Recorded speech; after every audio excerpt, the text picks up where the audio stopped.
just miss the ship so dearly. They're Start busy recording. reacquainting themselves. Start streaming. And 5, 4, 3, 2, 1. Welcome, everybody, to another episode of Rocks Fall, Everyone Dies.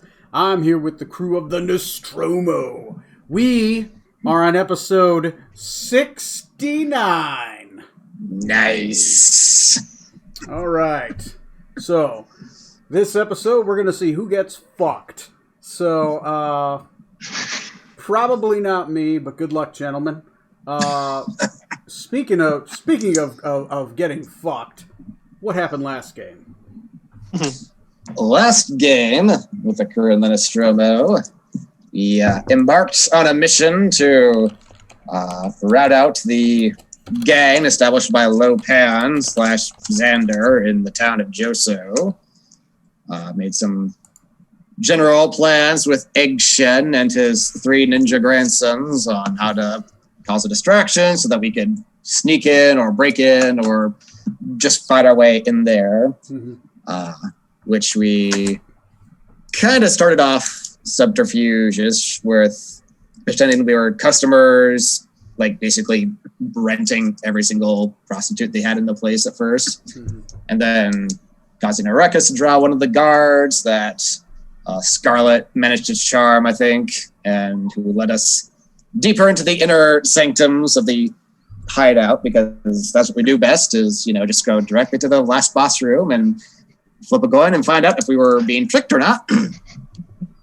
And we engaged combat with Lopan and a bunch of other Kenku warriors of different flavors.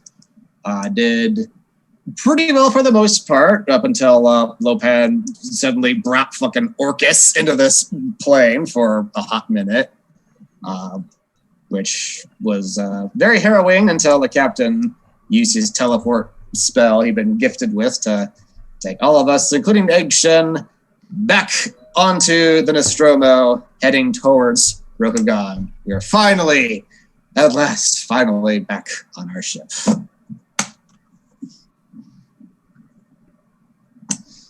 I'll never leave it again. Corey's not here, so our sponsor is Mountain Dew Voltage. Yay. Okay. All right. So, welcome, gentlemen. As you find yourselves back on the deck of the Nostromo, the current bridge crew is a little panicked that you just suddenly appear out of the middle of nowhere. They just kind of back up. They recognize it's you, but they're just kind of like, whoa. But with you, of course, is that a gigantic, I would say gigantic, it's about the size of Zork-san, a snake-like creature with multicolored scales. It looks like a snake, except it's rainbow-colored scales and 2 giant angelic wings sprouting out of its back. It curls around, and it calls out as you are teleported, and it says, "Come be with you all." Your panicked crew seems to calm down. They almost look tranquil, almost pacified. And they go back to whatever it is they were doing. One of them ran to the bell, was about to ring it, and then they just kind of calmed down. They're like, and that one is, let me roll to see who it is. Who's on the bridge crew tonight? Oh, it's just these guys.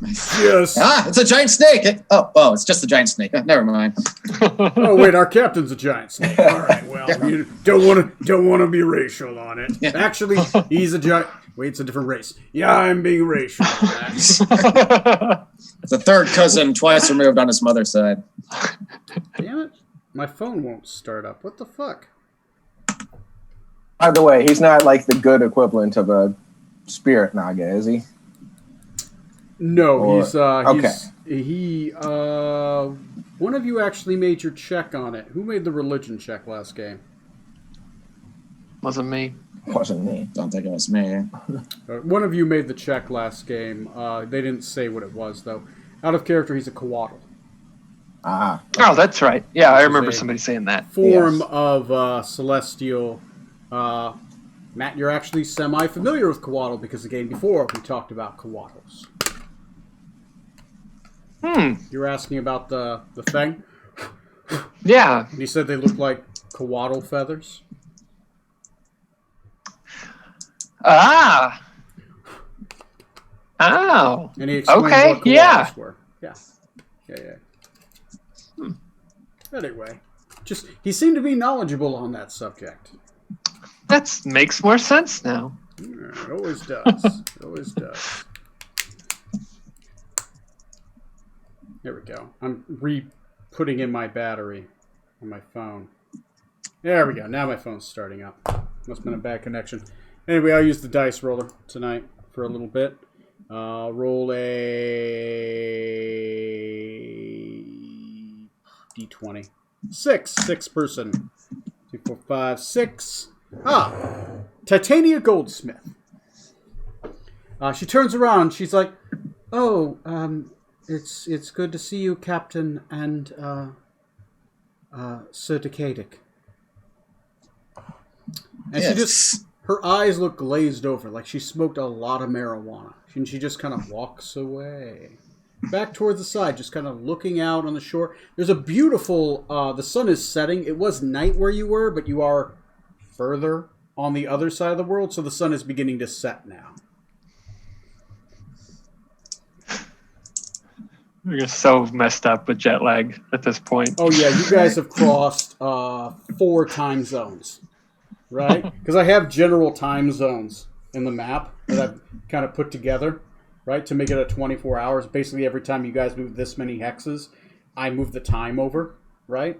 So if you actually go somewhere, you're actually going faster into the next day. But if you go this way, you're going backwards into the previous day. So it's if you travel far enough, you can go back in time, which I think you guys did once when you teleported. Like, nope, it's back to noon the next day. When you guys went to the desert.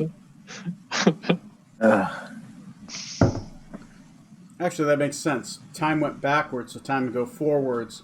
You guys went there around 3 a.m. Yeah, no, it's dawn. I'm sorry, it's dawn, not dusk. It's beginning to be dawn the next day because we're going forward. Let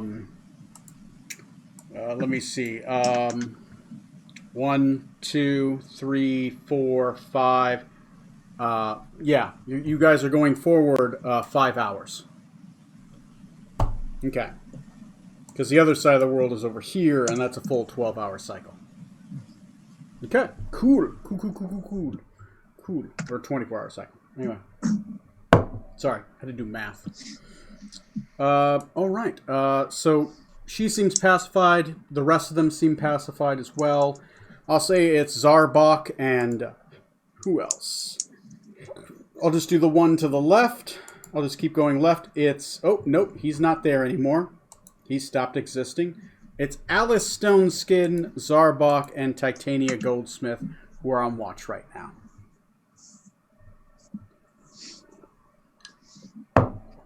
I'll turn to the Coatl.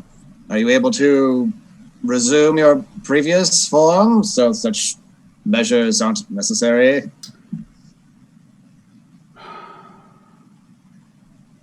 In about an hour. My ability was dispelled forcefully. So I will take a moment to retransform my form in an hour. But do not worry. Those around me are calm. They will not panic. I have enforced the laws of peace.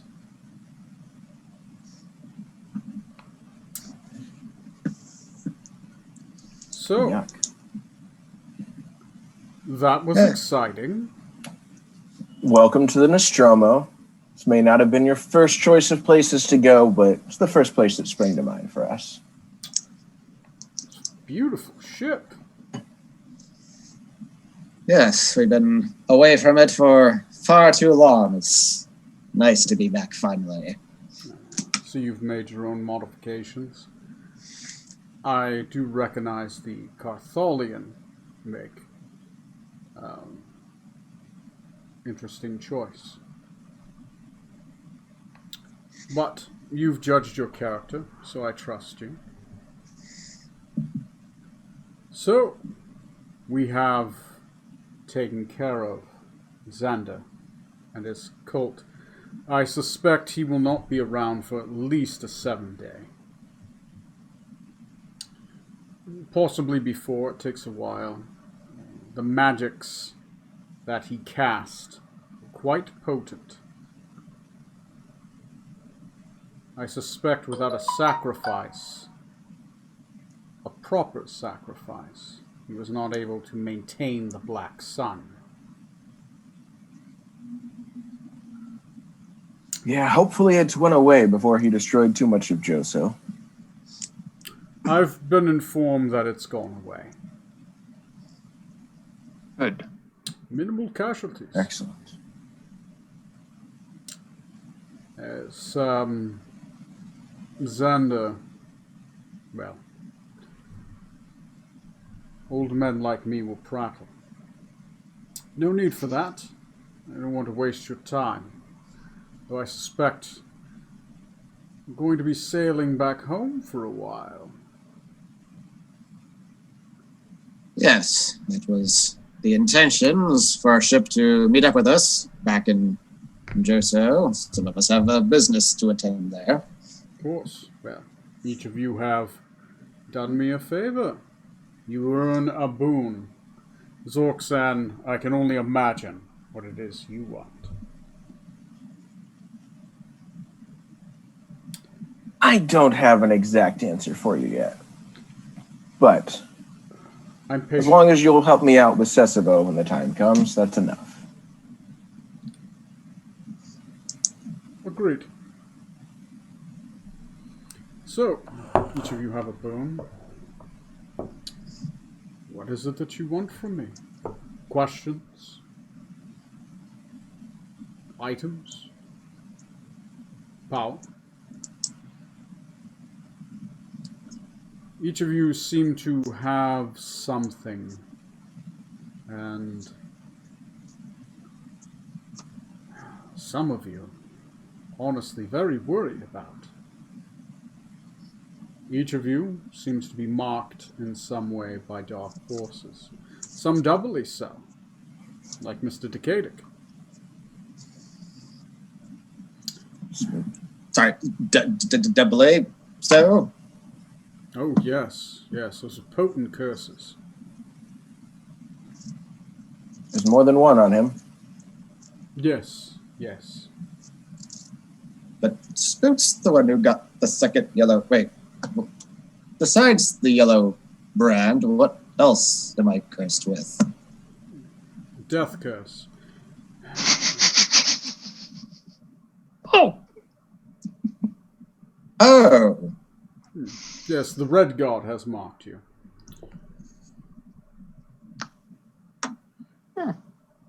No need to worry. It looks like it's a bloodline curse. It's just activated. A while ago, I would suspect. It's been on there for quite a while. It takes a very specific being to see it. We are, of course, opposed to the Red God. I am used to seeing his handiwork, as I am the fisherman, and I have worked very hard to fish out the red priests of him, who shall not be named, for even I am not beyond his curses. so this death curse, what form does it take? Is it that I have so long to live, or if I fall in battle, I can't be revived, or what are the parameters? Is that one of your questions? I'm afraid I'm Yes. bound by the laws of exchange. Ah, well, then that is one of your 3, then. You may ask me 3 questions, if that is one of them. Yes. Alright. will not lie. I do not have the answers at this moment. I will have to study your curse. I am not omniscient. But I can have the answer to you within a few days. The curses are tightly wound. It's within your blood. Tracing it back will require a little work, but I can have an answer for you soon. I do know a way to remove it. Well, I don't know if you'll like the answers, but I will give them. It is the fair exchange. I am bound by my duty to Scion, who I serve. Thank you. That's most gracious of you. Yes, of course. I am Egg Shen of duty. Second question regarding the other curse that we all bear, most of us, this yellow sign. Do you know what method specifically would take to remove or supplant that? I know of a few ways to remove it.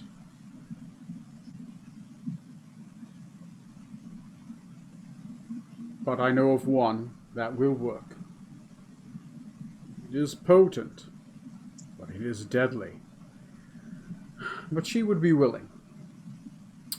It's getting there that's complicated. The curse you have is a sacrificial curse, much like a bloodline curse which you're also afflicted with, not of the red god, but of this god Hasta.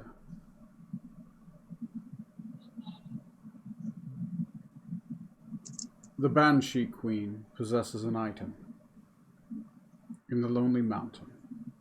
Tears of the Banshee Queen.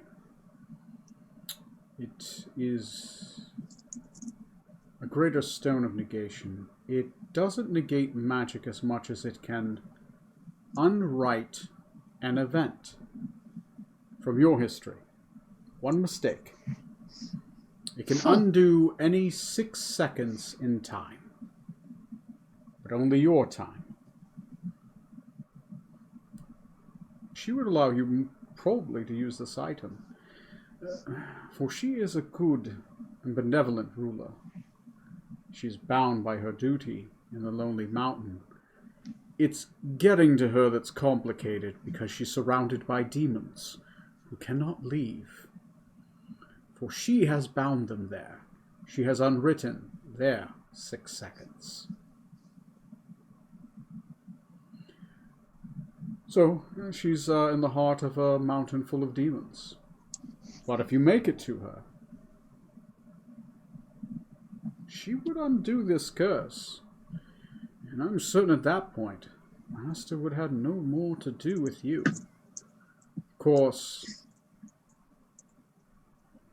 you can unwrite any mistake, as long as it happened within 6 seconds. If you're willing to live with the curse.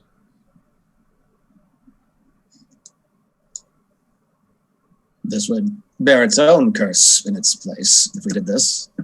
There is an exchange, but it is not as unbearable.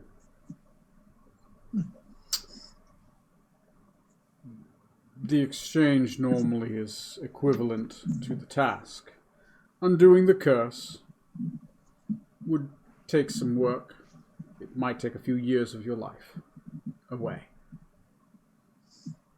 It depends on what you wish to undo.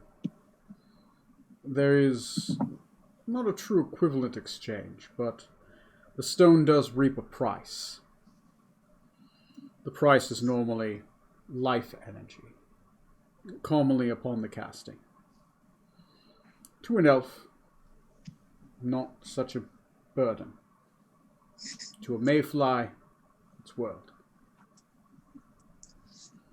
Well, the choice is between a few years lost and living under the eye of Hastur for all time. It's a fair trade-off, I would say. There's another. The stone can only ever be used once per person. the Guardians of Time, the Exonerables, have allowed this item to exist. But they don't like time being changed that much by one person. You get one free pass.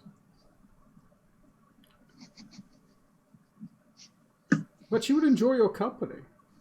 Banshee Queen is a dear friend of mine. I miss her. We don't get to speak that often. We had heard what little we've heard of the Banshee Queen from around the world made her seem rather more intimidating and harrowing to confront.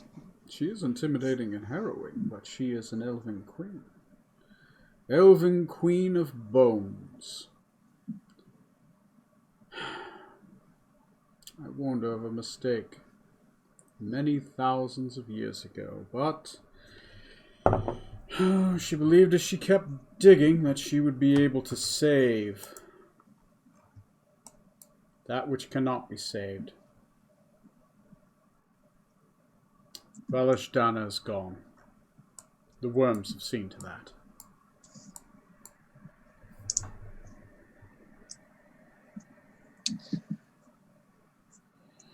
For my final question, it's more of a query to put to you to see if this is at all possible. This Dark Pact and other forces conspiring to ruin this world, taking on many threads. One of them we've encountered that Hastur seems to be pulling at are the Titans of Gullacy. He seems to have converted at least 2 of them into acolytes under his service. You can only imagine he's wanting to do the same with the others. We know one of them is currently imprisoned off the Isle of Dread in a volcano. Whether by Hastur or another being seeking to use it, I don't know. Presumably, Hastur wants to turn all of them to his cause in order to accelerate his plans. Of course.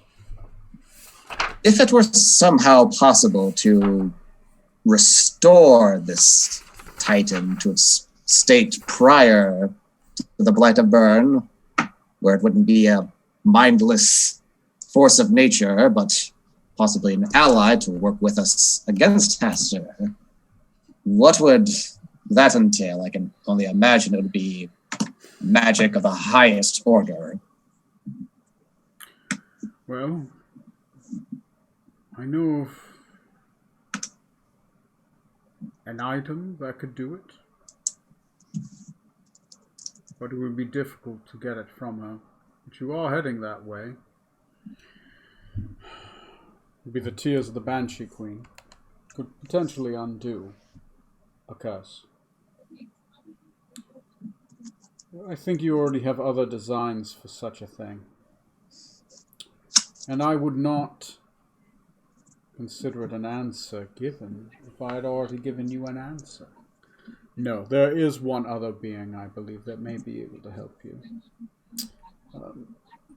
He is a good soul. He has spent a long time in the sands.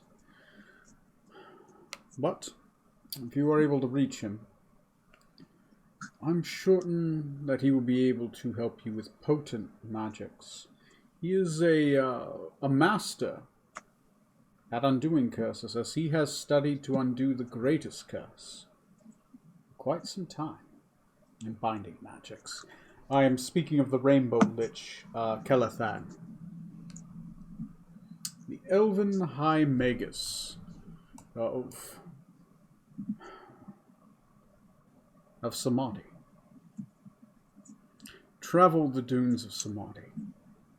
Find the Rainbow Tower. The Rainbow Tower at the heart of the lost city of Malanda. And there you will find the Rainbow Lich. He who wishes to undo that which has been deemed to be undoable. He may know a way to unbind these great spirits. But caution, Samadhi is a cursed land. If you die there, you're dead. There is no magic that can resurrect you if you die in the sands of Samadhi.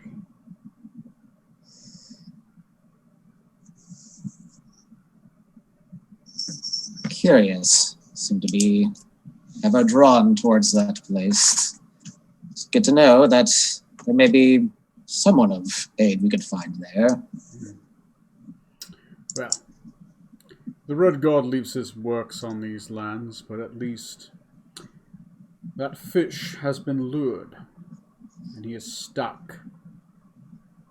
There's only one left, one worm that still wiggles in the sea, but I can deal with one. You can imagine these lands when there were hundreds of red priests running across it, casting curses everywhere. I will get you your other answer. I will have to study your blood, if such a thing is acceptable. Yes, of course. You need not cast it now. I will come for your blood soon. Tonight. I don't like the way he phrases this. I never Okay, drink have a buddy. wine. Yes, I'll be most interested in that, especially if it's something that could afflict my family as well. I would like to warn them of it if it would come up in them as well. So,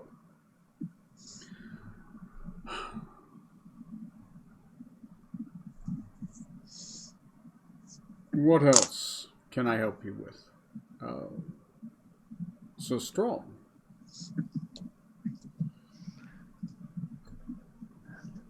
Yes, Egg Shen, you did mention the Lonely Mountain. I have a couple of questions about the Lonely Mountain, if you would be so kind as to indulge me. Of course. I told you about or I showed you rather, the scales and feathers.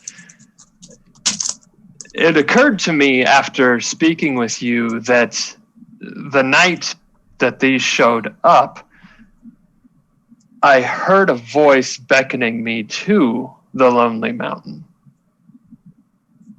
Is this the Banshee Queen that you speak of, do you think? Or is there another who resides in the Lonely Mountain? There are many powerful forces in the Lonely Mountain. Ancient and evil. Powerful. I would not tell you to ever go there if I did not think you might be able to survive. Demons who can never die. They can be killed, but, I mean, where are they going to go?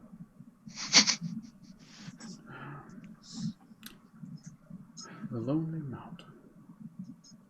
Queen Ishadan dug deep. She sought a relic to undo a great wrong in the world. The Tears of the Banshee Queen is what they're called now. But what they are known as Krelabimbro. A nugget of potential. A shard of a dead god. When gods die, they leave corpses. Shards of the power in the world.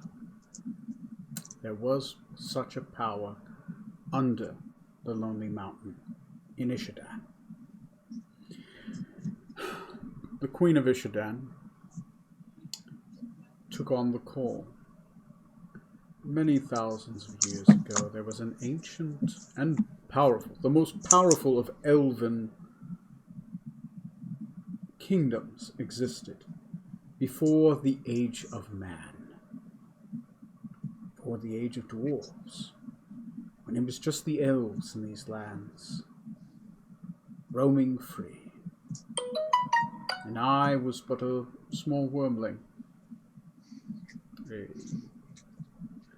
herald of my god, sire.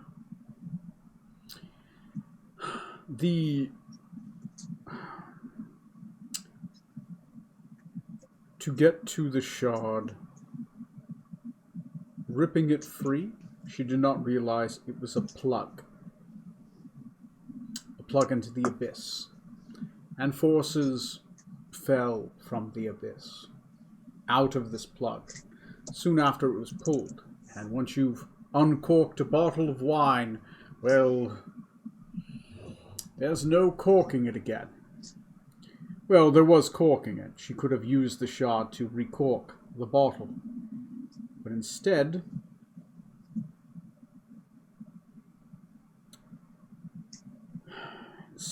she chose to prevent what was befalling the great elven kingdom of Velasdana, to be able to leave its shores. She gave what was something horrid a great weakness.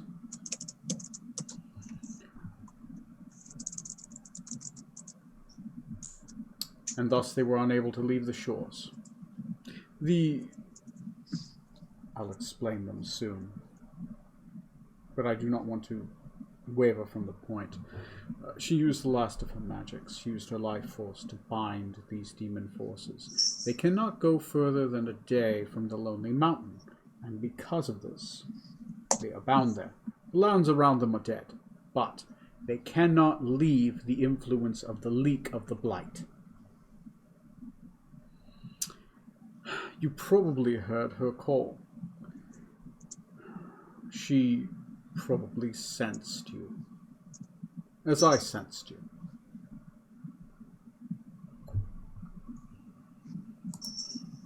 She does call to us every once in a while, us Kawatl.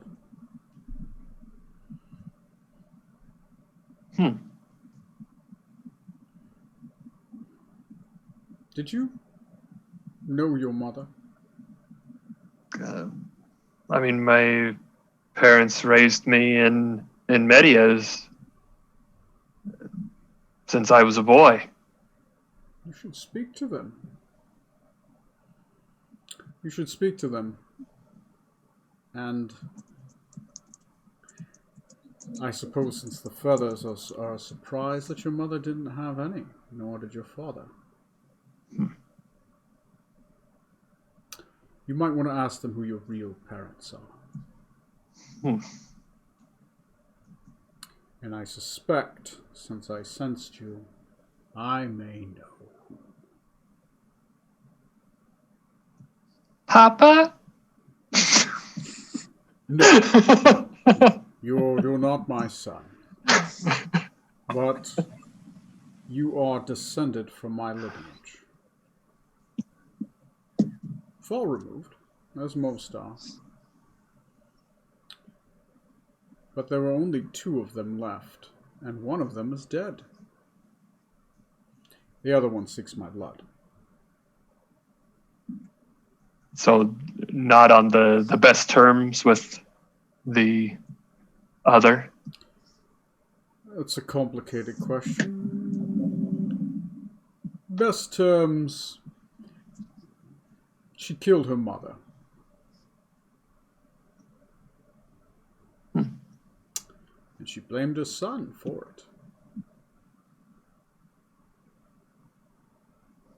it. And then convinced him it was him.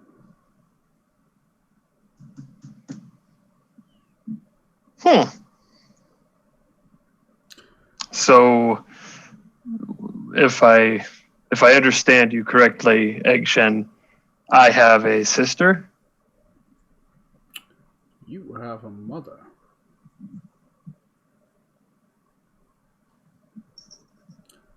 Who killed your grandmother. and used mind magic to change your memories Huh. and convinced you of something that didn't happen. When you sleep tonight, it will all make sense. Need not you linger on this much more. All will be answered in time, tonight. I appreciate your insight, Egg Shen. Well, I am not omniscient, nor am I omnipresent. But I do keep track of that which I have put in the world. So, it's 2 questions. Yes, I believe it was the Banshee Queen who called to you. It probably awakened something, would be my suspect. This normally happens around puberty, sometimes in the 30s.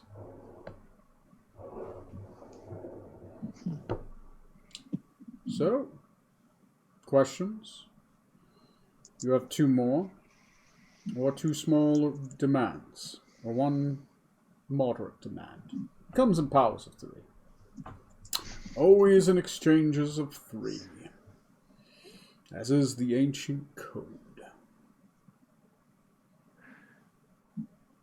Since it appears that the Lonely Mountain may be an area where many of us need to go, do you know of anything that may help us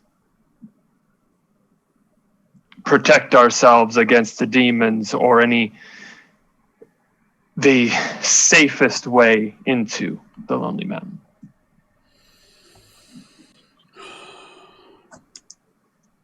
It's like asking, what direction do you put your hand into a fire? What will hurt less?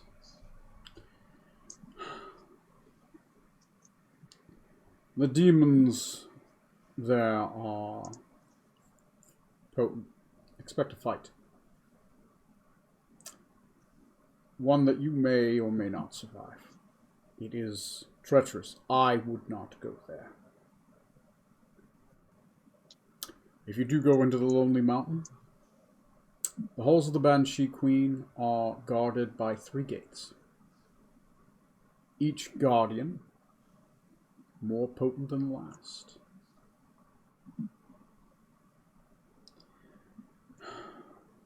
There is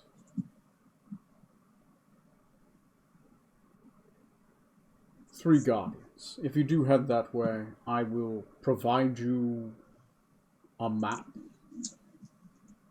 if I can, if that is all right. If you truly do wish to go that way, I do have a map, and I can tell you how to get there.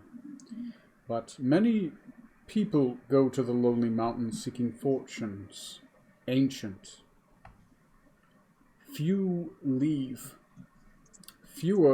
with their sanity intact, or all of their friends. I've only known a few to ever go to the Lonely Mountain and leave. And those few, well, they're engaged right now in, well, battle. There's war that's raging across the realm. Armies are beginning to start to march. Oh, avoid the east. Don't even try to get near Thay. Varisia is beginning to have tons of issues. Now, if you want someone that's walked out of it, I believe, Sir Decadic, you know one man that has.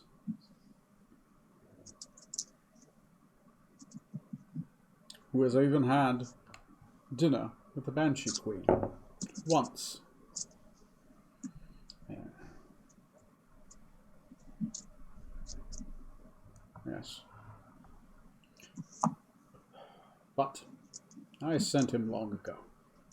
So, maps to the Lonely Mountain. A fair exchange. Sustram. Anything else?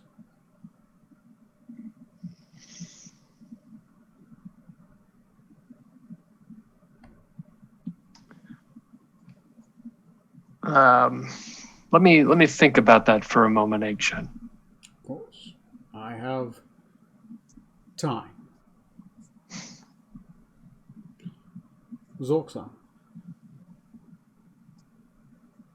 Our bargain is already struck on that one issue. You still do have, of course, the rule of 3.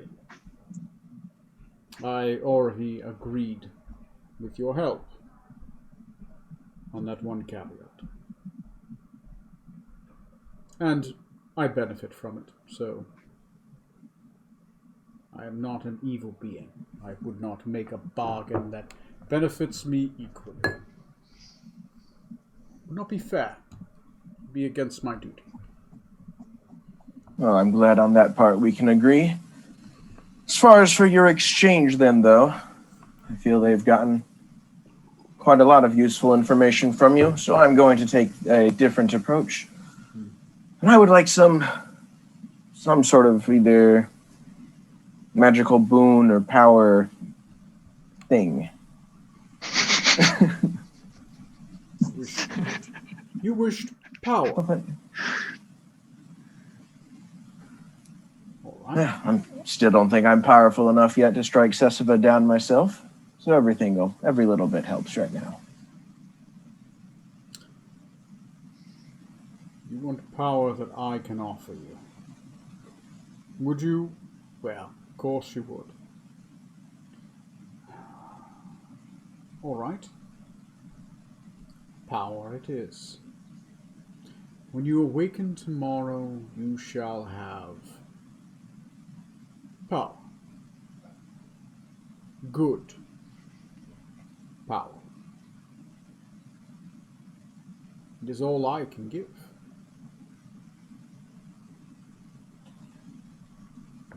As long as it's supplementary. I cannot undo the contract with your lord. And I would be a poor replacement. Then this will work excellently. Yes, I am not. I am not one of the 4 who are of the 4 who are of the 1.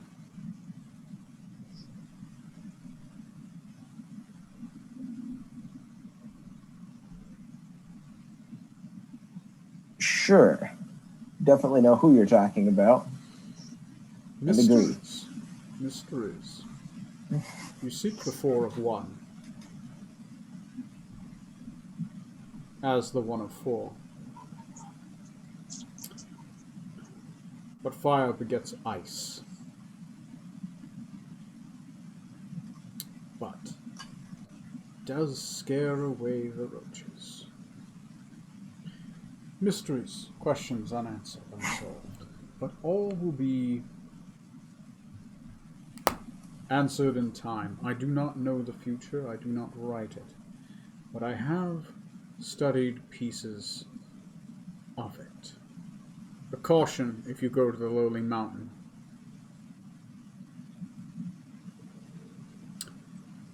That which hunts me, unbeknownstly, seeks it there.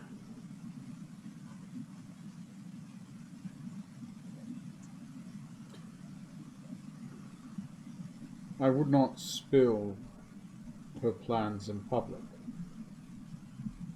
Could we retire? This might be something we discuss tomorrow, actually. Over breakfast? Do you have a room? Yes, we have guest quarters if you're able to resume humanoid form, so as not to terrify the rest of the crew members. Right, I might actually scare a few. True. I will, spend about an hour. He will begin to transform back into a humanoid shape. Back into that older gentleman. With the white streaked hair, and tanner skin.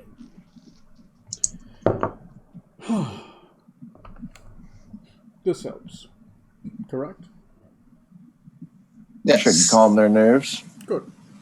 Don't worry. I've already rewritten their memories. Can you calm down a bit with the magical spells all over the crew? Oh, no, I was doing it a while ago. My apologies. Don't worry. I didn't unwrite much. It's a common trait with my ilk. Just look at Strom suspiciously, like, oh, is he gonna do the same thing? No, I will, perhaps, one day.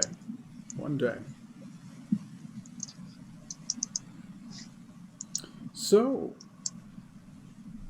I suppose we will retire for the night. Yes, or, well, given the location, the morning at least, but we could all use a good rest after what we've just been through. Of course. I could also retire. I do sleep. And we're on the move, which is my preferred method. And this boat, from what I can tell, is very hard to find. Yes. Good. We value our privacy a little bit. Good. Anyway, he hands out a vial. He hands it to Kadik. Just bleed in this. Yes, I will, in the privacy of my quarters. I'll get it to you. Of course. And return it with a stopper to me tomorrow, and we will begin looking into this issue. You have permission to contact me. Thank you. Be very concerned with trying to piece together what's going on in the shadows. Of course. To be honest, you're probably the first being of power we've come across who hasn't actively tried to kill and or maim us or take us over. Probably the first you've recognized. Fair enough. If anything, we're good at disguising ourselves. And he will walk towards the crew cabin. And all right, so you guys are able to rest up, right? You have my permission to hit a long rest. Just for the fuck of it, go ahead and roll me a d12. What could possibly go wrong? Mm-hmm. Oh no. 12, 12, 1. As long as I don't roll a 12. It's 6. Okay. Split the difference.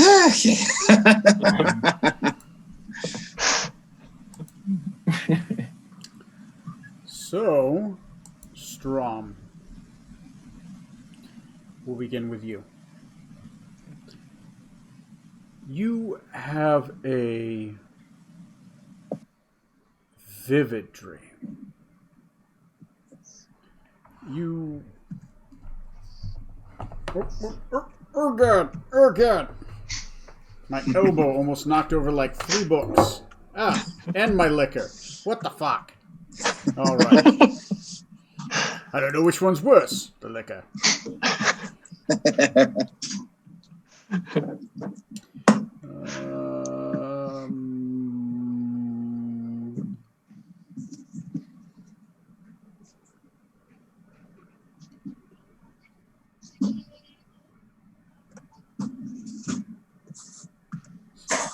So, you find yourself having a dream. You're a young boy. You are working the fields in Media. As you are working the fields in Media, you remember being called back to the large manor house. This is the large manor house in which you lived and worked. As you are called inside, you find yourself in front of Matriarch Viziria. An old spindly woman who has feathers in her hair and beautiful golden eyes. To the left of her, you see Whifflex. And she also has eyebrows that go all the way down as well. Whifflex is beside her, also with the eyebrows long and the golden eyes. You stand before her and she says, "It has come to my attention that you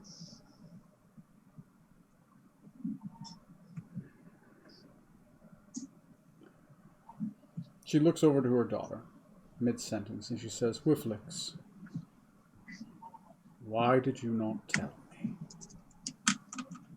I would have not have been disappointed that it was a boy.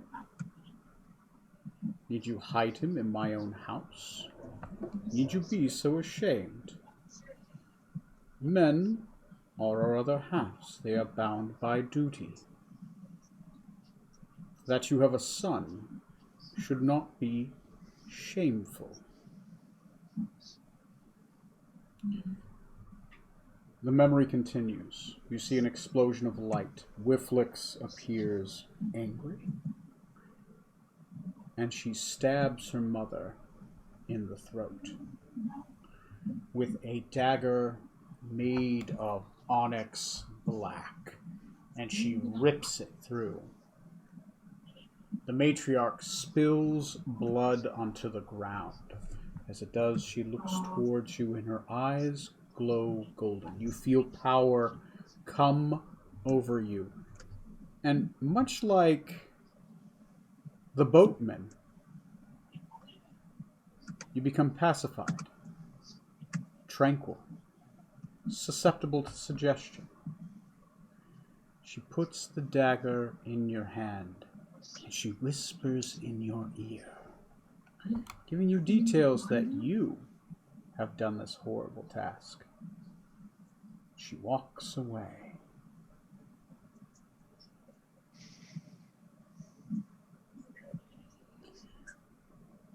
As you awaken, probably in a sweat, this very vivid dream, you can still feel the cold iron dagger in your hand. You touch your face, as you do, you kind of it's just sweat, tons of sweat. But as you do, you notice as you flip it upon the ground, there are now feathers dancing along your left arm, or your right arm that were previously on your left. Mm-hmm. They are more multicolored. They are larger. Not many. It's almost like a small trail of them that kind of go up into your shoulder and nestle into your back. You feel, if you grab the back of your hair, you feel some long feathers that have begun to grow out the back. Just a little bit. Not a ridiculous amount, but just like a stripe of them. Like a peacock. And you feel a couple small feathers on your back, left and right shoulder. The beginning of just uncomfortableness there. You also notice that you just seem to... Your night vision has gotten better. Even without the sword in your grasp. Check the eyebrows, feel the eyebrows. Yeah. They go, okay. As you reach and you touch your eyebrows, they feel like they've begun to start, just beginning, to start to, like, the hair at the end of them are just starting to get a little longer. It's not like all the way down, but it's like puberty, like you've begun to grow your mustache. Very patchy peach fuzz. Anyway, putting a mental note. Okay. Our samurai finally hit puberty, guys. Yay! My voice will start changing any day now. Dexterity and strength. Great. Right. Your race has now changed. Ooh. You are an Azamar. Ooh. Wow. There we go. Give me a second. I'm going to add a modification because technically this one, I'm not going to punish if your race changing. Your dexterity does go up by 1. Strength goes up by 1. Click on the character and... All right. Your race has changed. All right. So, that was a big roll. Okay. Yeah. That did a lot. Nice. I thought I'd have to do more with that, but some things happened. So there you go. You have received your boon. You have come into your power. You are now a Protector Azamar. So you get the benefits of your normal race, which I gave back to you, and that. Oh shit! You had a feat. What feat did you get at 0 level? At your first human level? Shoot. Was it 2-weapon fighting or something, or was it? I can try to figure that out if you want to. Wielder. Oh, the Aberrant Dragon Mark. Shit. Oh, yeah. Now you've got the Aberrant Dragon Mark. You've got the mobile. You've got the dual wielder. What other feat did you have? Was it the Mage Slayer. Yes, Mage Slayer. Mage Slayer. Mage Slayer was your. Thank other. you. Okay. Of course. Okay. So I'm gonna give that back to you because you wouldn't have lost that by changing race. Because it's a boon. It's not a punishment. So His vision changed. He doesn't recognize spells anymore. yeah. What the crap is that? Anyway, I've added it back to your character sheet, so there you go. Feel free. I've given you a little bit of description. Feel free to change that how you will. Right? I gave you that rough description, but if you don't like that, change it however you will. You do. The only thing is, you are starting to grow the eyebrows. That's the one thing that's just going to stay. But everything else, like if you don't like the feather thing, that can change. This is just stasis. If you don't like it in your hair or whatever, just let me know. Alrighty. All right. Okay. All right. Once you outgrow this awkward transitionary period, it'll be Right. then your feathers will come in nice and full. Yeah. Yeah. Right now it's just everywhere, but then it'll like molt and it'll go to whatever you right. Anyway, so that's that. What else did I do? Oh, Captain Zork-san. Hey. You wanted power. That should be good. All right. Getting some angel power. Yeah, that suits me. Yeah. Angel power. Why not? Let's view character sheet. You wanted angel power. I can give you angel power. Let me go to features and traits. Oh, God. I know what this is going to be. I know what he can bestow. So you can only take that one once. Let me see. It is not that one. Give me a second. Definitely not that feat, because that's not him. Give me a second. It is not that, though that would be fitting. But that would be... Give me a second. I'm trying to look for it. I know where it is. The end of this campaign, Zork-san's just going to be a patchwork of different deities and powers. He's basically just selling his soul on timeshares, you know? I'm trying the sampler platter of deities. All right. All right. Let me see what you... I'm going to have to look at the spells you already have, but you get Magic Initiate Cleric for free. Oh, all right. Sure, I can work with that. Yep. So what spells do you get? Probably you get 2 cantrips just for free. Guidance, that makes sense, right? And probably no. It has to be radiant based. Do you want Sacred Flame, Spare the Dying, or Light? You already have Guidance. Resistance is also valid. Go with Spare the Dying. Spare the Dying. Okay.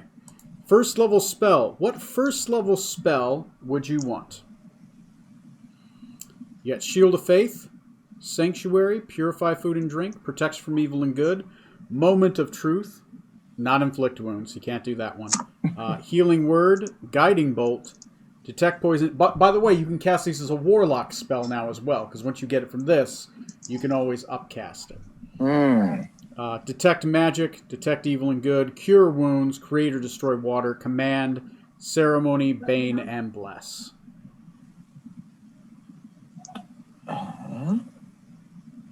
One second here. I'm trying to get it added on here so I can see it. Oh, I just added it, so you should be Oh, able you to see did? it. Yeah, okay. yeah, yeah. Oh, yep. Okay. I see. I did that. Spells.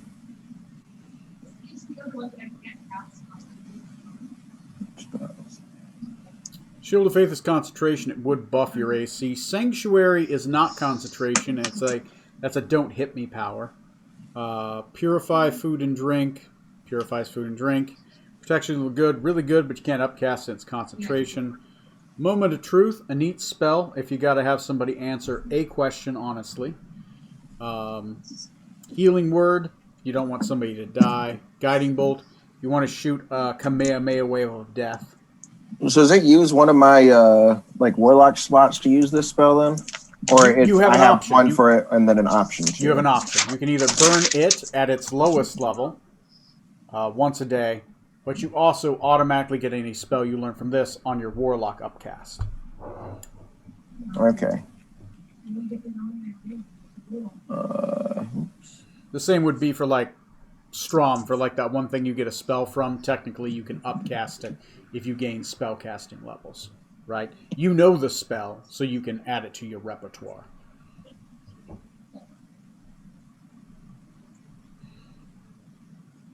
Yeah, I'll do Guiding Bolt. That sounds fun. Why not? Okay, yeah, sure. Guiding Bolt. If you want to shoot a single target Kamehameha Wave of Death, right? No more Cone of Colding the party. I mean, I'm not... Whoa. That's still on the table. That's right. It's still on the table, right? Okay. All right. Cool. Yeah. You have it. It's yours. You get that for free. All right. So you guys awaken the next day. Let me know when Trey gets here what he potentially asked for. Is there a chat? There's a game log. I didn't know there was a game log here. Yeah. Holy shit, there's a game log and I can see rolls? How does that work? Here, one of you guys use the dice roll room. Let me see this.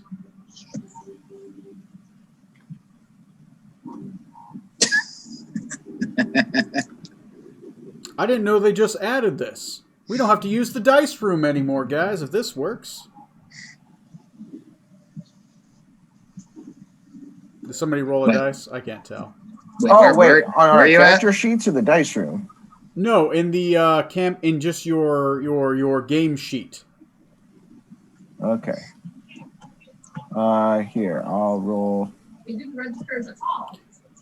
Bam. It's an athletics check. Holy fuck, guys. We don't have to use the dice room anymore. I can see Wow. every single roll you rolled. I just saw an athletics check of 12. Yeah, that was Holy mine. shit.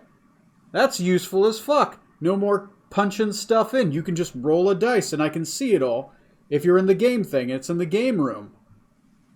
That's cool. I didn't see that. Anything you I want. know they've been talking about it. I didn't see that they do. It's because I can see it because I opened up the game log. Right? That's useful as shit. All right, guys. Well, good news. No more having to use the dice roll room. Just have the dice activated on the sheet. Nice. Yeah. So even if we roll just like the regular, if we just roll one of the die, Yeah, I just saw Captain Zorksan just cast Cone of Cold for 36 damage. Strom, you just rolled a 10 for a custom roll. Oh, Okay. it did like an alert at the top too. Yeah, it tells Yeah. and it tells me what it's for too, right? Who rolled what athletics check? I can look and go, oh, Captain Zorksan got a 16 on a perception check, right? That's pretty cool. Alright. I've been waiting for that function. Calm down. What the hell? Where is the dice? I don't see where I can roll a dice on my sheet. Just click the plus, the bonus, or the box. Basically, Okay. it should kind of highlight on you or something. Like next to deception, click the +5 or whatever you have. It brings up the description of my check. I don't see a dice. You're on the actual like just basic character sheet page, He right? might not have his dice activated. Ah, do you have dice in the bottom left at all? Like a dice icon? Not currently. I did when like they were first doing like the beta of that, but I don't see it now. Let me Weird. see if I can activate it on your character. I'm gonna go to campaigns and I'll activate it for you. That's pretty cool. I've been waiting for that. I'm gonna tell Cody about that because every once in a while I want to roll a check so he can see it, right? Because he still does traditional dice, and I'm like, I feel better if he can see my roll. That way he's like, did you really roll that 20? And I'm like, especially if I'm like rolling hot. If I'm like all 20s one night, I'm like, I feel bad, but I'm like, it's another crit. He's like, is it? I'm like, yep, yeah, it is. Sorry. I wasn't much fun, but I just wanted. He was just sitting right. There we go. Where is Damn. You guys hear stuff in the background? Probably Johnny's roommates. Yeah, Oh. watching something in the other room. Yeah, it's only minorly there. Don't worry You're about fine. it. You're fine. It says dice rolling is enabled. Here. Should be able to roll an investigation check for Donnie. For Johnny. Right. Oh, it's getting worse. Now I'm Donnie. We have Cody and Zach and who else now? Damn it. It should be able to work. Johnny, You should be able I'm to click Smoot, on the little and- boxes. You should be able to, if you refresh your screen, you should be able to click on the little boxes for your weapons and stuff. That's not so bad. That helps. Okay. All right. Cool. I like that. Hey, I'm gonna go to the bathroom here. I mean, you got that sorted faster than I thought you were, but yeah. Yeah. Once again, because you guys kind of gave me an idea of what you'd ask. You get those. So do you get that blood back to Yeah, Shen? just cut my thumb and just put a few drops, in there to get back to him. Okay. As you give it back to him, he does reiterate, you have permission to contact me if you need to. You need not fear my wrath. If you do. Thank you. Basically, That if will you be- use the contact other spell, you don't have to roll to see if you take the psychic damage. Gotcha. And I looked up that spell. It works. It works pretty good. Like, it's anything short of a god, right? For god, you need commune, right? But if it's anything Right. less, I mean, you can reach out. The way I'm doing the roll on that, the DC starts at 15. It gets higher as they get more powerful, right? So if it's like a demi you're trying to contact, DC is going to be a little bit higher. But I'll let you know what the DC is going to be, right? Yeah. He's usually upset. So I'd be able to use that to say contact the Fae Court, like the Moonlit King, or anyone kind of on that level. Yeah, Moonlit King's going to be probably like a 22 on the save, something like that. Something high, right? Yeah. Yes, I cleaned it. It'll It be would the give same me- damage, but Yeah. But But it give me a chance versus trying to cast a sending spell, which would probably not go through with someone of that caliber. yeah, somebody of that caliber is just going to ignore it. This one just kind of goes through, right? It's more of a, if you make the check, they'll probably answer, right? Of course, they get the option. So if you try to ask a question to somebody you hate, it's sending spell against people that are normally immune to sending, right? Screen for robocalls. Right. You have the paid feature on the Tinder, right? So you swipe right and they have to answer, right? They don't have to message you back, but you match. You get a match. Right? I have no idea how that works. I am obviously not on the Tinder. But I do hear the horror story and I see the memes. Anyway, speaking of Tinder, so you guys are... you guys have a full night's rest. You have my permission to hit the long rest button. What do you guys wish to accomplish during the... I assume the journey back is going to be to Josa, right? Yeah, that's where our destination will be. Like to check in with the crew, with the Jace or whoever, just to like see what they've been up to, if they encountered any difficulties on the voyage so far. No difficulties, thankfully. The ship is under non-detection, so that helps them. Yeah, no difficulties. They just got the messages back from you, and they've been going through. The Hearth Stone is fully charged. They had it on the Hearth, right? So I grab it and like my precious, I'm keeping it on me, stuffing it in my bag. Right, Yep. right. So you got a free ticket home. Let me see what else has been going on. Yeah, nothing else really. I mean, outside of like, he'll give you like the drama, right? There's obviously always ship drama that go who's sleeping with who's not sleeping with who's slapped who, who's been hoarding the oranges, that kind of stuff, right? Oh, you best not be touching my oranges. Oh, they're all there. There's a barrel full of oranges. You better hope they're just touching them. They did pick up the money. They did mention at New Hope there is a full accompaniment of pikemen there under the command of Smoot. There are, and I have to have him roll insert name of NPC that has arrived, right? Because he gets one cohort. I don't know who that's going to be, but they watch the keep for him. Gotcha. So, they were doing final. bets. They were doing bets, and the butler has not died yet. Right? They had hopes. He was making his way, and it was a very hot day across like the promenade, and he didn't die during the fair, so they were very sad about that. But Even jumped out and yelled "boo!" and it didn't do much. Right. But that's Zorksan's brother. He tried cheating.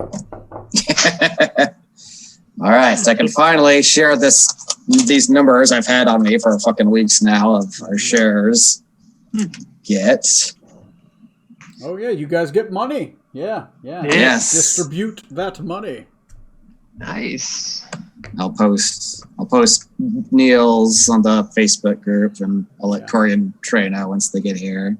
Yep, Thank you, Johnny. Mm-hmm. And also, just as like a character saying, just like to give some money also to Tatiana while we're here also. Oh yeah, I assume she's a member of the crew now, so she gets a share. Yeah, well, the way we had it set up, because of all the money we spent to free her, I agreed to give up one of my shares and her share, but I'm going to give her part of the share I have left just so she has some money. Right. You're going to give her some money. She's going to be thankful. She'll, as you go and you give her the money, she's like, thank you. I normally used to... It's strange, truly, growing up and having money my whole life. As much gold as I could imagine or even want. And then not having it is quite strange. It's oddly liberating, though it is good to have these sums. I'll have to pay back Merifius for she's been loaning me money and getting awkwardly close, so I want to pay her back. I'm not into girls, so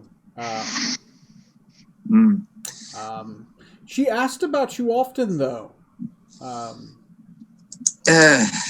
Yes, that's most frustrating. But yes, in any case, thought it only fair that yes, you should earn some money here, and it didn't seem right that you shouldn't earn anything at all. But you need not worry. I have explained to her in great detail that you are a taken man. Technically, yes, although that will be another matter to discuss later. Had to call upon my father for assistance when we were off the ship. I'm sure that's going to be a fun conversation eventually. Right, your father. Yes, I have had the I have had the pleasure of meeting that gentleman. I'll give you from your insight. She's lying. She does not like. She's not his biggest fan, right? She's like, oh, that asshole. Okay, yeah, no, your dad's great. Yeah, he's definitely not an asshole, right? Yeah, really nice, friendly fellow with 2 strapping arms and 2 legs. Yeah, totally. Yeah. Well, 1 strapping arm, 1 quarter leg.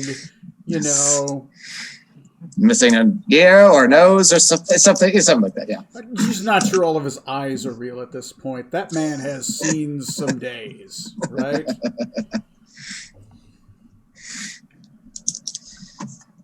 So anyway, there's your little side scene there. Egg Shen will be at breakfast. He will be eating steel oats and probably water. So you say steel oats, like metal?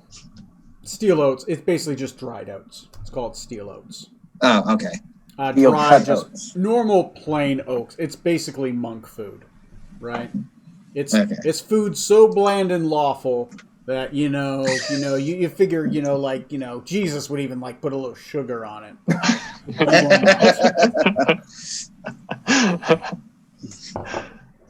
He is a being of good and law.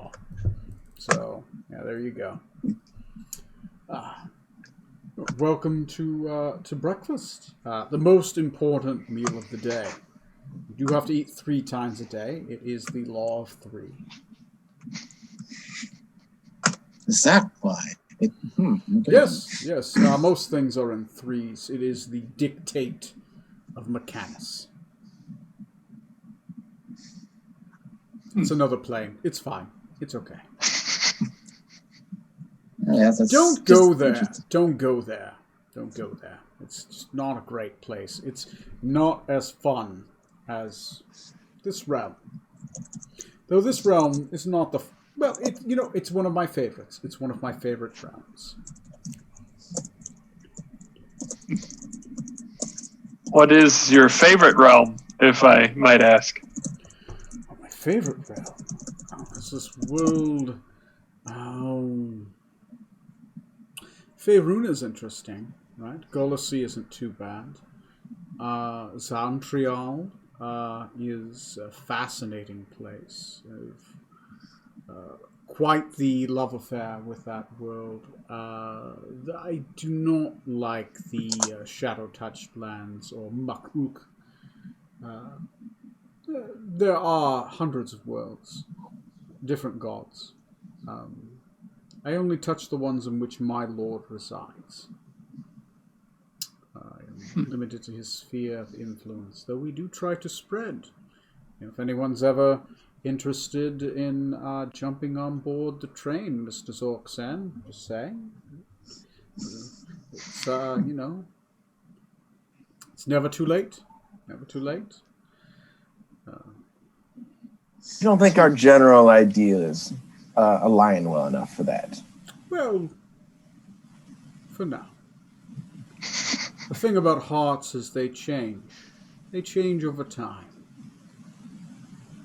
And unlike most your kind, feeling is not beyond. There is power in emotion. There's power there. It is not weakness to feel. It is strength to endure both temptation and devotion. Makes you a bit more likely to make irrational decisions, though. It's not that helpful. Not always, but they do say trust your gut. And most Quixovans lack a gut.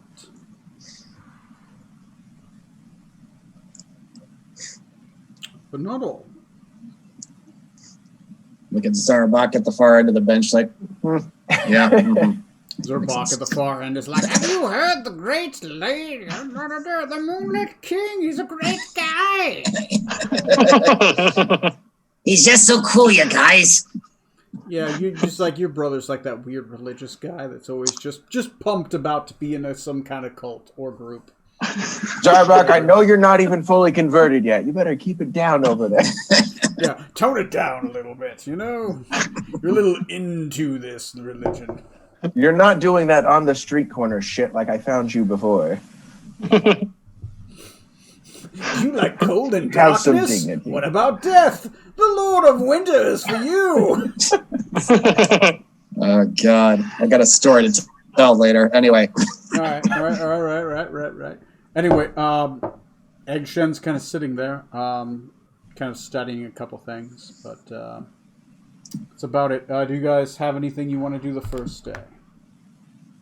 Oh, you did mention some plans you wanted to discuss over breakfast. Yes, some plans. As you know, I am known as the Fisherman. It's my job to fish out evils in the world. I am unable to harm mortals. I cannot act against them, even if they were trying to kill me. I am powerless against it. I am bound by my laws. But I can act, and I normally act through intermediaries who I help guide. This feature has turned into a bug. Sessifer knows this. I know something that Sessifer wants to know. So she seeks out the fisherman for power. To learn this thing. I do not know exactly what she wants, but I do know that the cult of Orcus has received a dictate from the demigod of death. That he who creates him an avatar in this world will share in his power.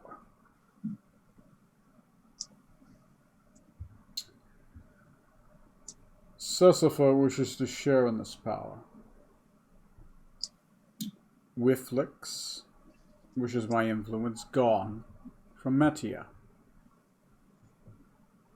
As I am one of the stronger influences for Scion. She doesn't like the male half very well. Nor does she wishes its extinction. She sees it as unnecessary. I do not know the full range of the plans. They are hidden from my sight. I am normally untrackable, unless you have my blood. Sessifer has joined forces with Wiflix to track me down and learn what I know. The location of the Codex Multiverse. I know where the book is. And with that book, they can bring him fully into the realm of man. Not just for a few moments, but fully here. And if he plants foot here, if his name is allowed to be written within the book, we will have a new god of death in this realm. I'm sure the current gods of death would not want to share in their power. They seem to be jealous in the reading. I assume the Winter King would not want this, nor would Set. Which brings me to you, Mr. Zorksan. Set and the Winter King conspire in the desire to prevent another god of death from entering this realm. Susava, I'm sure, doesn't wish to swear allegiance to him, but she probably wants to share in his power. I assume she has begun the steps of the Cordi Morum. It's an ancient ritual that has never been fully completed. Set is without a mate. I believe she wishes to ascend to become his mate.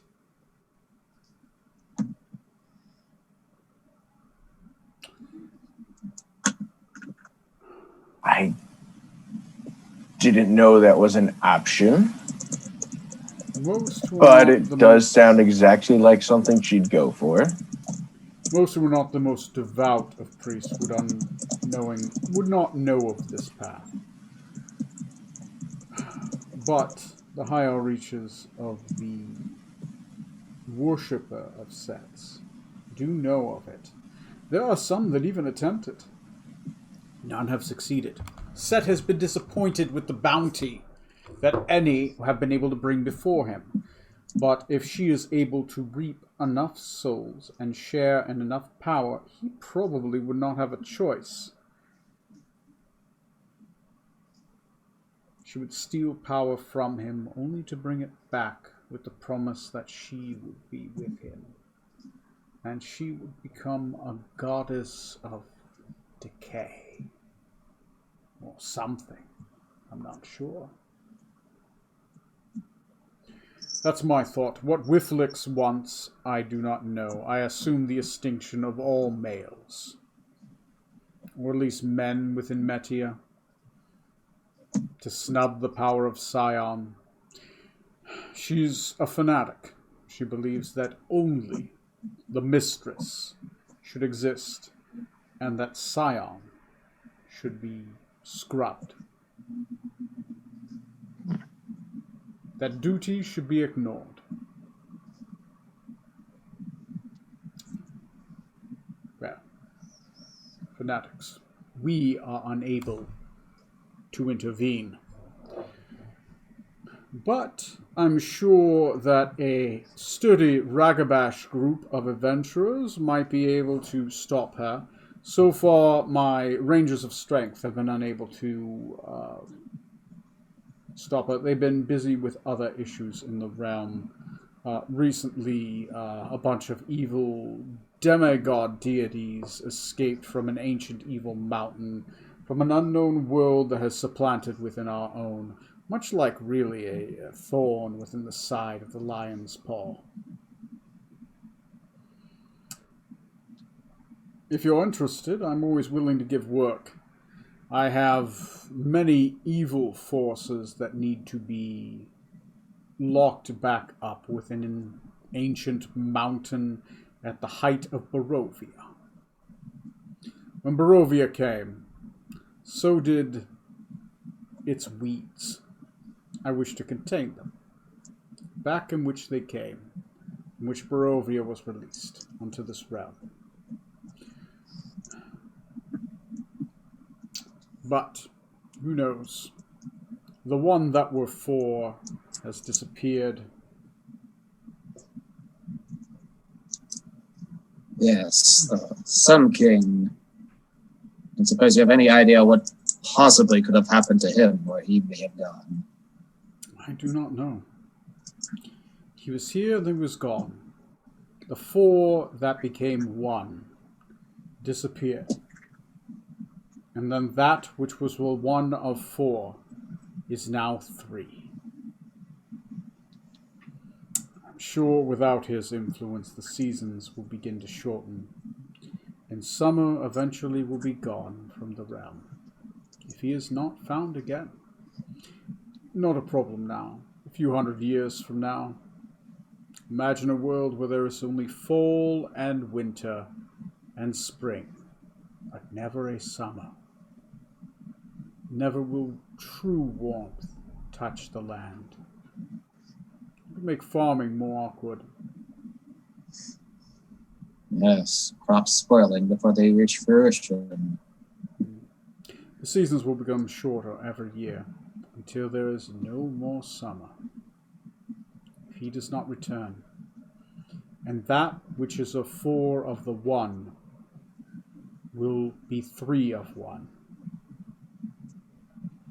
For he was 1 of 4, where normally there are 4 of 1.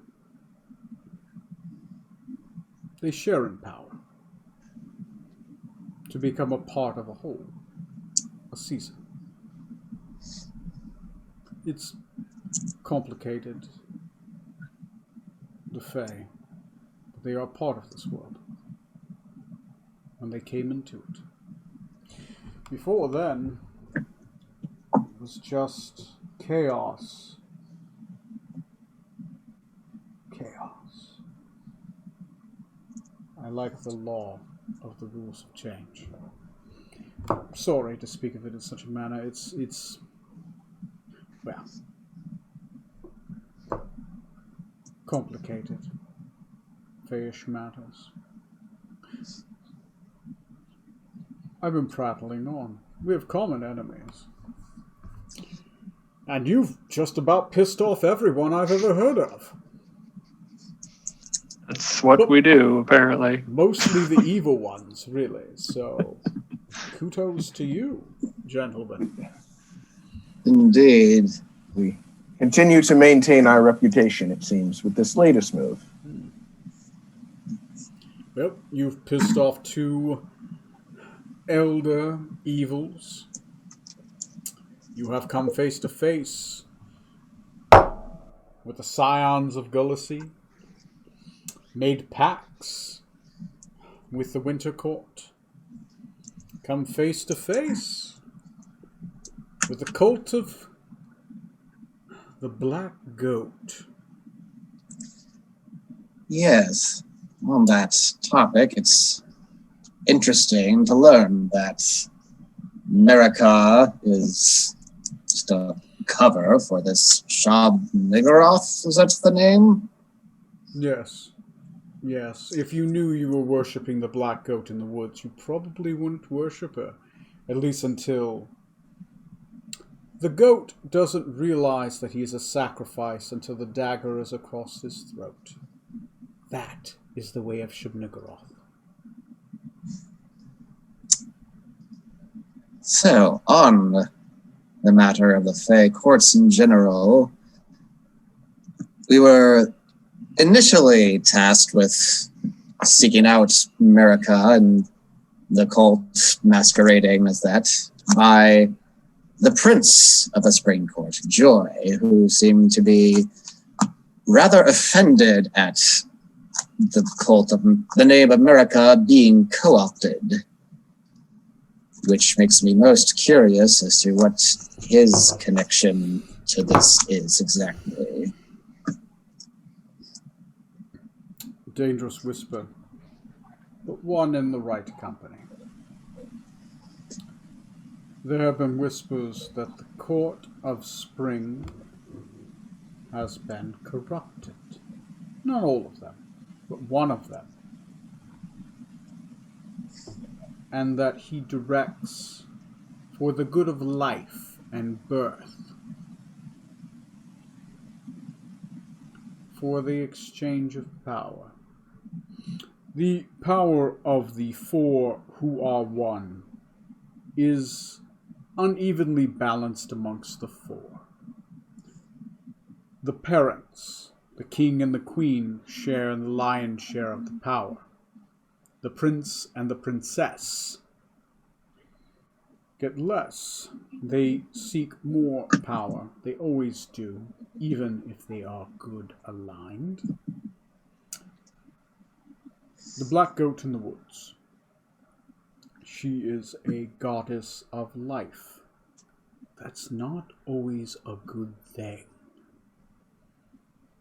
Birth. Without the cycle of death, is within itself an apocalypse. She who has birthed a million young, who consume and spread and birth. Well, I guess it's how you define life.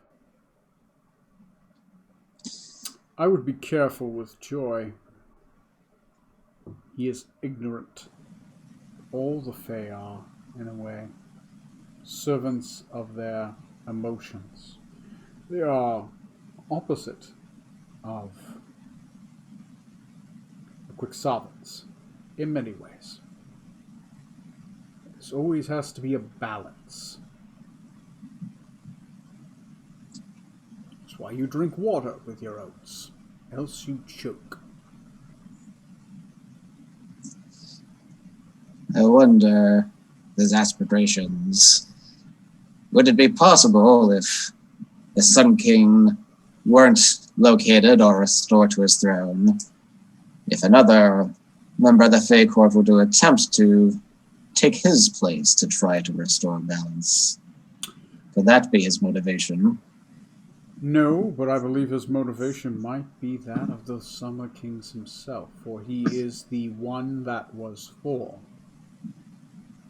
Do you know the history of the Summer King, the Summer Court? Do you understand how it works? The 4 of 1, the 1 of 4. We know it differs from the other courts in that there's only the king plus his knights who serve him. And I will tell you something that few understand. There are 4 seasons. These 4 seasons represent the 4 seasons. The gods of the 4 seasons. The gods of the 4 seasons represent a one god, a god of season, a god of change. Each segment of change has been fractured into 4 segments of power. Let's take example, the Winter Court. 4 segments of great power. Of course, I am speaking of, give me a second.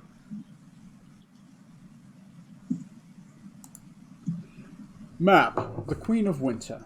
She has splintered her power because she is too busy being winter to affect the realm in a godly manner. She is too powerful for reality, as all gods truly are. Sion himself is too powerful for this realm, so he has servants act within it. The gods are like people, dinner guests in a great room. All of them are in different rooms, together. The Winter Court and all the seasonal courts are in a big room together. Mab, Oberon, Titania, and Midas are all in a room together. But they are allowed to whisper through the door in the hallway. The hallway is the world of Gulacy. When they whisper into the realm, they bequeath some of their power to their servants. I am a servant. The Summer King is a servant that has killed the other servants, so he's the only one being talked to. Does that make sense? The Winter King has not killed all the other servants, thus he must share in his power. The difference. The one who was for was the Summer King. He killed his other successors and became the only power. Thus he became the most powerful of them. And he was almost like a god himself in the realm. But just enough shy of it to not be locked behind the door that the other gods are locked behind. They cannot directly influence this world. They must do it through servants. I am not one of 4. I'm more one of 30. My power is much less. But as the other servants become less, the other servants that are still here have more power. Does that make sense? Like a river.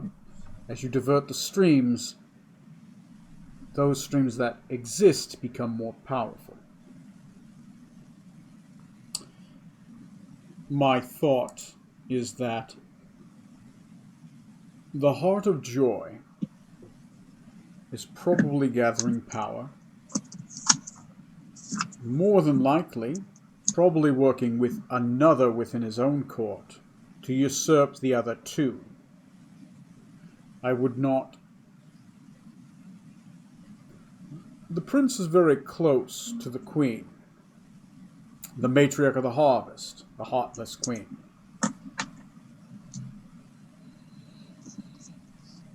I would suspect the master of the summer winds and the Virgin Mother probably in danger at one point. If they are usurped, you can take their power. You could kill the Winter King and take his throne. You could take his power. You would take his place. You'd be bound by his rules, but you would gain his power. If he killed the queen successfully, he could take her power. Does that make sense? Not many do it. It's risky. Their courts might usurp against them. But then again, the Summer King killed everyone but his 4 knights. A hostile takeover. He is not. He was a being that wanted peace at any cost, and he was willing to do whatever he had to do to take it. He was one of 4, and now he is 4 of 1. And now he is gone, removed from the equation, and Oberyn's power is dwindling in this realm, for he has no servant to whisper through the door at.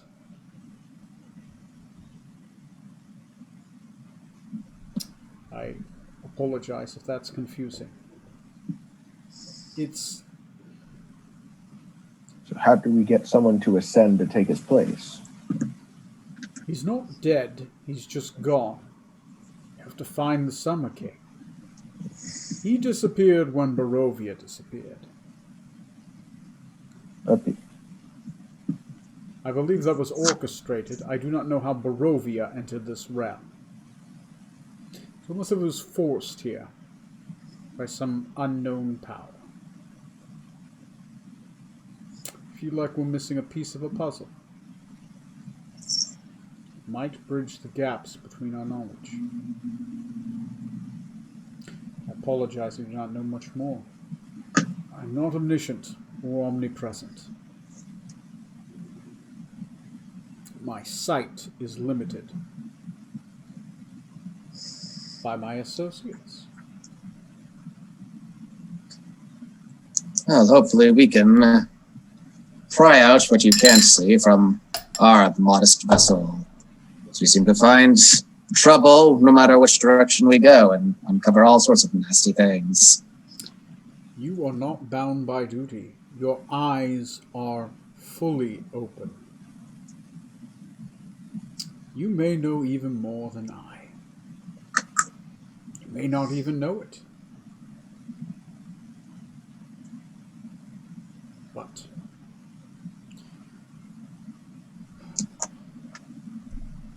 does that answer your question?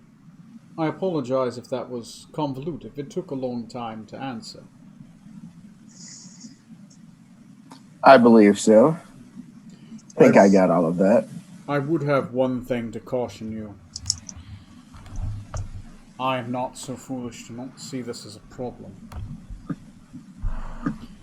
The Summer King banished Tiamat. The Summer King is gone.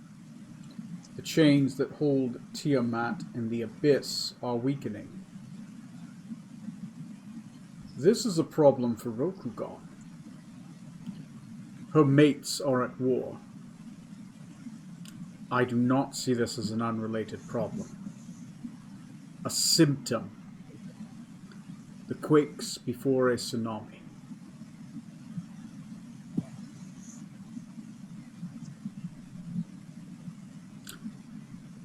She was not a positive influence in the realm.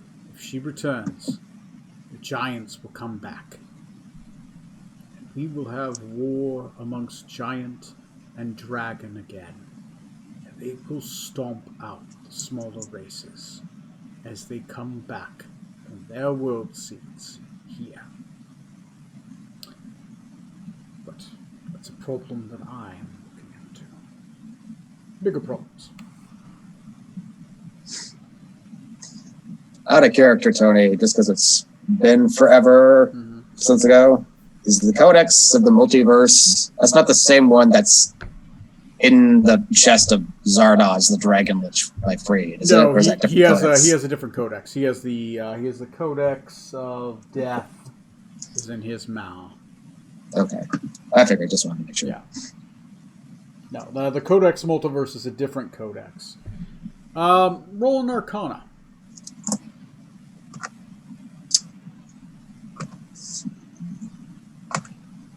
17. 17. Codex Multiverse. You know theoretically what it is, right? You know what a codex is. You've already rolled that before. It's basically the higher spheres of power put within a codex of power. The gods locked off the higher spheres of power from the world, but they put them within items, right? So they can be controlled. They can be concentrated. The Codex Multiverse is basically a codex of power that it's basically the key to the gate, right? If a being, so there's spells like banishment, right? Why do those spells exist, right? They banish a being who's not supposed to be here from here, right? There are rules that dictate who's supposed to be here and who's not supposed to be. Devils, angels, these are all considered outsiders. Their type is technically outsider, right? It could basically banish or bring in any outsider you want. It is the key to the gate to this realm. It can also, you assume, do things that are revolved around that. Perhaps teleportation. Going anywhere. It's the key to the gates. And it's the key to this gate. So when you assume it's the Codex Multiverse, that means it's a key to the multiverse. It's the key. So you can only assume what they'd want Orcus, who's an outsider of this world, to be written within the book for. The ultimate Disney Fast Pass. Yeah. There you go. It's Disney Fast Pass. I get to ride Space Mountain as many times as I want. Right? You gotta pass by everybody else. Fuck you guys. I got a pass. Alright. So, anything else? He's eating his steel oats. Just kind of... Any news of Joso, by the way? I believe you were guarding against some dragons that were on the other way, coming from the opposite side. Have they left town, or is the cult still establishing a presence? I received word. The dragons have left. The cult has left. You've driven them off. There are 100 innocent civilians who did die, though. When Orcus was summoned, in the world above, a small black sun appeared. Those that were in fragile health died as their souls were drawn into it. But it only lasted for about 40 seconds, and then it was gone. That's disturbing. Just imagine how bad it would have been if he would have been able to summon a true black sun that would have lasted over Joso. Indeed. You know if Jazia and her children are safe in Joso? Perfectly fine. Perfectly fine. There were curiosities on where you had gone. I have sated them for now. Sadly, my element has had to leave the city, as they are done with what has happened. I'm certain the Lord of Joso is very curious what has happened. Yeah, I'm sure Strom will be more than happy to tell him when we return. Yes, I definitely will do that. So what's next for you if you're done in Joso? Well, I'm continually on the run, as one of my great-great-great-great-grandchildren is out for my blood. So I can't be on the road very long. I've got a world full of evils that still need to be fished out. If you're ever hungry for work, I always have another fish I'm fishing for, so let me know. Of course, the Silent League is constantly a thorn in my side. I have to deal with... There's a lot of evil in this realm, and I cannot directly go at it. It's the Cult of the Unwritten, Cults of Orcus, which include the Silent League, the Infernal Conclave, the Dark Pact, it's Cult of Hasta, Cult of Marika, Cult of Tiamat, the Red God. And they're chaos every once in a while. Even on the side of good, there's the Conclave, right? They're always a pain every once in a while. There's those creatures to the south, right? Keep on abducting people. Entering into society. I don't like the Conclave. They've been here longer than most. Not as long as the dragons, not as long as the giants. About as long, equally as long as the elves. You could almost say the elves can thank themselves for being here because of them. But since the elven empires have weakened, the Conclave has become stronger. It's infiltrated all over the place. They're getting really good. Very difficult at being hidden. I don't know how they've trained themselves to infiltrate the world so well, but they used to be hard. They used to be easier to find. Now they could disguise themselves at anyone. I'd know one if I saw them, but I can't look at the entire world. So be careful. You see a flying ship, tentacles for face. Go the other way. Oh, we've seen one of those. As we said, we tend to run into every horrible thing in this world by accident. That's pretty terrible. Well, a bunch of giant evil creatures got released from a giant evil mountain. So, if you're ever curious, let me know. I've got Was that in the Gnome Lands to the south? To the south, in the Gnome Lands. I don't know. Tony would have to consult his map. They're on them. If you're ever in that hex. What was that gnome city we stayed at? Azum? No, the smaller one. The mining town? The mining town. The supposedly mining town. Which mines stuff that no one knows of. I'm sorry, I'm uncertain what you're speaking about. There's a lot of mining towns. I was hoping one of the other two here recalled. Yes. I do not. I don't recall it having a name, but yes. It's a very strange place with some memory enchantment placed over there to hide something. Oh, that's vague. Yeah, people disappeared. Some other people forgot they disappeared. They forgot they disappeared. Yes. That's more helpful. More detail. Please. Magcaster, I believe, was the name of the town. It's the southernmost town in Azun, I believe. So you're talking about the southern mines of Magcaster. Yes. Familiar in name, I try to avoid the Exonerable's territory.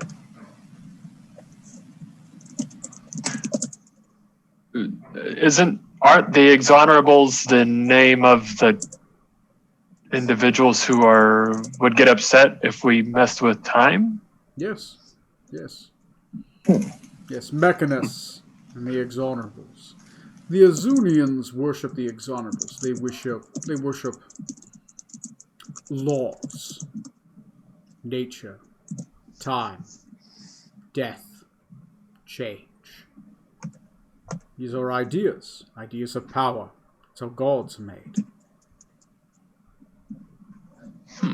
I am not one of them. I am bound to Scion, god of duty.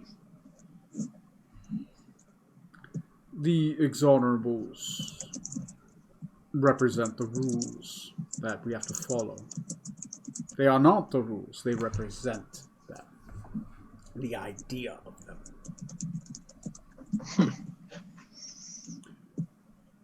Regardless, yes, I am familiar with this town. You're saying they be forgotten people? Yes, the town was far emptier than it should have been. It seemed like there were no more than half a dozen individuals still living there, and yet they didn't think there was anything odd about it. And whenever we pointed it out, they either lost their train of thought or seemed to reach for an excuse to justify the oddity. Almost as if they were being unwritten. Almost, yes. Careful. The Cult of the Unwritten. Sounds like Theras Dunian work.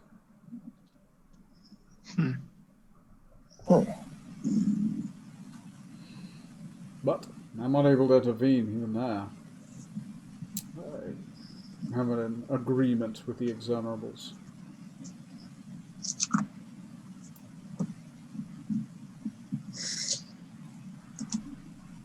Well, I think we'll be in Joso for the immediate future.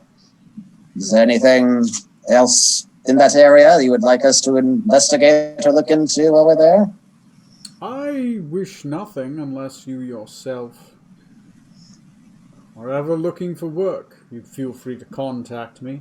I am an endless well of evils that need to be smoked from it. But you don't look to be bored people. We have rather too little time to finish up our list of things to do. Oh, Mr. Rutherford Benjamin Smythe, you've finally awoken. We're on the ship, eating food. I am Egg Shen, in case you've forgotten. I've already granted the wishes of your friends. Is there something that you wished from me in exchange for your hard work? I don't know what you got. Oh, depends on the ask. Everything is bound by the rule of 3, but you can always exchange all of them for something potent, like Mr. Zorksan has. He wished for power. More specific is always good. Less specific is fine as well. I will not do anything evil. I am a coatl of good. You can ask questions. Mr. Decadic has asked many questions, as well as Sir Strum.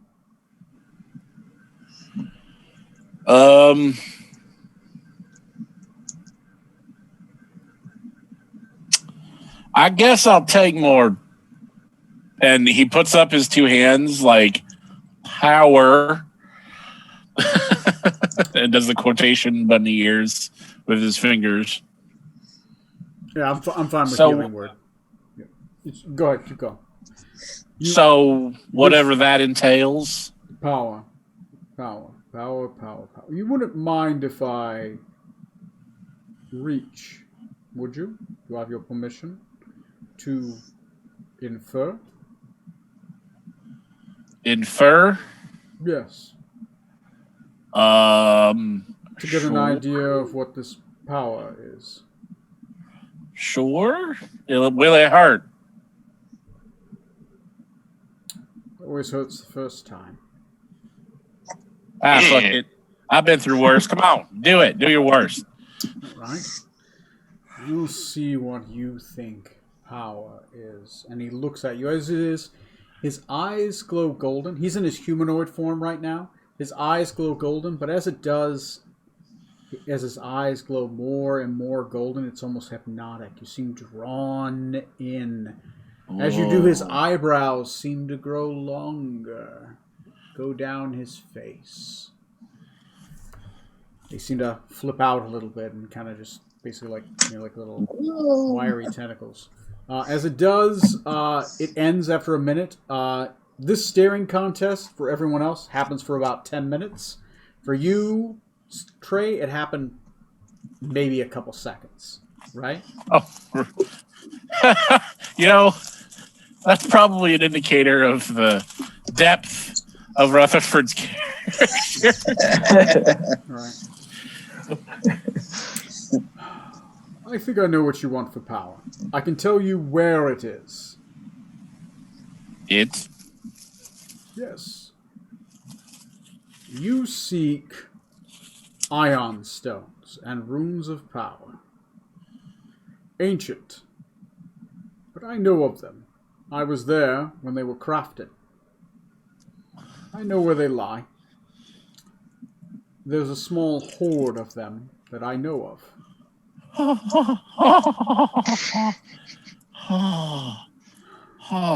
The Banshee Queen has a small collection of them. And she has no use for them. I do not know how many ion stones she has, but they do exist there, in the heart of the Lonely Mountain. I'm sure if you were to bring her something in trade, she would gift you with them. She has many. She would probably gift you a few. At this point, they basically just keep the lights on in her room, which is also her cell. what would she take for, trade? Probably a promise. Promise of what? Probably something good. She is unable to leave her room. She's always seeking servants to do good for her. Hell, that didn't sound too bad. Not too bad at all. She's not an evil being. The Banshee Queen is trustworthy and good. She is bound by her duties. Oh, shit, man. Sign me up. She's pretty cool. To the north, far to the north, I do not suggest this, but far to the north, in pretty much any capital city you find in Valashdana, you will more than likely find runes of power. They're inscribed on your armor and arms.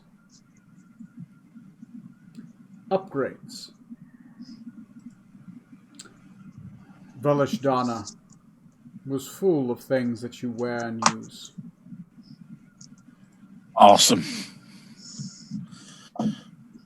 Oh, that's one question. You can ask 2 more questions, or 2 minor boons or 1 moderate boon. What do you mean by boon? Favor. Exchange. I owe you, Oh. and I pay my debts.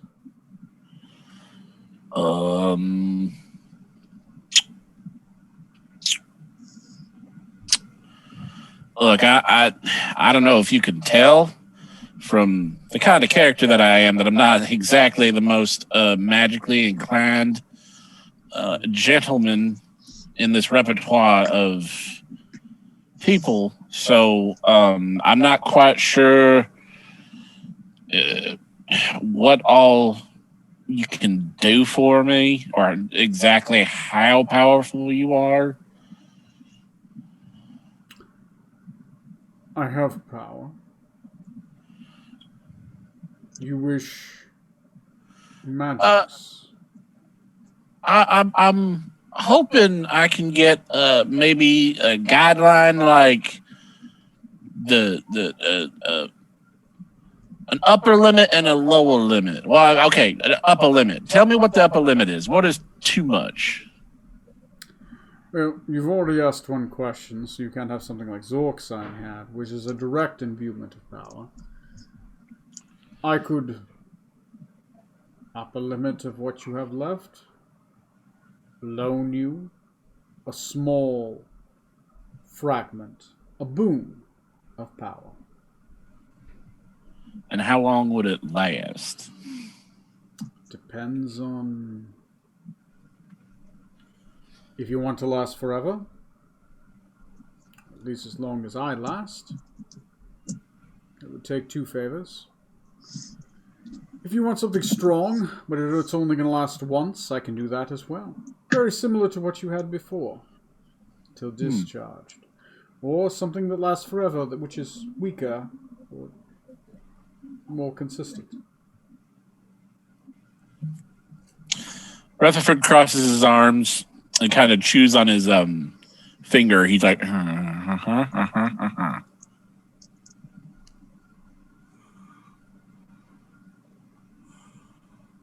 I think I'll go with the consistent one that lasts like a really long time, but isn't like super overpowerful or anything. Okay. It'll take the other 2 favors, but that's doable. Mr. Zork-san, to remind yourself, you can ask me each day what different thing you want. I'm giving you permission to change up your power every day, kind of like a cleric. Oh, cool. So you get to choose one. So that's the other thing I was going to say. Like, you get this one, but it's not permanent. Like, you can change it up, but like a cleric, you pick a thing, right? Unlike Trey, who I'm just going to give a thing. That's cool. By the way, Cool. Trey, the roll room works now inside the thing. So your dice room now actually works in D&D Beyond. Wait, so if I roll something on D&D Beyond, it'll roll in The roll room. If I'm in the roll room in D&D Beyond, which is like the campaign chat room, I see it. Okay, well, can I do a test run on that? Yeah, sure. Give me a second. I got to give you a. Let me give you your thing first. My campaign. 'Tis of thee. Give me a second. And just as a reminder, we're all level 12, right? We are Yep. level 12. Cool. I'm in it. It's like campaign, and there's like a chat box. If you Okay, I see it. That's cool. If you go Wow. ahead and roll, I'll know what you rolled. Fucking sweet. Look at that shit, Yeah. brah. I was gonna talk to Cody about it because I'm like, hey, we can all now have a roll room if you just want to use the roll room, you know. Yeah, we. That's great. That's perfect. That's I'd wonderful. almost be more comfortable with that. That way, you know, like if I'm rolling hot, he's not like, you know, did I really roll a 20? You know what I mean? Yeah. No, I like that. That's a really cool thingy. Yeah. That's nice. I like that. Go ahead and hit the button. I haven't seen you hit it yet. What do you want me to roll? Anything. Just anything? Don't matter. I'll buy him. Rutherford is rolling. Looks like initiative, and you got a 28. Yes, that's a natural 20. So I just wasted that. Well, yeah, but the thing is, it tells me what you rolled and when you rolled it, right? That's pretty great. So I don't like have that. I don't have to go back. Oh, he rolled in and if you roll like 3 checks, I don't have to know which one's the athletics check. I know. Oh, right? because it actually say it right there. it Oh, tells so me. It tells me. neat. So it's kind of cool. Anyway, I'm going to go to your That's features and fucking traits. handy. And That's handy. I'm going to go in there and I'm going to choose a thing. But because I get to choose it, it's not as cool, but still pretty darn cool. This is a... Give me a second. You just did a timeshare. Give me a second.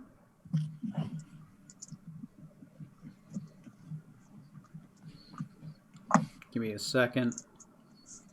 Give me a second. Ah, there it is. There it is.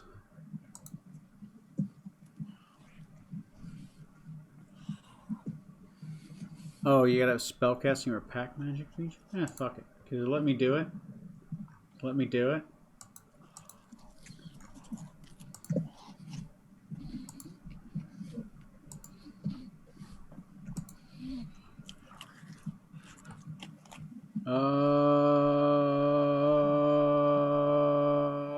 Shit. I can't seem to Yeah, fuck it.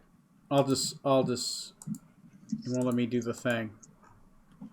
Yeah. It won't let me do the thing. I'll do a different thing. Give me a second.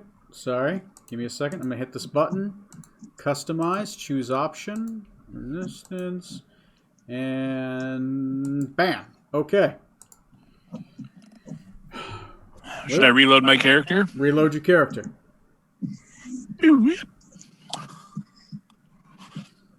Thinking about it. As you have worked, and I assume we'll have to run into again, I offer you a measure of my natural protection against the forces of darkness. I gift you a seed. He pulls out a feather, and he says, swallow this feather. All right. I How like big it. is this feather? It's about as big as that French fry. Like, literally, I think that works. All right. Oh, okay. Yeah. Just hump.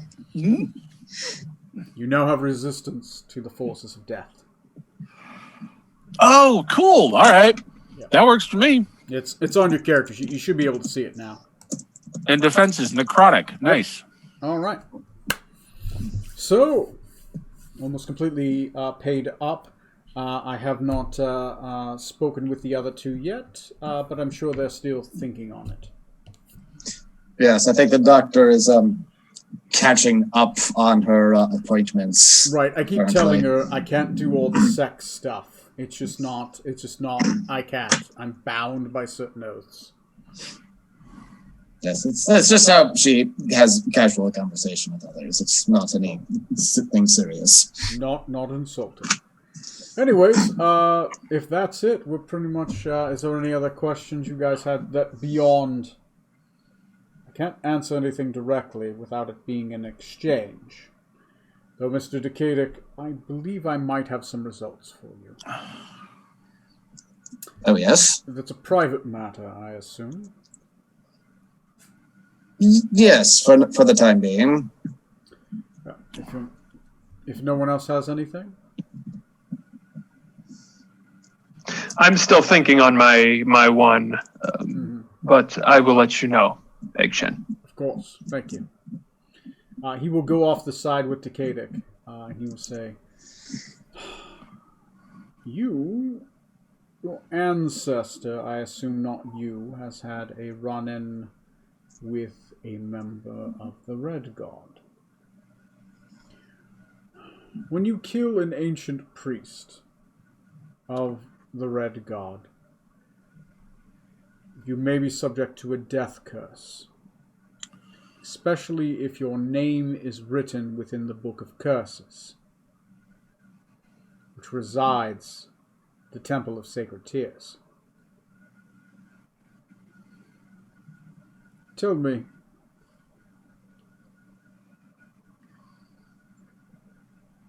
do you have any siblings? Yes. Brother who is deceased and a sister. Is this brother your older brother? Yes, he was the firstborn. Your father, does he have any brothers? He did. He was the youngest of 5 who also all died.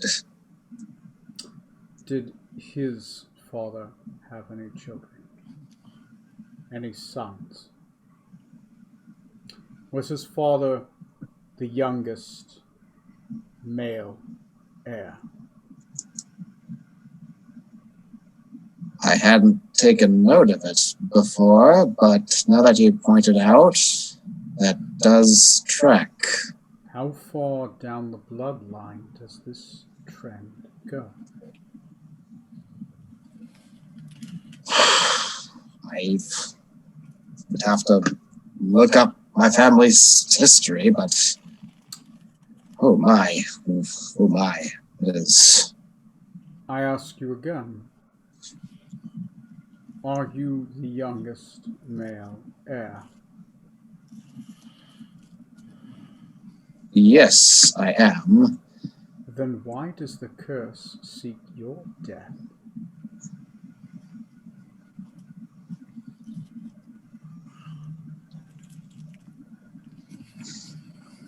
Your bloodline is cursed.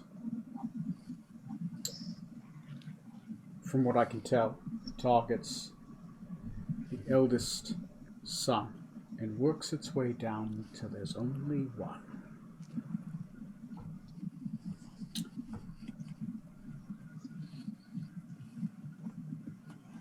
It's not direct, but misfortune will put great calamity in your way.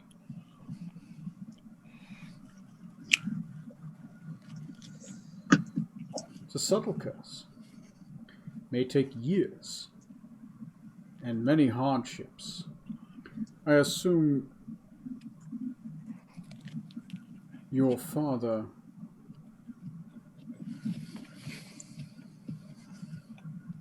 had a rough life. He is a well-renowned warrior who has never ran from the fight. Did he ever have a younger brother that didn't survive? If he did, he's never spoken of it to me. He's not the most forthcoming at the best of times.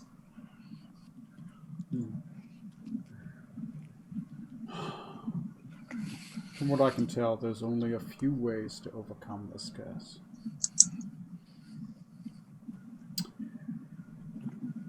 One of them is to be the youngest male heir.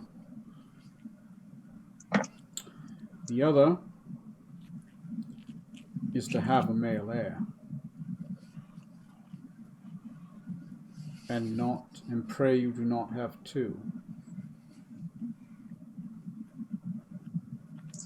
Well, I know for a fact I don't have any male heirs. There's a third way to get rid of this curse. It's a devil's choice.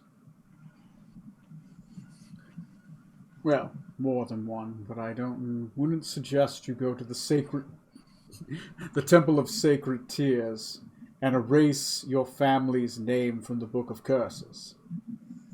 That would be suicide. Anyway, I'll suggest the lesser version of suicide, which is to storm the Lonely Mountain, go to the heart of the Banshee Queen, and seek her aid with the Tears of the Banshee Queen and undo the curse. From there, it would protect you, not your future heirs. But it would protect you. It would undo 6 seconds.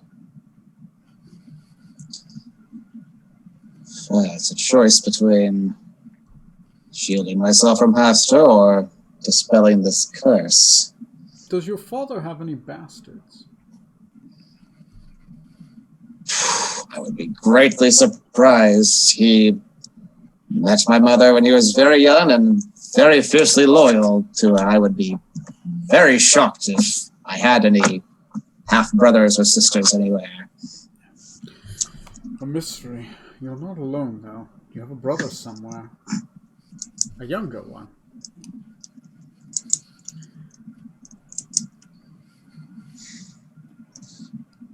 Can I do an insight or something? Think back to when I talked to my mother. Did she look different at all? Like she was maybe newly expecting? Roll me an intelligence check with disadvantage, because you already made this roll before. All right. And the roll room. Let's see here. Yeah, I still can't figure the D&D one, Beyond one, so I'll just use the old one. Okay. 7. It's tough to tell. You studied the Arcana, not, the medical stuff. What you know of elven physiology is generally it takes about 2.5 years for a kid to be born. right? They have basically double, if not triple, the expectancy rate of like a human, right? The gestation cycle is much longer, right? So your mother could be like a year pregnant and you'd have no idea, right? That'd be like a couple months. The only one that could really tell you would probably be your mom. That would be a Or fun Yeah. conversation. Yeah. Anyway, so yeah, there you go. Mhm. Yeah. Forces have conspired to kill you for quite some time. I would think back to when they first did. Has it been a couple years? 30 years? 40 years? I can't tell. With elves, you could be like 200 years old. Yes, well, yes, I'm fairly young for an elf myself. On the topic of brothers, though, I had a vision quite some time ago from my brother's killer, a roach demon named Agraskil.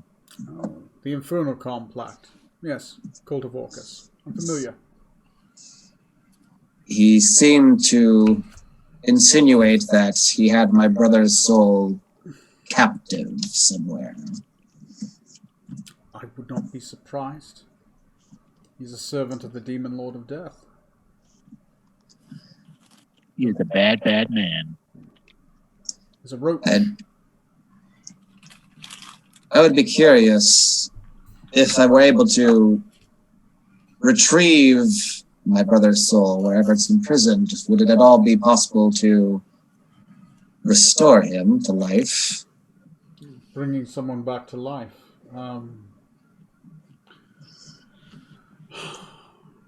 If he's been risen from undeath, it would take powerful magics of the highest order. I happen to know a few who would be able to do it. But yes, it's possible. It would be costly, very costly. You would need... There's a few ways to do it. You would need access to a priest of the highest power, or you would need a scroll that's been imbued with the power of true resurrection. Those are very rare. Yes, well, I think I've heard where one or two may be located. But that's another matter entirely for now.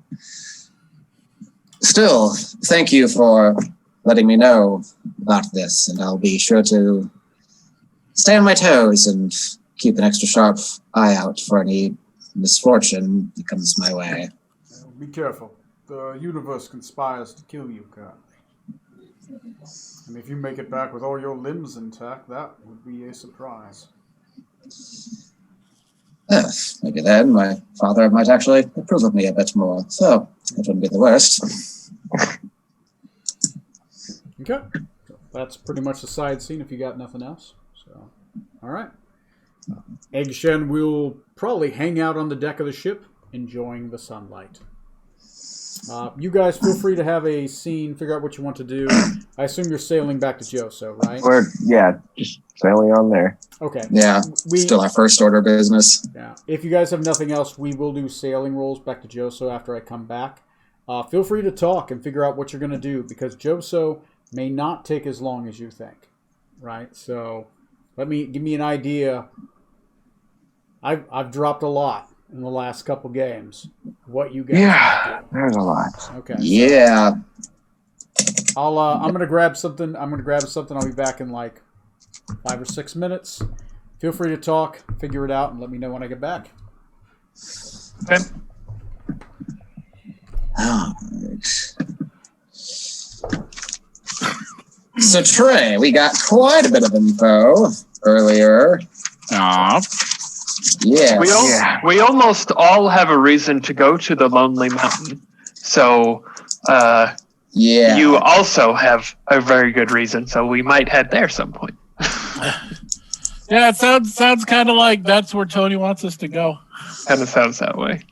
Yes. In addition to those ion stones, apparently the Banshee Queen has something called the Tears of the Banshee Queen, which can be used to basically undo 6 seconds of your life, basically, which we could each use to remove the yellow sign we got branded on us and break our contract with Pastor that way. Except for Smoot, because he's got 2 marks. Yeah, And he we can kinda- only be used on you once.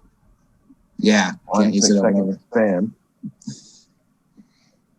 I mean, yeah. Or I wonder else the whatever he called them. Not I want to say untouchables, but that's not it. Boogity boogity boys. Yes, they come after you if you use it more than once. yeah. Oh, the people who don't want you disturbing time, basically. Yes. Yeah. Yes, the Excellent. Time Lords, whatever. The David Tennant. Yeah. hmm That would make him mad. He wouldn't like him when he's mad. Let's see. That's probably, I'm thinking, where most of us want to go after we take care of this stuff in Joso. So the big flashing neon signs are pointing to the Lonely Mountain.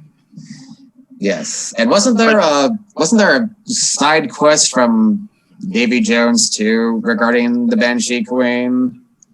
I'm pretty sure that's a negative thing for her. I'm sure it probably is. I'm just looking through my old notes, and I thought I'd copy down those quests, and it looks like I didn't.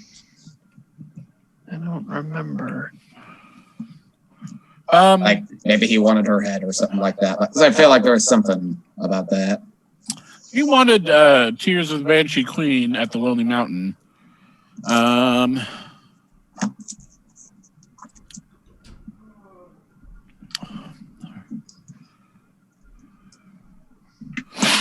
Let's see. Oh yeah, and also unrelated, but I inquired about the possibility. I had an idea of that fire titan we ran into a while ago. That was like imprisoned in that volcano. It was all like blah blah blah, crazy and shit.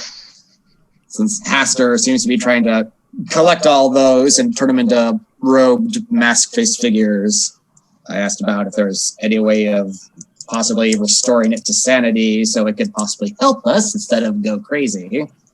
And apparently in Samadhi, there's a rainbow lich who could possibly do that at some point also. That sounds really cheerful, a rainbow lich. Mhm. Yeah. So it's either gonna be really good or really, really bad. Yeah. Why not both? Where the hell is It's like- Samadhi? It's in like a really lush area, but then he just looks like death, you know? Like it's such an opposing look Yeah. that like that's what it's in my head. Or it's like really crappy everywhere, but he's like multicolored, super colorful and shit. I know he's smiling. Yeah. He's a decrepit, half-rotting skeleton, but he's just the friendliest fellow you've ever met. And he's got a Technicolor robe. Yes. The skirt of many colors. The only other thing I see, here's what I have written down for items that Davy Jones wanted. Tears of Banshee Queen at Lonely Mountain. Codexes for equipment. You know, I really wonder what 6 seconds Davy Jones would like to undo. Yeah. Yeah. Elder Sciences, Shrion Hills border of Metia and Messia. Fancy looking ball that can hold anything in it in Elven Towers. Heart we of the have. Sea. Yes. We're not giving up. Phylactery of blank. I think I didn't pick up the dude's name. Prismatic Lantern of Azun destroyed. Tongue of the Truth Seeker in Desert. Axe of Night of Autumn. Heart of Heartless Queen. Heart of Ogrevale. Gate Key of Rynair. Living Night Naga of Quixava. Egg of a Fairy Dragon. Or Destroy Great Pearl south of Isle of Dread. Is that part of the name? Is that like Klingon? Yeah, absolutely. Tom, question for you. Yes. Is it your plan to kill Sessiva? Yes. Okay. Spoilers. Couldn't have guessed that at all. I'm just making sure. Then I do have my question for Egg Shen. All right. Egg Shen as he's eating his steel oats. Still, this whole time he's just been shoveling it into his mouth as he's talking.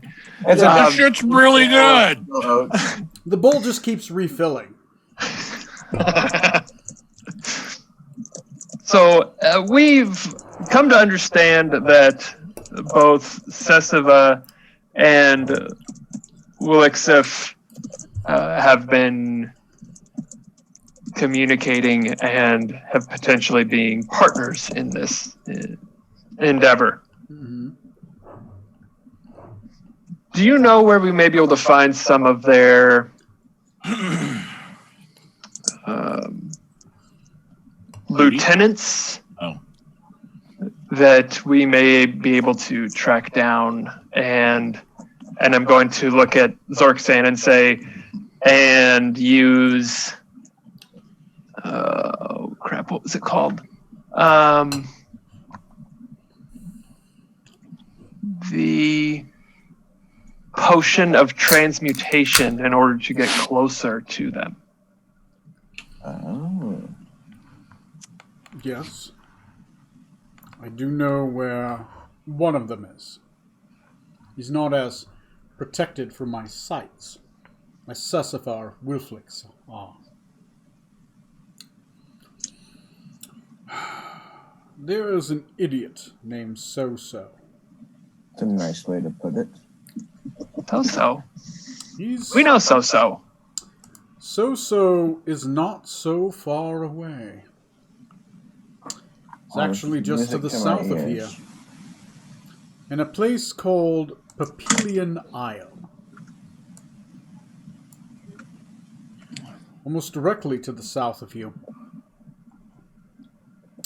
He commonly goes there to buy slaves. And he works with the storm giant Papillion.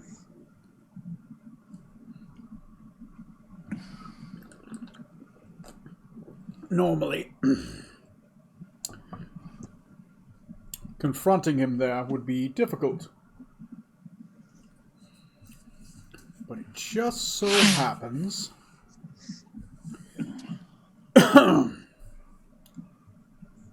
if you...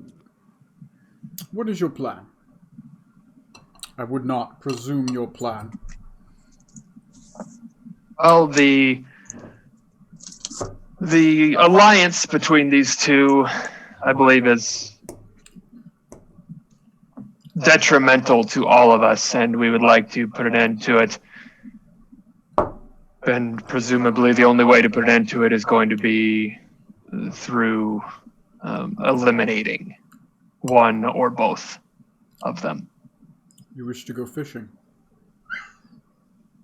Good. That is a good point. Yes, we do want to go fishing. If you wish to fish out, what is it you plan to do with So-So? Are you just going to infiltrate him, kill him, replace him? He's evil. I don't mind. Well, the plan could go either way. If you don't have a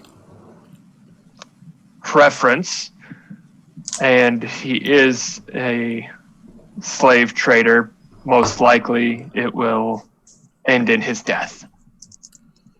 Oh, yeah, he's a slave trader. I mean, he works with Sessiva. That's kind of what they do. You wish to just kill one of her lieutenants? How was that getting you closer to Sessiva?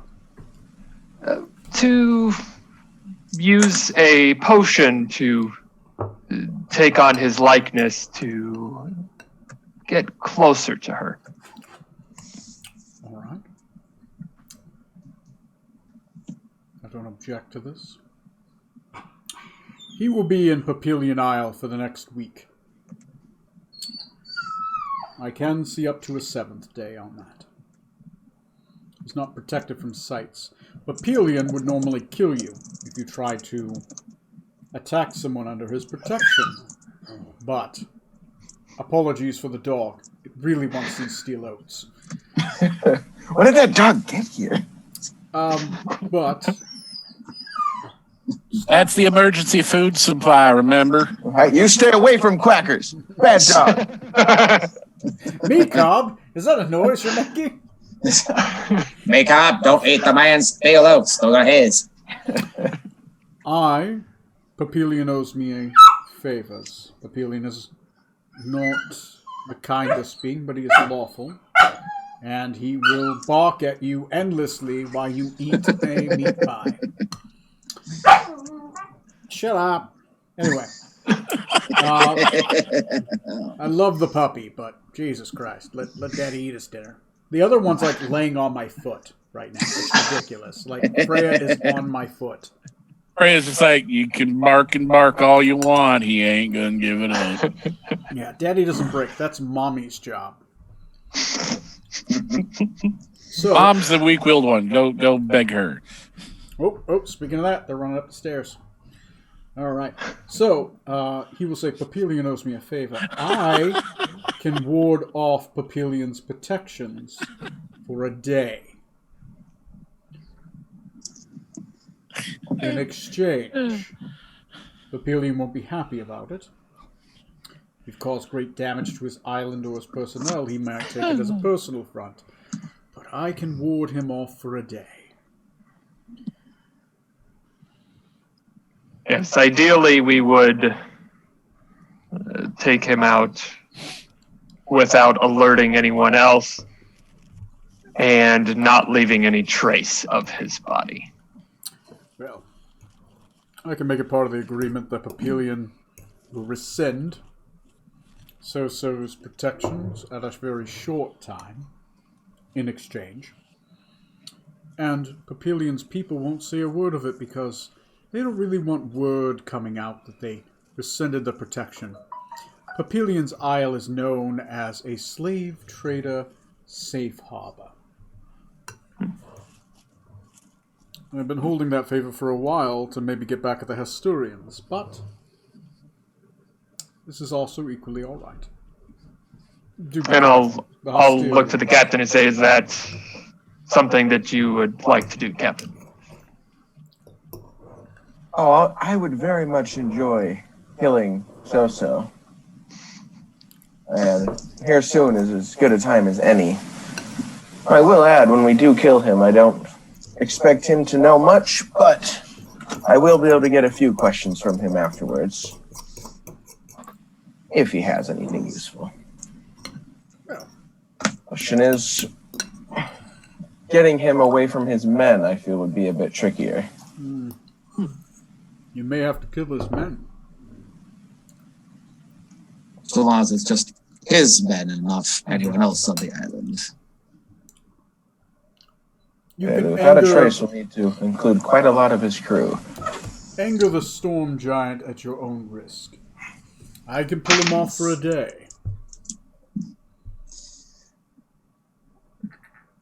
Did suppose we could try to isolate So-So from his men and then in his guise perhaps send them off somewhere else, saying perhaps he has another mission that he has to take care of and disappear for a while. That way no one will also suspect his disappearance, why nobody has seen him recently. It's your call. Might be easy just to kill his men. Small island. They're all on the ship. It's not a town. It's a Slaver's Bay, an encampment. But you are creative gentlemen. I do not have such creativity. My creativity is limited to my food tastes, really. Which is steel oats. Possibly be able to strike a deal with this Papillion and see if he wants some new recruits from the rest of So-So's men. That could be helpful. Trading in the slave traders for slave fodder. The irony is not beyond me. For once, Captain, I actually kind of like the way you think. I believe it's called poetry. Yes, it rhymes. Let's see. Speaking of which, where is this island and where are we? And I haven't really checked since we got on this boat. I can. Find out. I can Off put, of the... I can put it in the chat. It's under the Papillion Isle is under dangerous areas. Oh, I see where we are. Yeah. Okay. Yeah. Yeah, halfway between Isle of Dread and Schultz, and yeah, just south of us. Oops. I think it might even be pretty close to that fucking illusory island we visited way back in the beginning of our campaign. Kind of. The Illusionary Isle was, yeah, it was near. It was near. It was, shit. Yeah, close. Close. That Illusionary Isle is like, you're like 30 leagues from it. You're almost an equal distance. Perhaps, if it's still there, maybe, Captain, you could approach Sosa with the offer of an island with a golden obelisk and other riches, maybe, that he might be willing to help you plunder. Just an idea. I do like the way you think, but with him it needs to be a little bit more straightforward. Not exactly the big picture sort of fellow. I just need to repay him in kind for exactly what he's done.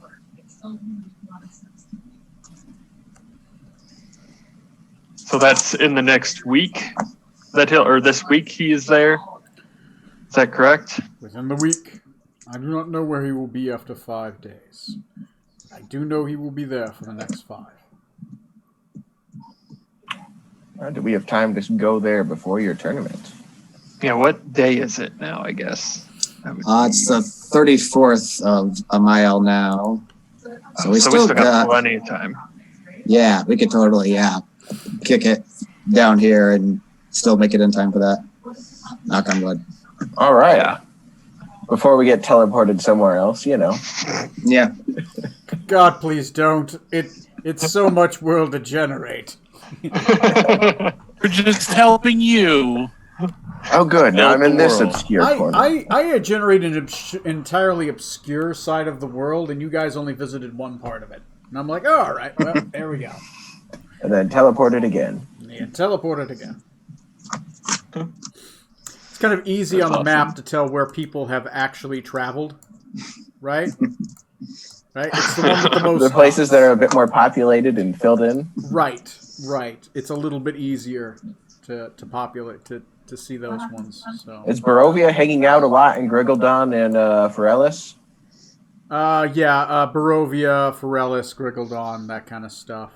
Or that's where their campaign is mostly hanging out at so far? Mostly on that side of the world because it's campaign building.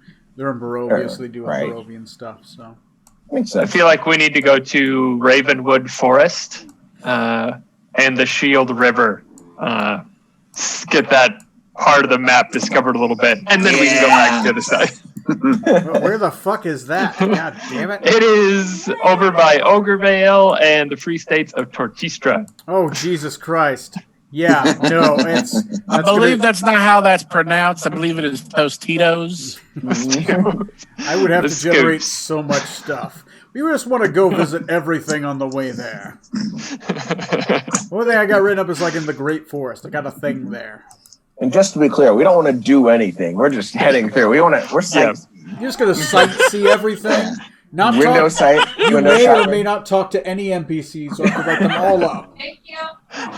Right? See, we just Boutique keep Clan Travel Enterprises. We'll take you anywhere. exploring the world until we hit level 20, and we do something that kills all of us off, and we play as our backup characters. We got another 10 levels of exploration to do. Yay! There you go. It's like StarCraft. You send a guy to the corner of the map, right? Right away. Just All right. So, what are you guys doing? I'll be right back. I need to take a quick break. Yep, go for it.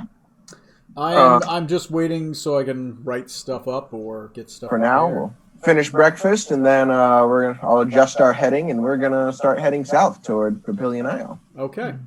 What is your rough plan? Right, just so I can maybe get like a board set up or something.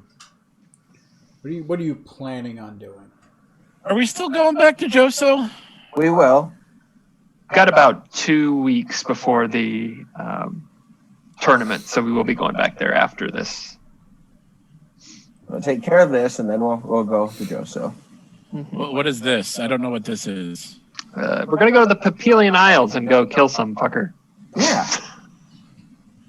Is that the? You met him once. He was the snake man who came on the deck of our ship when we were in Quaxava. Mhm. We kind of had a hissing contest at each other. You didn't understand, and then he left. And Right. Okay. So what's available for breakfast there? at the island, No. On ship.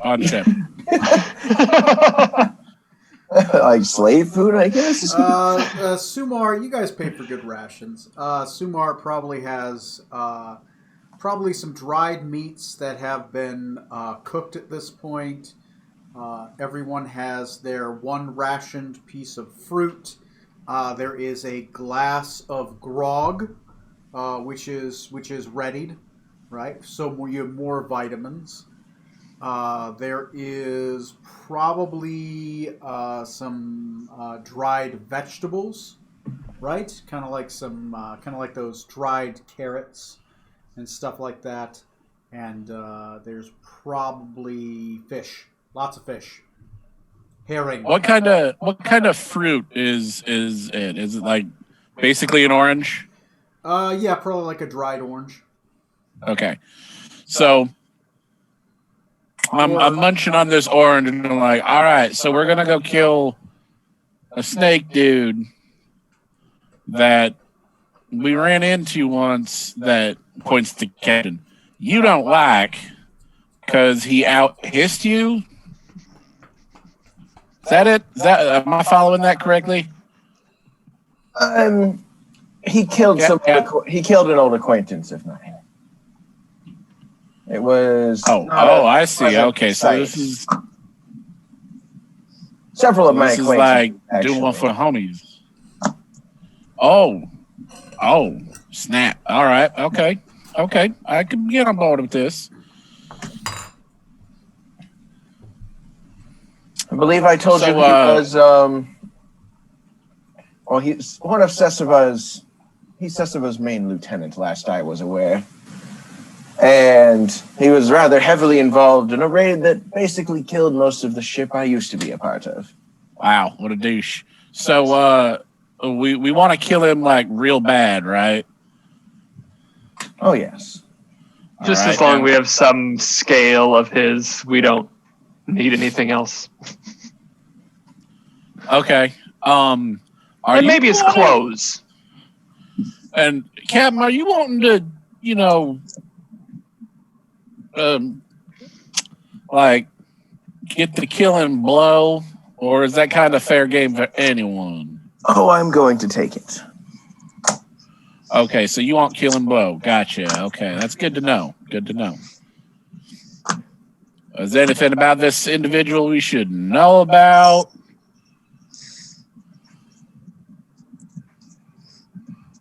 He's about what you'd expect. A vicious and, well, a cruel but stupid monster. Cruel but stupid monster. Okay, so no like, is he magical? Has he got the magic thingies that he do, or some people do? Not knowing what Tony has, I'm pretty sure he's just a physical fighter. It's more what I saw him as. All right. But who knows? He very well could have been trying to hide something from me. We never exactly got along, even when we were sort of on the same team. Well, I'm not allowed to get the killing blow, so I can't use my vaporizer, my disintegrator. You're welcome to use it on any of his men. It just doesn't feel the same if I don't actually shoot the guy we need to kill, you know? But, I guess maybe... Just to clarify, don't shoot me this time either.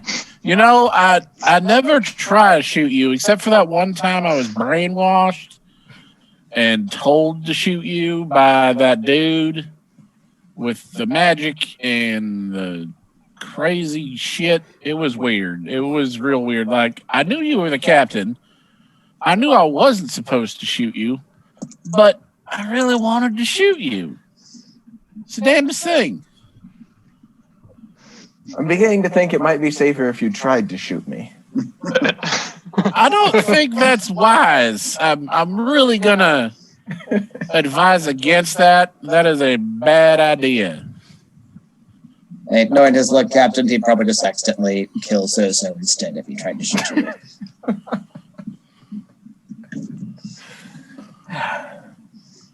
I feel a little insulted by that, but at the same time, you're kind of right. All right, I know you well, little bug. Wait. Little bug? Yeah, your nickname. Mm-hmm. Who the fuck came up with that nickname? I did. You asked me to when we went in disguise in the Temple of Elemental Evil. You're like, Okay. Somebody give me a nickname. I said, Bug. Out of character. Is this real? Yes, it is. I don't remember this at all. Thankfully, Dude, it's I'm recorded. never going to forget. Rewatch the episode. Amazing. Oh, shit. So, Egg Shen, how open do you think he'll make the island, or will it? I guess, Oh, they'll... if he's Probably. waving his protection from him, does that mean we'd be safe to attack him there on the island, or would there be too many other people and we still need to do it out a ways?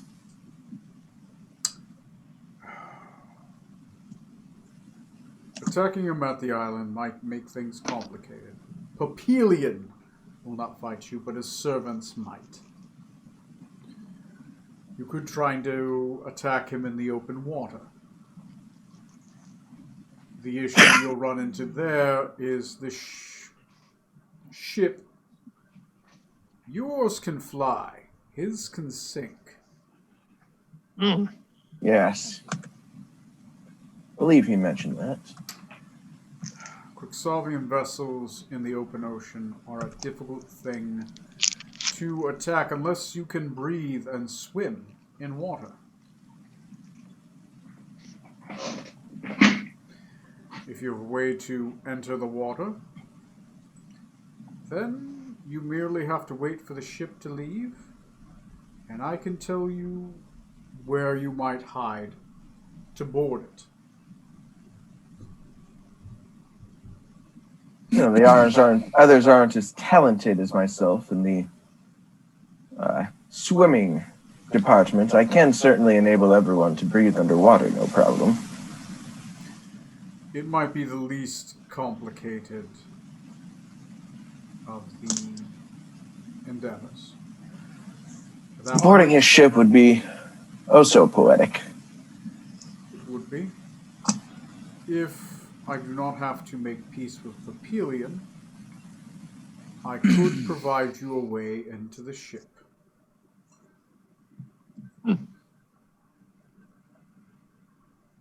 Somebody sounds like that should be plan A. Yes. Is that what you wish to do? I like this underwater boarding idea you have. It's not my idea. It's more yours. It's like Raiden in Mortal Kombat. He's not allowed to interfere. So what way would I be able to get to board his ship underwater? Surely they would keep it quite sealed. A scroll. I can create a scroll of doors. It can create a door through a solid surface. Pick a spot on the ship and you create a door in. What you do with that door afterwards, it's your business. I mean, it's not like it's going to sink. It's the ship underwater. It's filled with water. I mean, outside of like the holding pens for the mouth breathers. Drowned slaves aren't worth as much. But tougher to stop a slave ship that can be underwater. Easier to pirate that way, unless your ship flies. So, if that's your plan, I can have the scroll ready. It'll take me... Somebody roll me a d4. First one I see in the roll room. That's a 12. That's a 2. Okay. 2 days.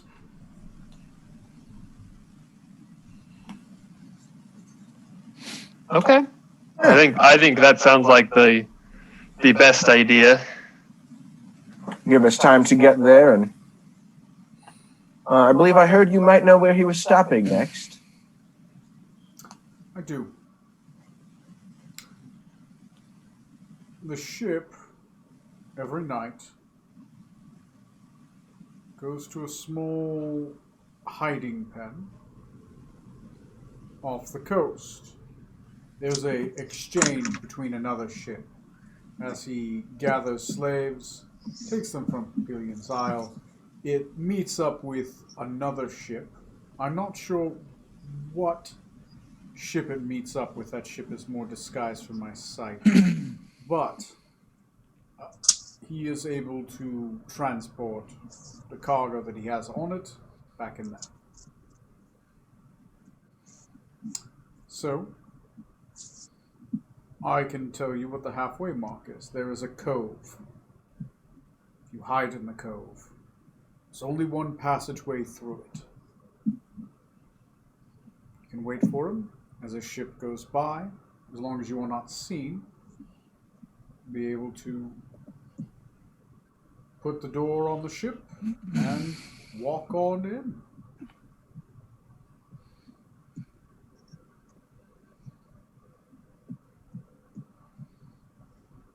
Is this acceptable? Very acceptable. Excellent. Nope. Make your preparations. I will create the scroll.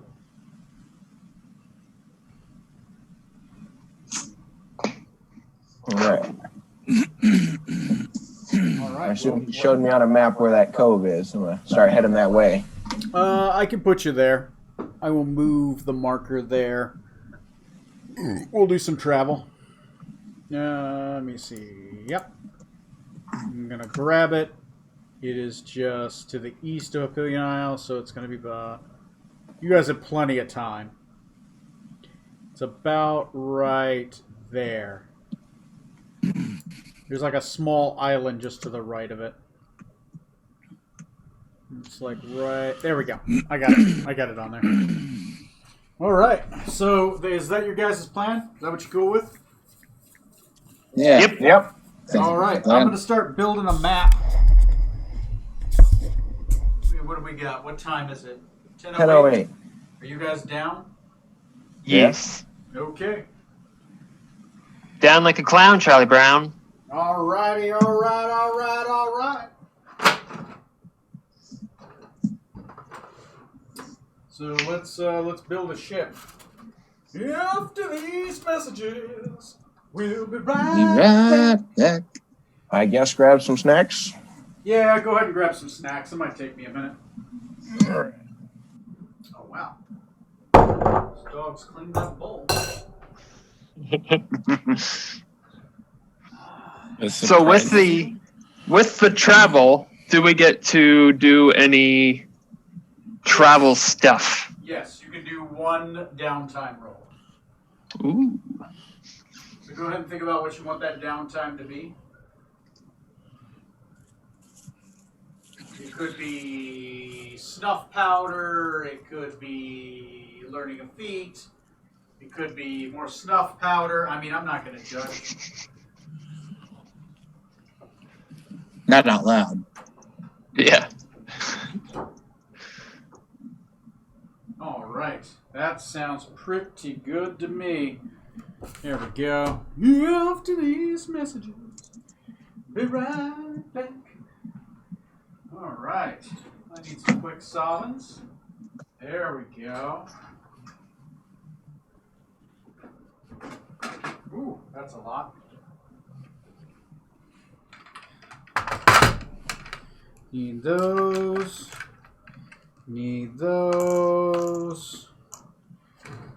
Gonna need those. There we go. There we go. I need some of these and that guy. Which one of these should be so-so? Like, I'm looking at all these guys and I'm like, which one of you guys is very so-so-y? Right? This guy or that guy? This guy, maybe? No. No. This guy looks kind of so-so-y. He does look like a fighter. Yeah, I like that. Alright. I'm going to put you off to the side with you. And...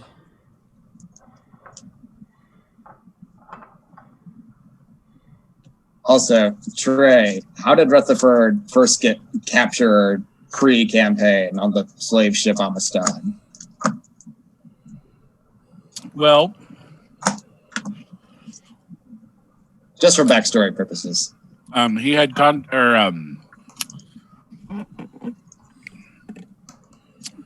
taken a contract to bring in Scarlet, actually, and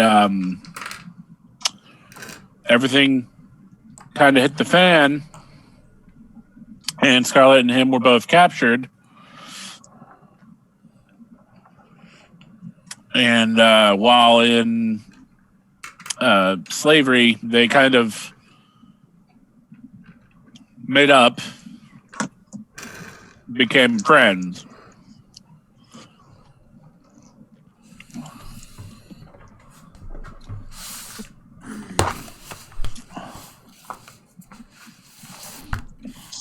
Yep.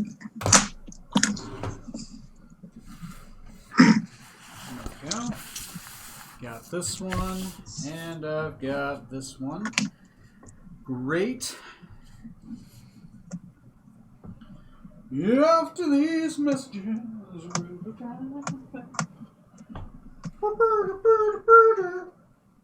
It's too bad Corey apparently couldn't make it tonight.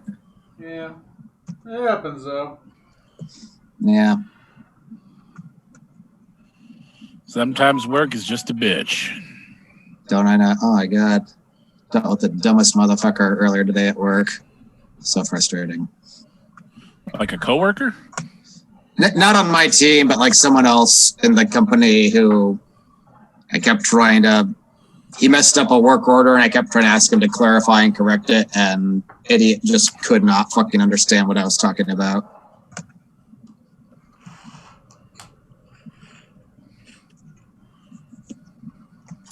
Awesome. That sounds great. Not really. Yeah, it's the tits.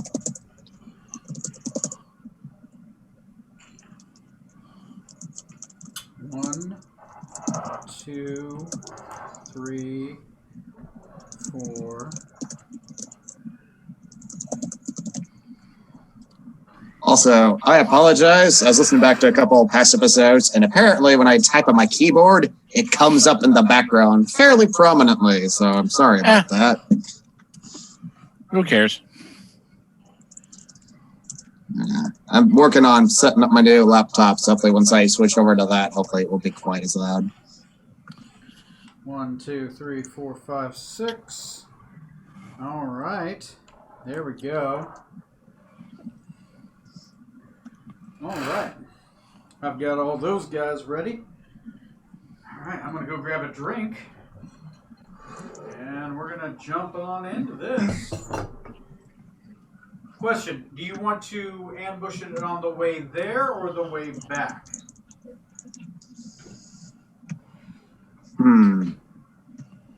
That is a good question. I'd almost say back because he won't be expected. Yeah, if the giant dude knows he's like gonna visit his fort and then never shows up, that might raise suspicions. Mm-hmm. Okay. That works for me. So That works figure- for me. once Tom gets back here, we'll You'll know. check with him. I'm going to go make myself a drink real quick and we'll be ready to jump in. Alrighty.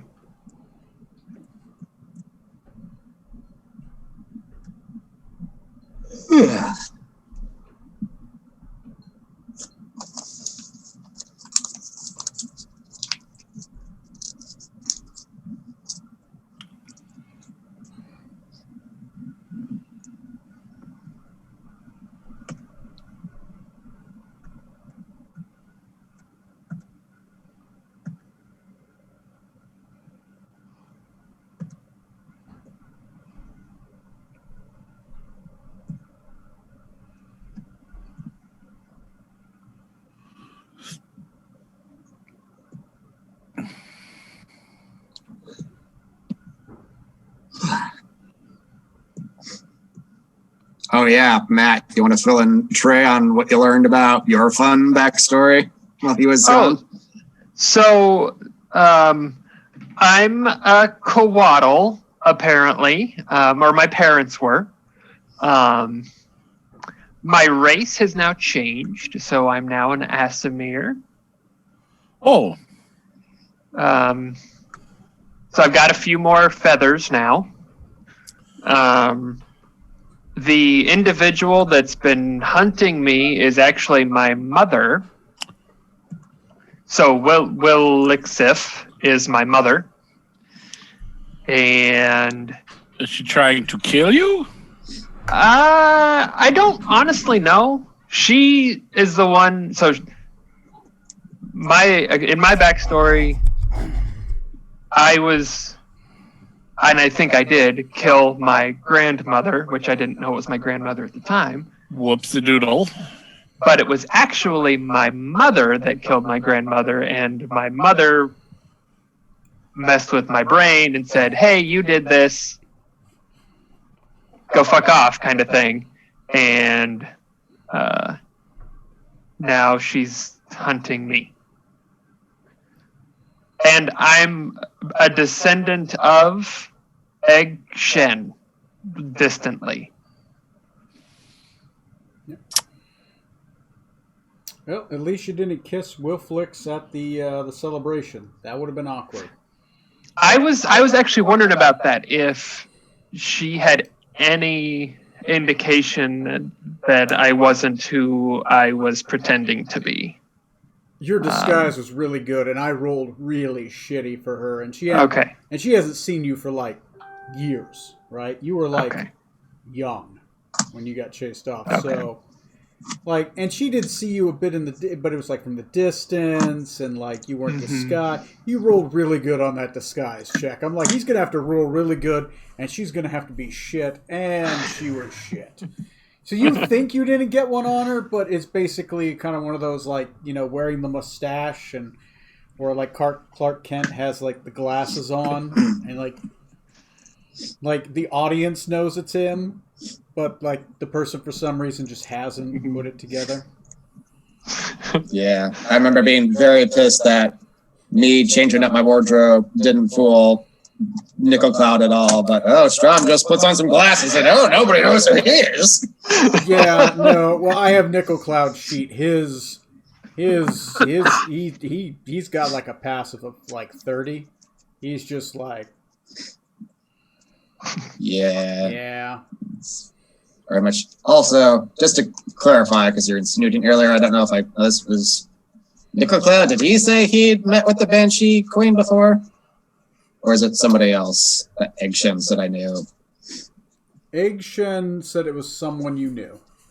I was guessing your dad. That's what I was It thinking could too. be Nickel Cloud. It might not be Nickel Cloud. But you do know somebody that has spoken with the Banshee Queen before. It was Morty. Could also be crazy with it. It was more of an inference of like it's not impossible to meet her, right? It's just difficult, right? It's not an easy task. She's under heavy guard by like demons, you know. Mm-hmm. And she's kind of stuck in this room, right? Right. Not so much that she's difficult to reach because she doesn't like visitors, but rather visitors that don't survive. Right. She's in a prison, right? You got to get through the guards and the warden, you know.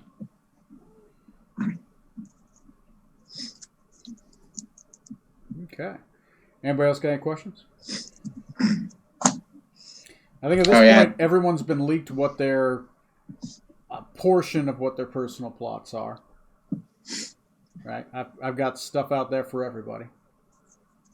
Yeah. Big heaping spoonful. Also, Tom, we were talking earlier when you were gone. Did you want to try to ambush So before he goes to the Slavers Island or after when he's leaving? You're thinking when he's leaving. Yeah. Either on his way to the drop-off point with whomever this person is, or on the way back to Papilion's Isle. On the way back. Okay. So that way, whatever he's getting, because if you want him to disappear for a bit. Okay. All right. I'm going to exchange that. Easier if he doesn't miss his first meeting afterwards. Okay. At least not immediately. Had to do a... Okay. No, it's on the way back. That'll have that. Okay. Now, this question's going to come up, so I'll pose it now. What do we want to try to do with the ship?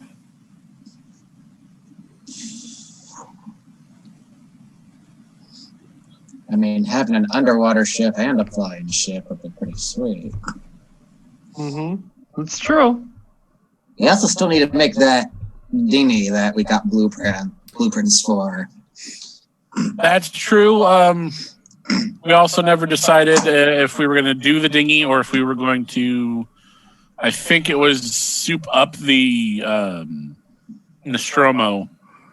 I think you guys had already decided on the dinghy, right? Because that's... Yeah, because Pradis gave us blueprints for how to, not like exact specifications, but like a general plan for how to make one. From what I remember, he gave us plans for both, and we were to decide between the two. Was it both? I think it was just the one. I have to rewatch the episode to make sure. What we do is we keep this ship, and we put our alts in control of this ship, and send them off. Alternating Friday games. Yeah. I can do it. I mean, I'm down for whatever.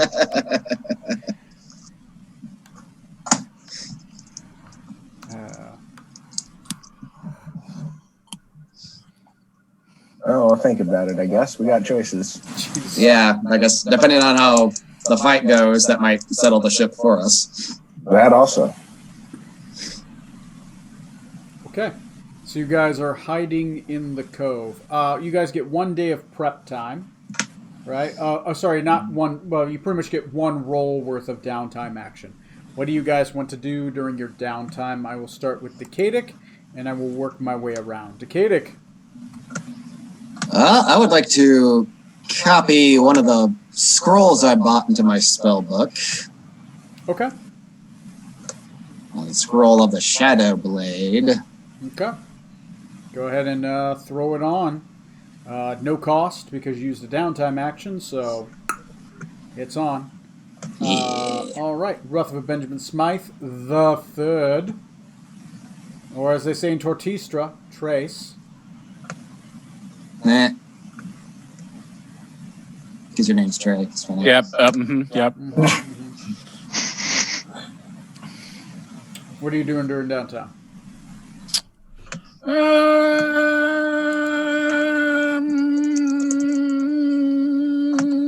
It's a good question.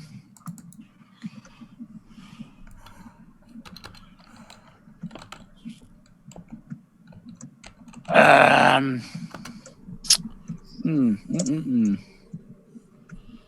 know what? I'm gonna tinker. Let's tinker. Let's do some tinkering. Okay, yeah, go ahead and roll on the tinker table. So it was intelligence plus proficiency. Intelligence plus proficiency. Yep. And you've got the tinkerer's tools, so you get a +2. All right, so this will be a D20 plus 8 Okay. because there's no button here to. Yep. Go ahead and roll that, and That'll be a 16 then. 16. That is 2 successes.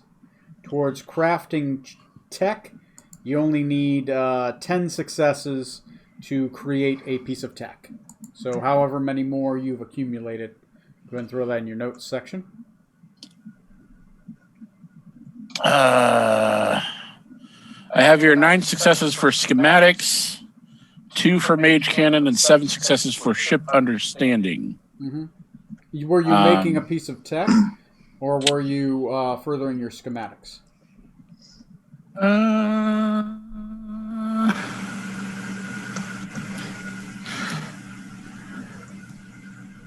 The tech is that we roll on the table to see what you made.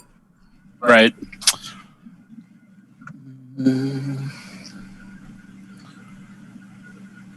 How about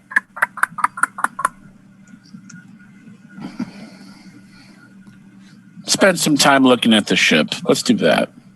Okay. So that I'll add 2 successes for ship understanding. Okay. Where does that put your ship understanding at? 9. Okay. Noted.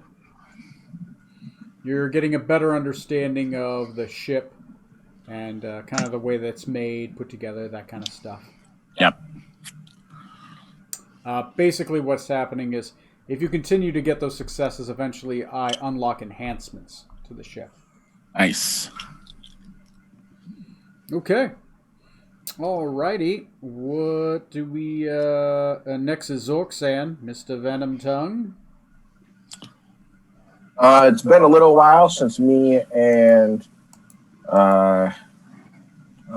Lodge. Since me and Lodge worked on my heavy armor training, so we're gonna do that for the day. Okay, go ahead and go for it. I guess it's gonna be these plus an extra 2 because I can't see a way to just add the plus. Your 4. equipment bonus is 2, and you have a teacher advantage, so that's advantage. All right, I got dirty 20 total, so 3 successes. 3 successes. Hell yeah! All right. Let me know whenever you get to 50. I'm at 41. Getting close. Strom, what you got? I'm going to talk with the Skull of the Masters to work on my feat. Mm-hmm.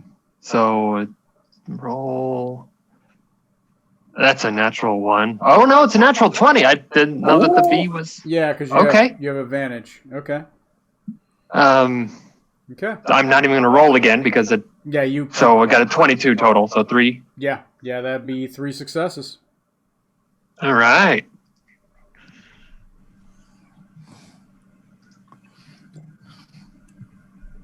Did you get to 50? You learned it. Getting close. Okay. All right. So you find yourselves inside the cove. How are you wishing to try to jump the ship? What is your plan? You know the ship is going to have like some observation around it. It might have like some guards outside and inside. How do you plan to sneak aboard or brutally attack and assault the ship directly from the get-go? I am down with whatever. It's underwater, so I assume... It is underwater. So go ahead and discuss. Let me know. Once I know your plan, I'll build the board. How big does that tunnel seem to be in? It's about a 30 feet wide. Or, sorry, 30 yards wide. It's a deep cove. It's a direct tunnel through a cove, and not much a tunnel. It's just an opening. It's a channel, right? That just kind of goes through a bunch of coral. There's coral patches everywhere. It's not like there's non-stop coral, and this is the only path. But there is a defined path that a ship could weave through. And this is probably a chosen area because it's probably a good drop-off point for underwater ships to be able to exchange goods, right? Because no one would be able to... They don't have to surface. They don't have to worry about getting attacked from the sides unless you know the path. Could we attack from the bottom of the ship? You could try to hide amongst the bottom. I do have control water as a spell, which could mess around with the area the ship itself is in if we want to mobilize it or move it around, maybe.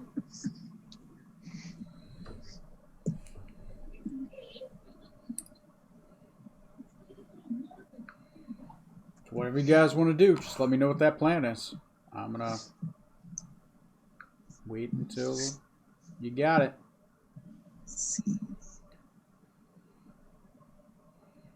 Could make a trench or a whirlpool. We could, if you're able to do something with the water to distract the people who might be on the deck, and then we can attack them while they are preoccupied with whatever you're doing. Could, yeah. I could make a whirlpool, not under the ship, but off the ship to just, like, draw their attention. Be like, hey, what's that over there? And you sneak up behind and flat. Mm-hmm.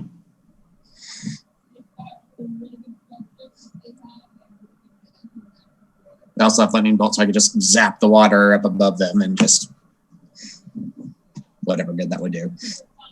Mm-hmm.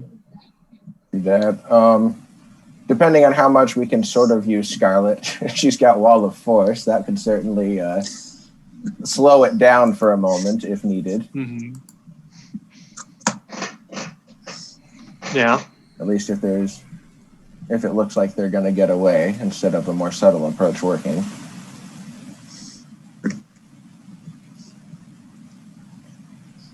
You hear that, Doctor? You stay on the ship, you cast Wall of Force if they get away. Decadic.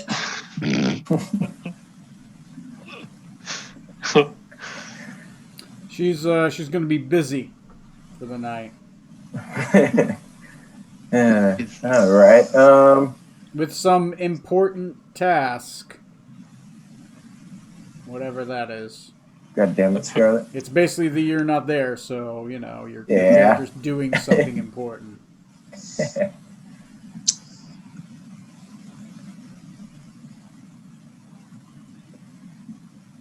Well, yeah, that being the case, I think we should go for the whirlpool and try to slow the ship down, or just use it strategically to get to it to use the door. That sounds good to me. Possibly alter the currents or such to basically throw us at the ship. Okay, so your plan is to, while waiting for the ship, as it passes by, to cast a whirlpool and then sneak into the ship while it's busy in a whirlpool of water in the chaos. Yeah. Hopefully they'll be a little preoccupied. So your plan is to use that to aid you in stealthing to get into the ship, utilizing that portable door. Yes. Yeah. Okay. When you do that, are you aiming for the first floor, the second floor, or the third floor? Not counting the top floor. Like, there are 3 levels to this ship. Gosh, I don't know a lot about underwater ships outside of my Right. area of experience. It's very much like a normal ship where there's a captain's quarters at the top, right? There is a middle area, which is your second floor, right? And that second floor will normally have a helm room. And then there is a third floor, right? top floor is normally half of the bridge deck in the top half, and then the back half is like the captain's quarters and other lieutenants' quarters. The middle half of the ship is bridge crew, and the bottom half of the ship is like storage. That's where you'd put the slaves. Does that make sense? Okay. Probably We could storage could- would make the most sense. we could free the slaves in the storage if there are any in there, and they could create more of a distraction. Now they might die, but they could let us get a little bit farther. Don't the slaves only have the one air-breathing part where they are kept, basically? That is the one air-breathing part of the ship. Okay. And Hmm. Maybe you can't, not drown the slaves. But all they'd really do is swim in and get stabbed. It's difficult to escape a ship that's underwater. I mean, where are you going to go? Yeah. With a whirlpool outside. Just better being a slave. Not like they know there's a whirlpool outside, you know. And they give them a scenic window, right? Surely. They're not Should cruel. we I saw aim a fish. for the captain's quarters then? See if Soso's pulled up there and just try to take him out and get out before anyone even notices? And that was my gut reaction. All right. All right. Okay, assault the captain's quarters and murder everyone inside. Okay. Yeah, accurate plan. enough. Okay, let's see how well that goes off. According to your plan, Decadic is the spellcaster, right? So I'm going to have you Yep. roll an Arcana check for that spell to see how well it does. Okay. Strom, what are you doing? Are you helping in the stealthing, or the getting to the ship, or the using of the portal? So I'll say those I'm are going to three be things. helping in the getting to the ship because I'm going to be using my mariner's armor. Mariner's armor sounds great. Since you have Mariner's armor, I'll allow you to roll athletics with advantage. Zorkson, Okay. are you helping with the stealthiness or the putting on of the portal? I'm going to go for the putting on of the portal. Oh, I can swim up there on my own at least just fine to get to it. well, yeah, you're doing it as a Should be group, able so pretty it's well. just But I kind of mean, like, yeah, yeah. like Uh, be more focused on that part. go ahead and roll me a Okay, cool. Right on, either right on, right on. either an acrobatics check, right? Or no. Yeah, acrobatics check, right? To get there in time, put it in the right place, set it in. I guess that would probably be the. It's a that'll be the check. Rutherford, you are in Okay. charge of the stealthing. So roll me a stealth check.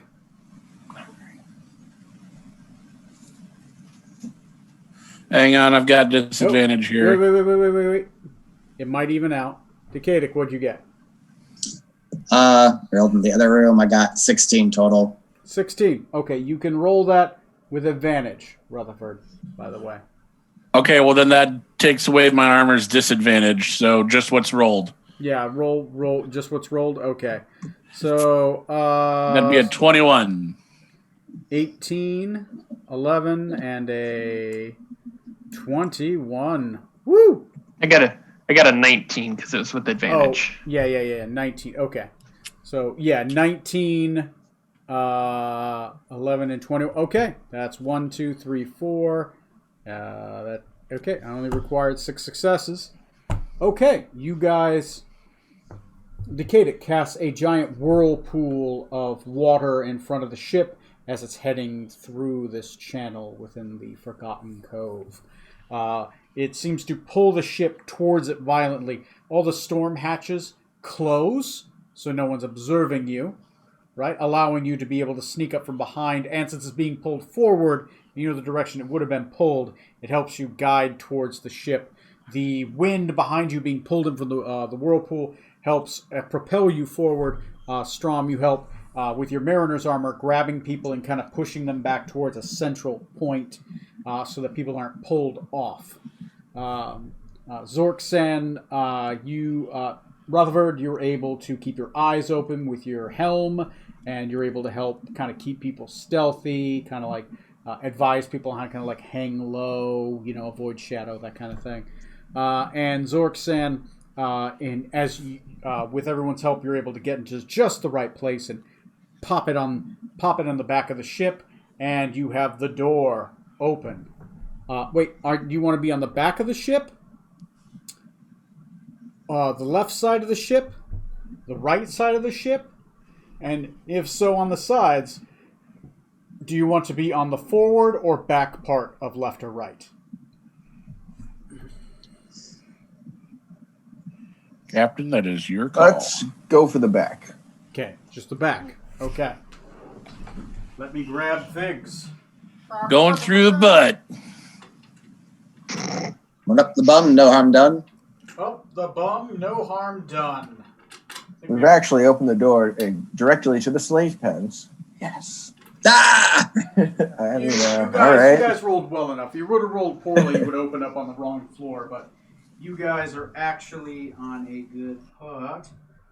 Oh no, we opened a door into the puppy room. No! All those innocent puppies. Don't fall for the trap. We can't spend all day cuddling them. But Captain, they're adorable. Even your cold blood can be moved by their cuteness. Okay. Let me go grab a door to represent the door you're opening in the back of the ship.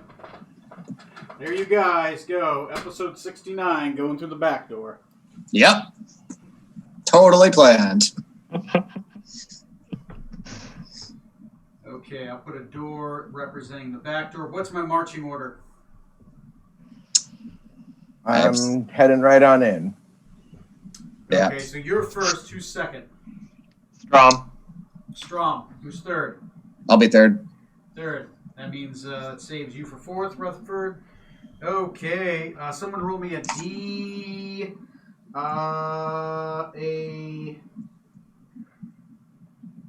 Be one of these. Somebody roll me a D, 1D2. Or a D4 and just half it.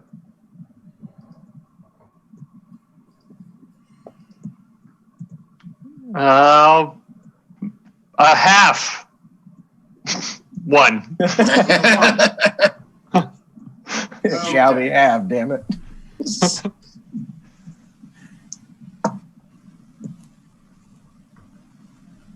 Okay. As you open up the door stealthily, Zorksen, as you rush in, we'll roll initiative for this in a minute, so be prepared with the monster health sheet. As you open up the door, swing it wide open, and you storm in, you see two female Quaxavian priestesses of Set, who seem to be rubbing, and this is all underwater, by the way, seem to be rubbing some kind of lotion or some kind of salve and giving a massage to a night naga, who you are fairly familiar with. No way. Did we just... Right to the boss fight. Let me see meta plots. Give me a second. Cult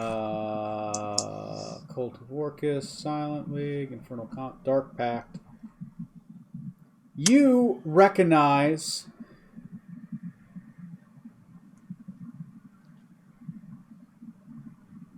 Is that her name? No, give me a second. Oh, is it Fenthaza? Let me see. I'm trying to see what that Night Naga's name is. Is it Nanagola? Is that the name of her? That's what I've got written down. Boy, howdy. Off the top of my head, I haven't looked at that in a little bit. Let me see. One second, I can get Let me it, look though. at your backstory. Me too. Oh, is this the Naga that Tom didn't Zorksen go through like a portal in like that underground maze and like got like a sword from a spirit naga? Is that what this is? Oh, no. That was just a sword from a chest that was basically like a holy set sword, sort of. Yeah. I didn't get it from any particular Night Naga. Okay. Night Naga priestess connected to Shrimsko family. Set priest raises says about. Oh no, it's Yog Sava. Yes. Okay. That sounds familiar. Yog Sava. I don't know what this other name is. Yog Sava, the Night Naga priestess, who has praised Sisypha this entire time. It's almost, if Sisypha had a mother that wasn't her mother, this would be her, right? She's also always hated you and wanted Sisypha to always leave you anyways. Yeah. Right? So this is not the Night Naga priestess, but this is one of them. And this is one of her personal patrons to Set. You see her and two of these Quixavan females who seem to be priestesses of Set. And she looks at you, she recognizes you, and roll initiative. She is definitely probably going to be going lower on the initiative. I'll give him disadvantage on this one. You mean she wasn't expecting us to open a door there? Yeah, she was expecting somebody to open the door from behind in an underwater ship.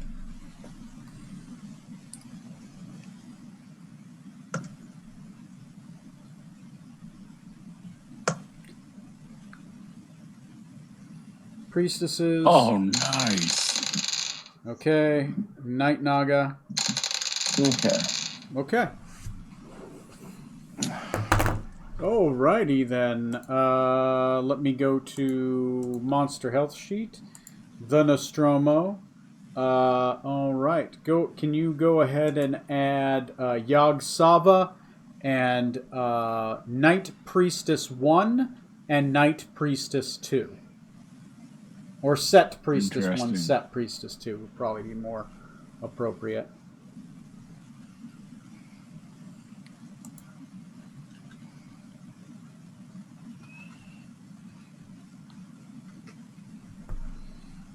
I will get the camera ready.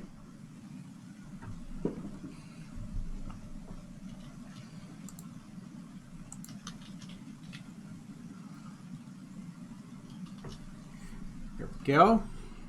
You guys can see that. And pin.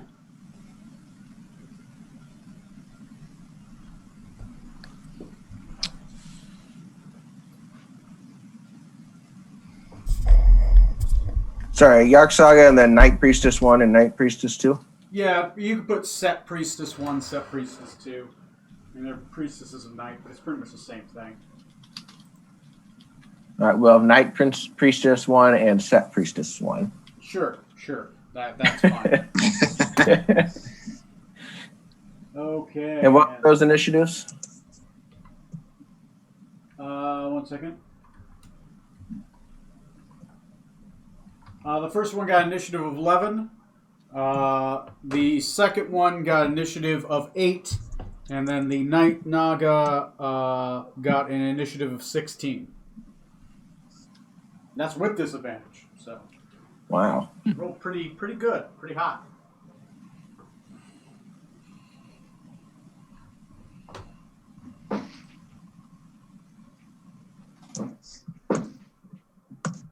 Just pulling the sheet up on the big screen. Hey guys, I got triple digit HP finally. Woo! Oh, dude, nice. I'm proud of you. All your Wizard training was- has paid off. A wizard that Yeah. can't instantly be killed with power word kill? Fix that. I mean, just do 3 damage to me, and then that's all you need to do that. There you go. Do 3 damage and cast power word kill. That's all we have to do. Let me look up, let me pull up D&D Beyond and pull up some character sheets. Do you guys hear me all right? Yep. Okay, good. I had to move the mic around the other way so you guys could hear me. All right.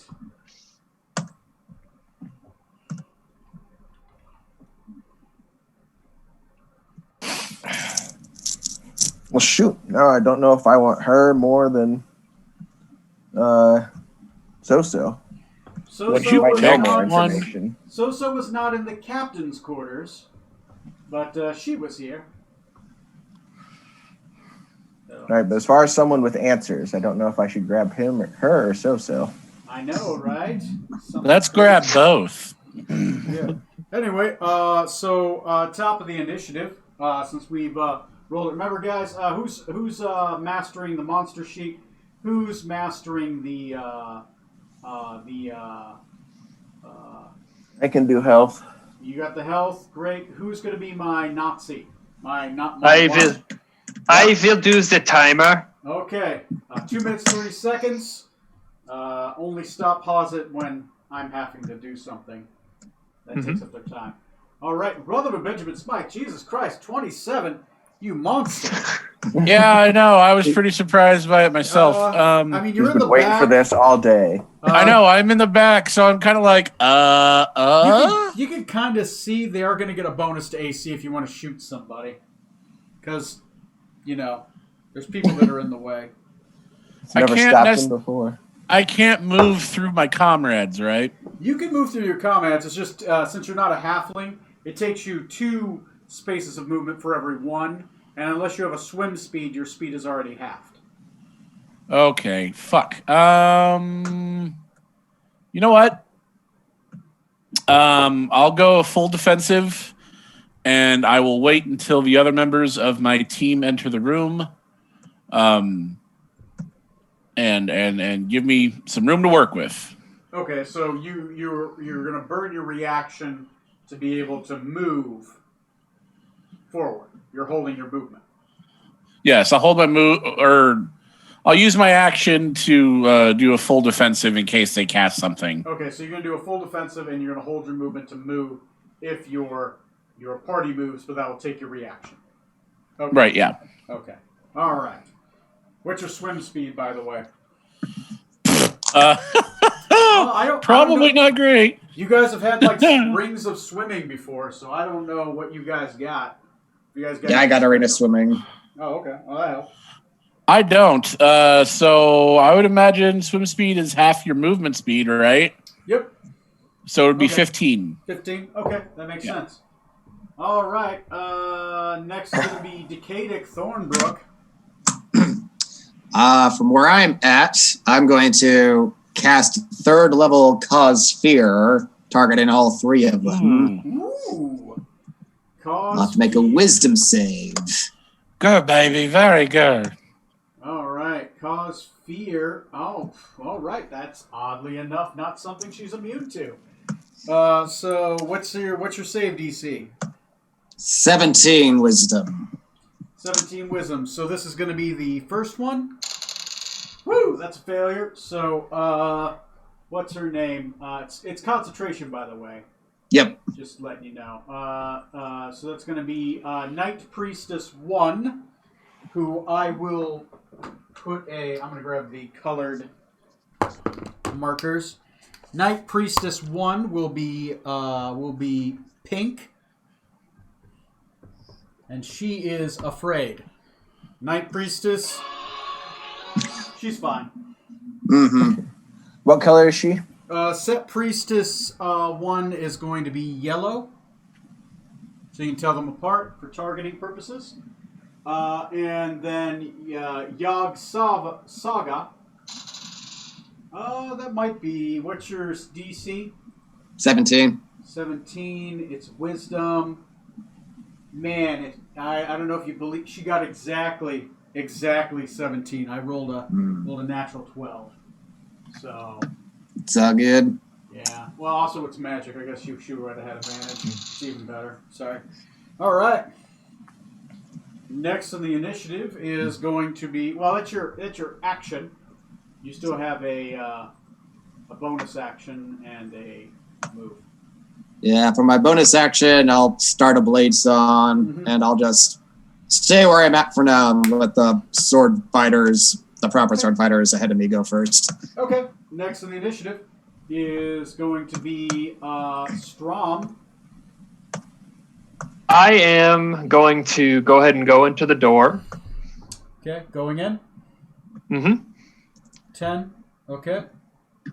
And I'm going to start by using one of my fighting spirit to give myself advantage. Bonus action And fighting some- spirit. You now have advantage and temporary hit points. Okay.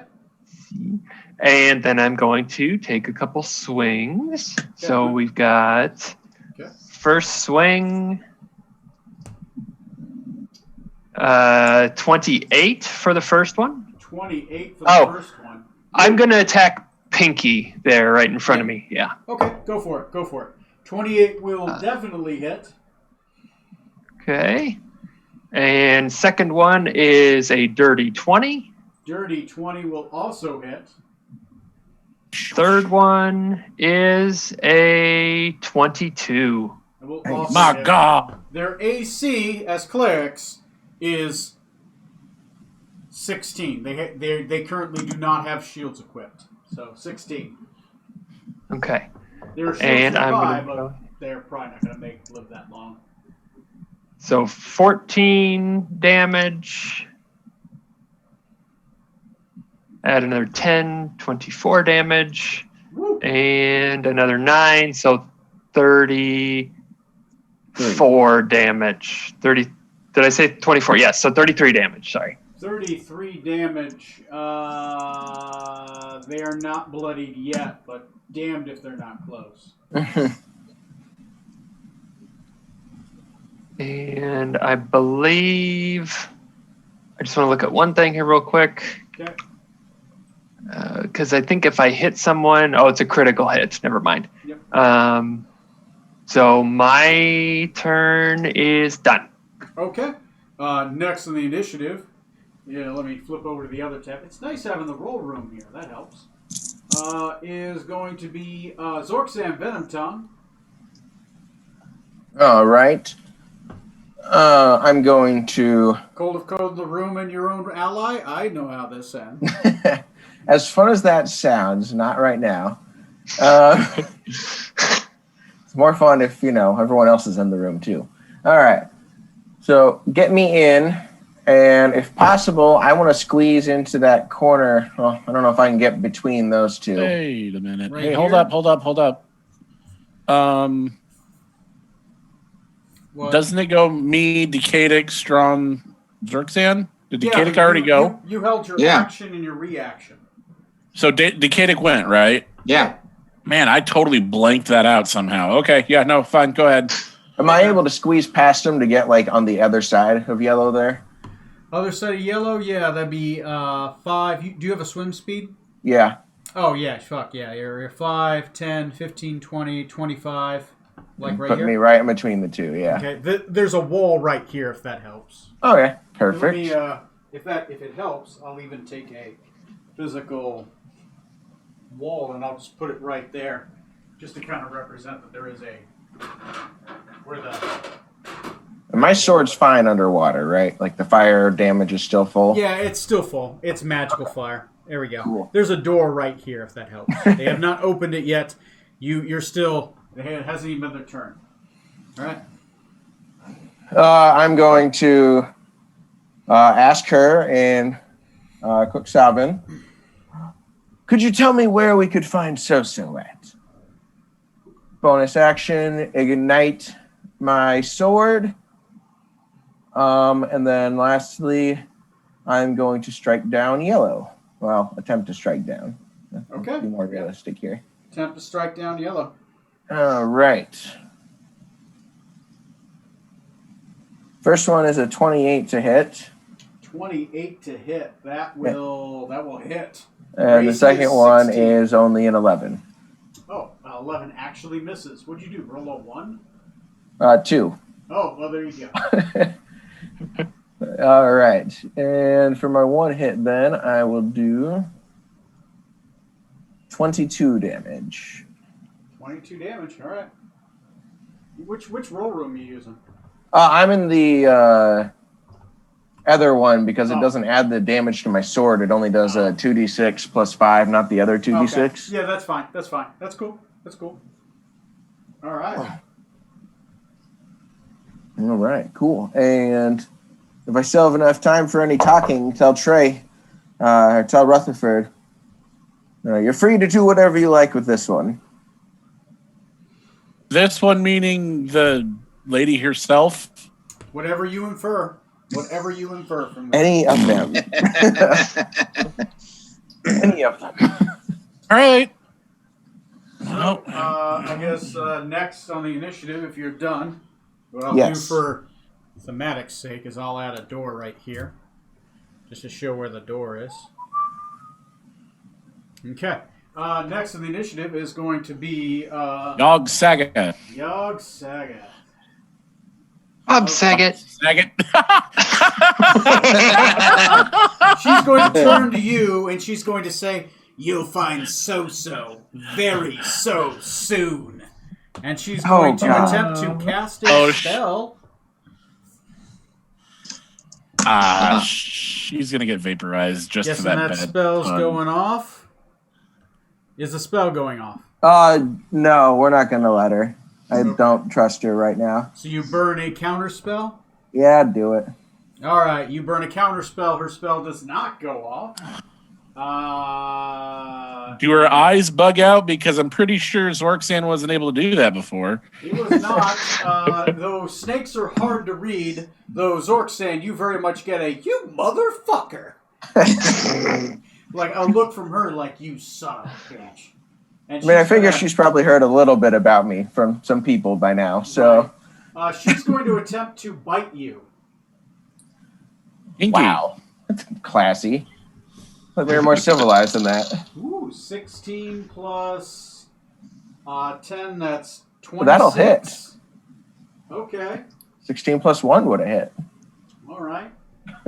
You are immune to the poison, but it is Night Naga venom. Yep. So that has a slight... make me a con save or have disadvantage and be susceptible to her powers. Right. Do I have advantage or anything on this? No. Okay. It's the one thing you don't have advantage against. Ooh, not good. We got a 6.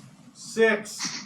Okay, you have disadvantage on attacks against her, right? You're not charmed, but you're kind of... It's not quite fear, but you're susceptible to her, right? There's a Right. sway of an influence there. You have that, and you take 12 damage from the Okay. bite. You have disadvantage, and at the end of each turn the end of each turn, you can attempt to resave at a higher DC. But it takes your action to do such. Okay. Okay. But until then, you have disadvantage against her you have disadvantage against her charm effects. Okay. Next in the initiative. The priestesses. Yep. Priestesses. One of them didn't get teleported away. So she's like, shit! She's gonna turn around. How dare you touch our mistress? But I hadn't. I touched her. Tony? Jesus, what's your AC? Oh, okay. I'm guessing- 17. Yeah, no, that's a miss. So she touches you. Her hand glows black, but she misses with her inflict wounds. The other one's going to turn around and she's going to look at the samurai, and she's going to say, "Human, you need not attack me. I am your friend." She's going to cast a spell upon you, Strom. I need you to make a wisdom saving throw. Okay. By And the way, she Strom, she is casting a spell. You technically get an attack first. Yes, she's going to get an attack here. Do I get advantage? Because I Yes. used... okay. I wasn't sure. Yeah, when they cast a spell, you have advantage. Isn't you get advantage to attack them when you cast a spell? Or Oh, yeah. yeah. Oh, yeah, so I do get advantage for that anyway. Okay. Yeah. You gotta fuck them up anyways. Spellcasters. You're 13. 13 is actually a miss. Jeez, that's. Would you roll a 2? Rolled a 3. Moving up in the world. All right. She actually gets that spell off against you, but you have advantage on the save because of Mage Slayer. Yes. And that's wisdom, you said? Yeah, it's a wisdom saving throw. So that would be eek. A 13 again. Oh, But, before you say anything, Advantage. I am going to use Indomitable and re-roll that. Don't you have advantage? Hey. What was Oh, that? I see. There was a 13, then the 11. Yes, you can Indomitable. Yeah, you can totally do Okay. that. Yeah. And I get a 17 instead. You are not charmed, so you can continue to harm her. Awesome. Because if not, she'd be your friend. Why would you harm her? That makes attacking her awkward. Rutherford finds a way. You grab Rutherford's gun and then you shoot the captain. That's the tradition. Not my fault. Not my fault. You all saw it. He grabbed it. Guns kill people. People don't kill people. Okay. Next on the initiative is going to be speaking of Rutherford. Rutherford. Cool. So let's see. 5, 10, 15. Fuck. Oh, did you want to move at the end of your turn? Sure, yeah, if I haven't used the reaction, I guess. Okay, there you go. You move. All right. Then I will move the rest to get in. So 5, 10. It's tight fitting, but you're right there. Cool. I look to the captain and say, "She's fair game," and I will hold my action to vaporize Yogg-Saga until the captain says yay Well, or nay. the captain gave us soliloquy. It's a free action. As long as you're limited to 6 seconds of speech within a round, I don't care where you give those 6 seconds at. Oh, okay. Yes, the quicker the better. Okay. Neat. I will cast disintegration on her Ooh, you with my son of a super bitch. gun. What's that? What's the DC on that? Let me double check for you, bro. Disintegrate.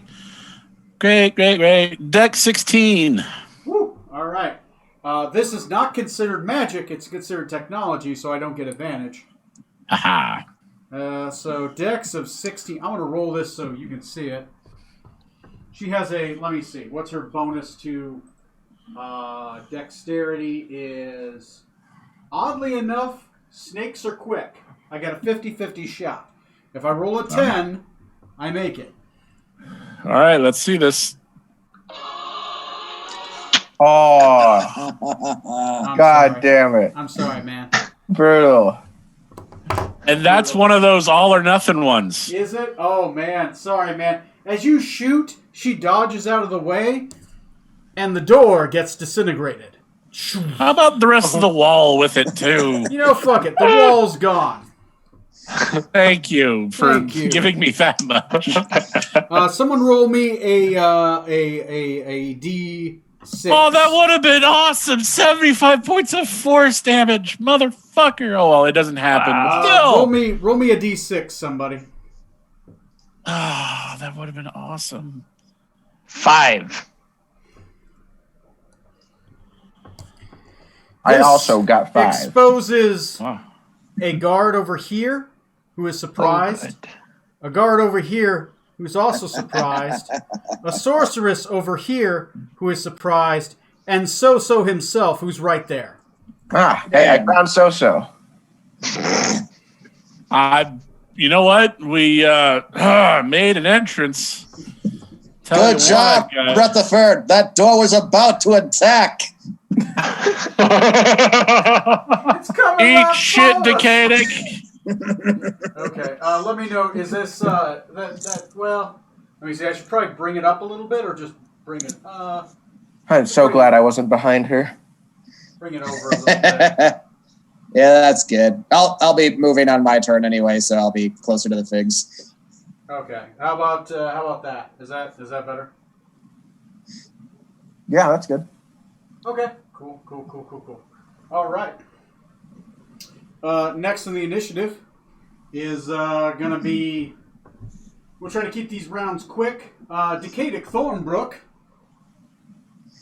Yes, I'm going to swim on in myself, and I'll go straight for Yagnaga there and take a swing at her with my sword. That makes sense. Roll me an athletics check real quick. Sure. Just a squeeze in this space. Or as I like to call it, the fireball zone. Yeah, we're not doing that today. 13. 13, you're fine. You're fine. All right. You do get a +5 to that, by the way, when you're blade singing. Oh, right, yeah. Oh, yeah, totally fine. Anyway. All right.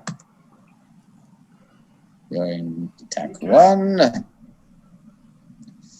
So, Ooh, it's a nat 20 for a total of 31 31 on what? on my first attack. First attack. All right, that's double the dying damage. And then, and then a 30 for the second one, a 19. Woo! Nice. Who you attacking? The Yagnaga, the main priestesses. Okay. Yeah, Main- go for it. yeah. You definitely hit her. All right, so I double the die for the first one. Yep, double the die for the first one. All right. So that'll be 14 plus 7, so 21 damage for the first hit. 21, I like it. You don't add your intelligence to damage yet, do you? Or is that a later level? Must be a later level. Okay, probably later level. Okay, that works. Yeah. And then 13 damage for the second hit. Woo! That's the wizard cast sword. I like it. Ballsy. Yep. Okay. All right. That's your action, your move action, any bonus action? Nope, not this turn. Okay. Next in the initiative is going to be Strom. Zorksan, you're on deck. I am going to start by using one of the things in Okami no Kiba. Where did it go? The howl one. Oh, okay. So you unleash a mighty howl. Everybody within 60 feet of you, 10 people you choose, have advantage until the end of your next turn to attacks and saving throws, correct? Yes, but I don't see that anywhere on the weapon. Really? Yeah, It should be, it takes you 2 charges to do. and there's only one charge Oh, spot. did you hit the, did you long rest? Give you back the charge? Yeah, I long rested. Oh, weird. There should be 3 charges. Maybe, Oh, yeah, with items with charges, you have to manually that's restore weird. those. Yeah, it's not giving you the Akami. Oh, it's not the Akami no Kimbo that does that. It's the Jokimbo sword. That is the new feature for Oh. Jokimbo sword. That's right. Okay, so yes, I'm going to go ahead and use Alpha's Howl. Yes. And yep, there is the charge. Use 2 charges there. I know it's And- confusing. You did a wolf thing, so you got a wolf thing to Akami no Kimbo. Yeah. Yeah. So everybody gets advantage on attack rolls and saving throws until the start of my next turn. Oh, right. Start of your next turn. Yeah. Okay, that works. That's your bonus action to use that. What else? Yes. I'm going to go ahead and swing at Pinky again. Swinging at Pinky. She tried to seduce you with the scaly boobs. I'm guessing that didn't do it for you.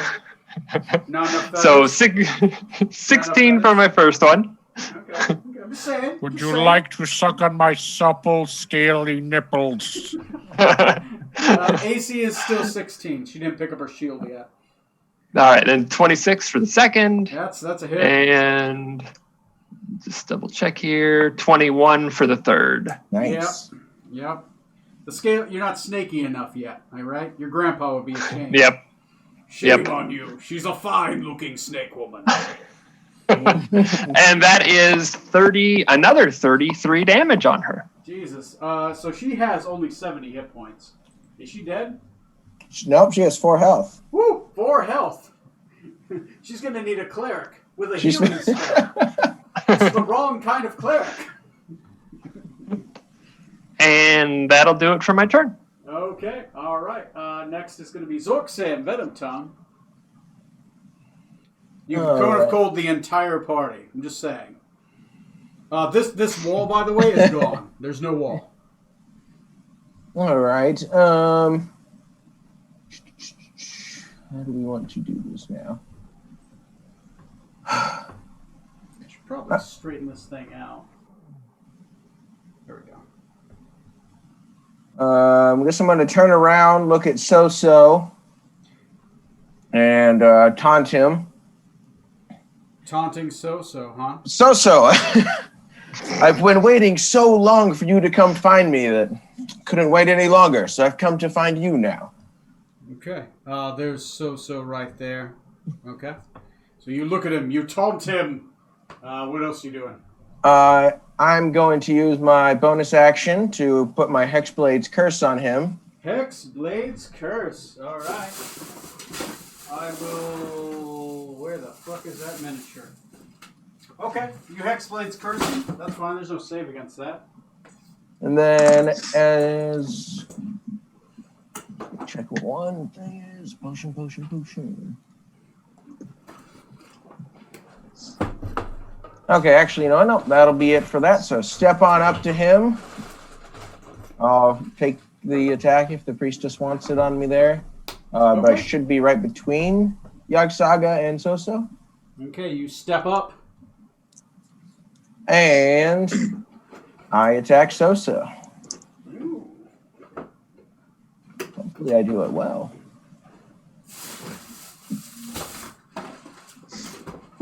I got an 18 on the first attack and a 21 on the second. 18 will hit, 17 will not. It was 18 and 21, so Oh, yeah. well, yeah, both of those will hit. Cool. All right, and it'll give me a total of 36 damage on So-So, with 17 on the first, 19 on the second. All right, yeah, go ahead and put it on. Let's see. We didn't actually add him. So. We'll take.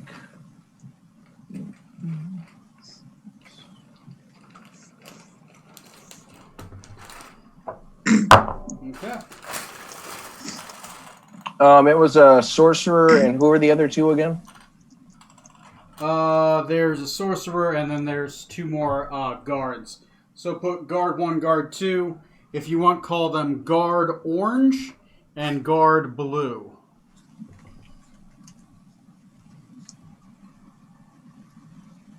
Sorceress is kind of like a more defined fig, so I probably don't have to mark her. And I will mark So-So with the hex. So you know which one he is. I just gotta find the hex curse. Ah, there we go. Hexed. I'm gonna put this around him. He's hexed. Okay. Next on the initiative, if you got all that. Yep, that's it for me. All right. What are their initiatives, the new figs? This is going to be... They won't go this round. They'll go next round because they are surprised. You don't expect the wall to just disappear. They turn around like, what the fuck? This one's going to be 11. So guard blue is going to be 11. Guard orange is going to be 20. Damn.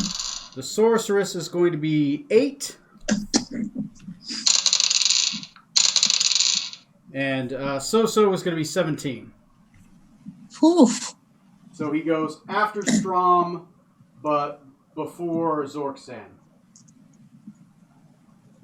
So go ahead and, you go ahead and just give them like a... So they're in the thing. If they dress it up a little bit. Okay, go ahead and mark them down. And we'll start off the next one is going to be the Yogg. She is going to, now that she's charmed you, she's going to attempt to do a spell. 5. Gonna let it happen. 3, 2, 1. All right, she gets a spell off. I need 1, 2, 3, 4. I need all the PCs to roll me wisdom saving throws. This is a magical effect. So, and you are within 5 feet of her. Well, you already had advantage, so I guess that doesn't matter. It's magical. And it is charm based, so Decadic, you do get advantage because you're an elf. Thank God. Oh, shit. We're in trouble. We really shouldn't be surprised at this point. Oh shit! It's charm based, and you were stung by poison. Same. You have disadvantage, but you have advantage, so you have a straight roll. All right. Sorry about that. So I was assuming, but was about to check. Yep. 17? 17 makes it. DC is 17. Awesome. I got 18. You are perfectly fine. Your elven resistance helped you. For some reason, elves are resistant to mental conditioning. Unknown why that is a thing.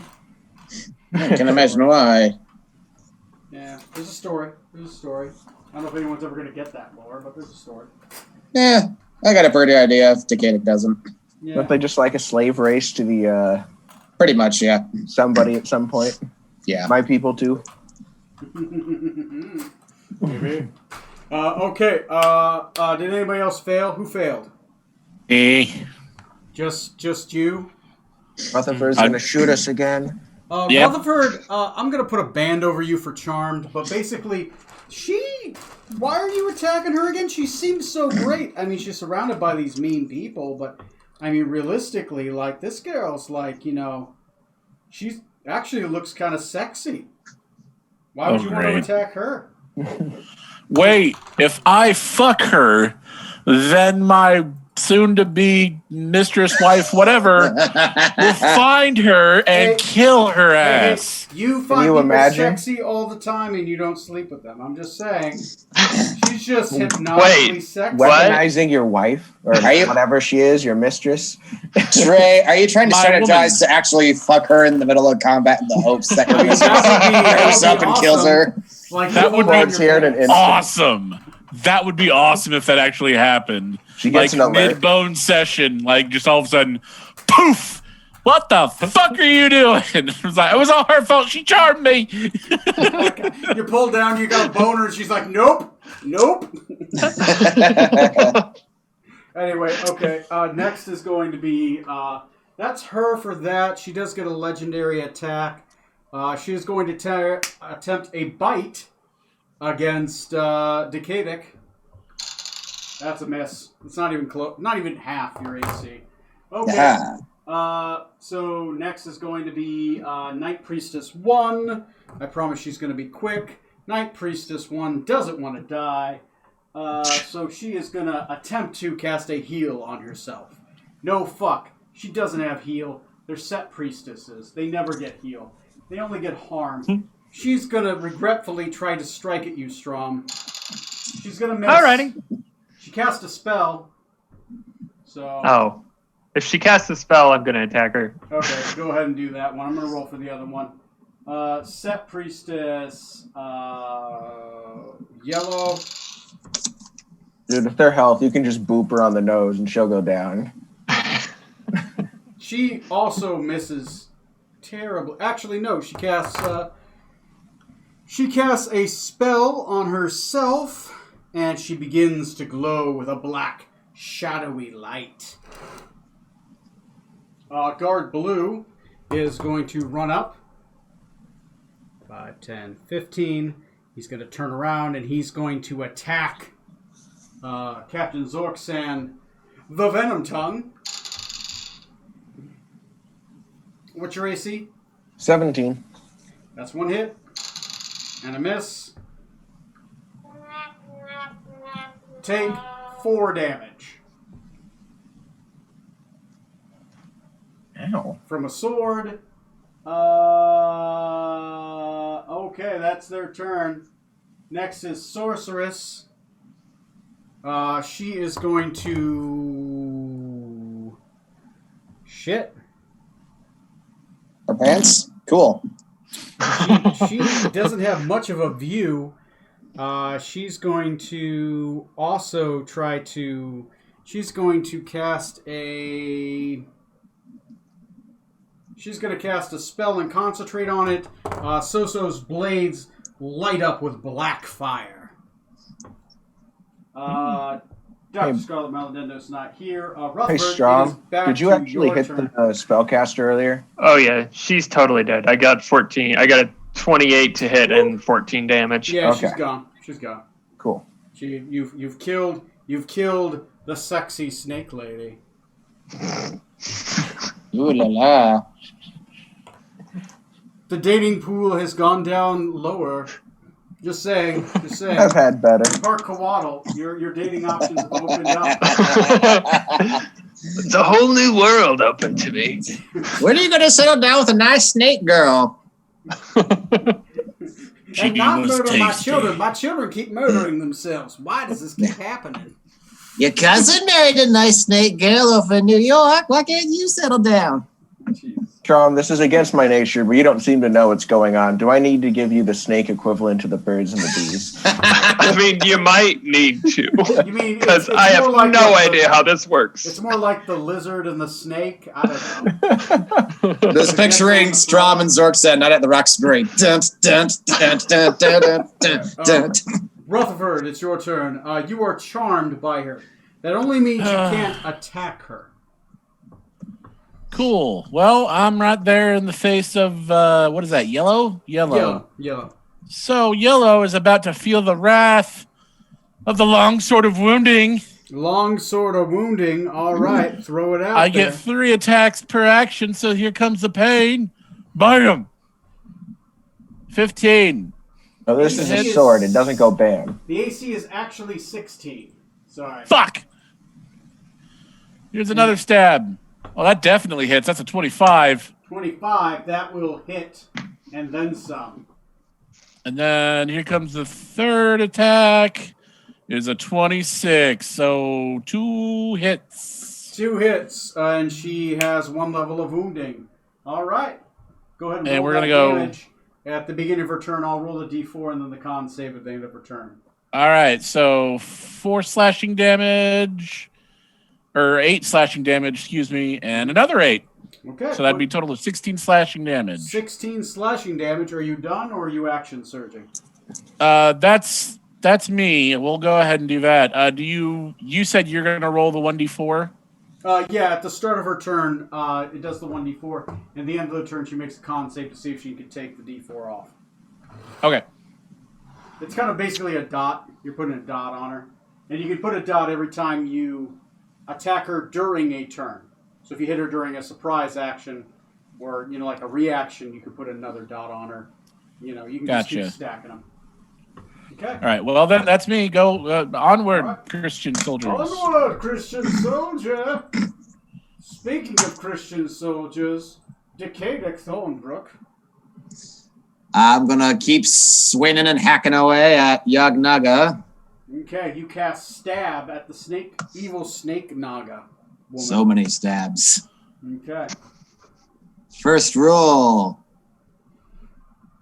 29. Yeah, that hits. Well, what's her AC? Her AC is only 15. All right. Second one misses. That's only a 14. 14. Since you missed, she gets to use her reaction to curse you. Roll me a wisdom saving throw. Why is everything a wisdom saving throw?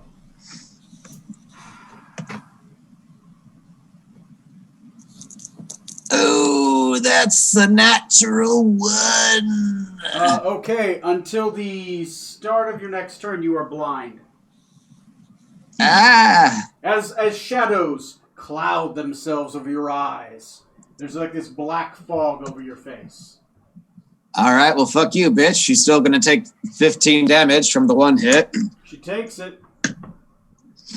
Okay. Next is going to be whom? Orange Guard. Orange Guard. Orange Guard is going to... Boop, boop, boop. He's going to flank Captain Zorksam Venom Tongue. He only needs a 8 now to hit. That's it. That's a hit. Wow, almost minimum damage. That is a 5 and a 12 for damage. All You're right. getting you're surrounded. You're surrounded by potential targets of your wrath. A target-rich environment. Yes, as they say. target-rich environment. You're not surrounded. It's just gotten easier to hit the bad guys. Speaking Come of it bring your getting pretty face easier- to my axe.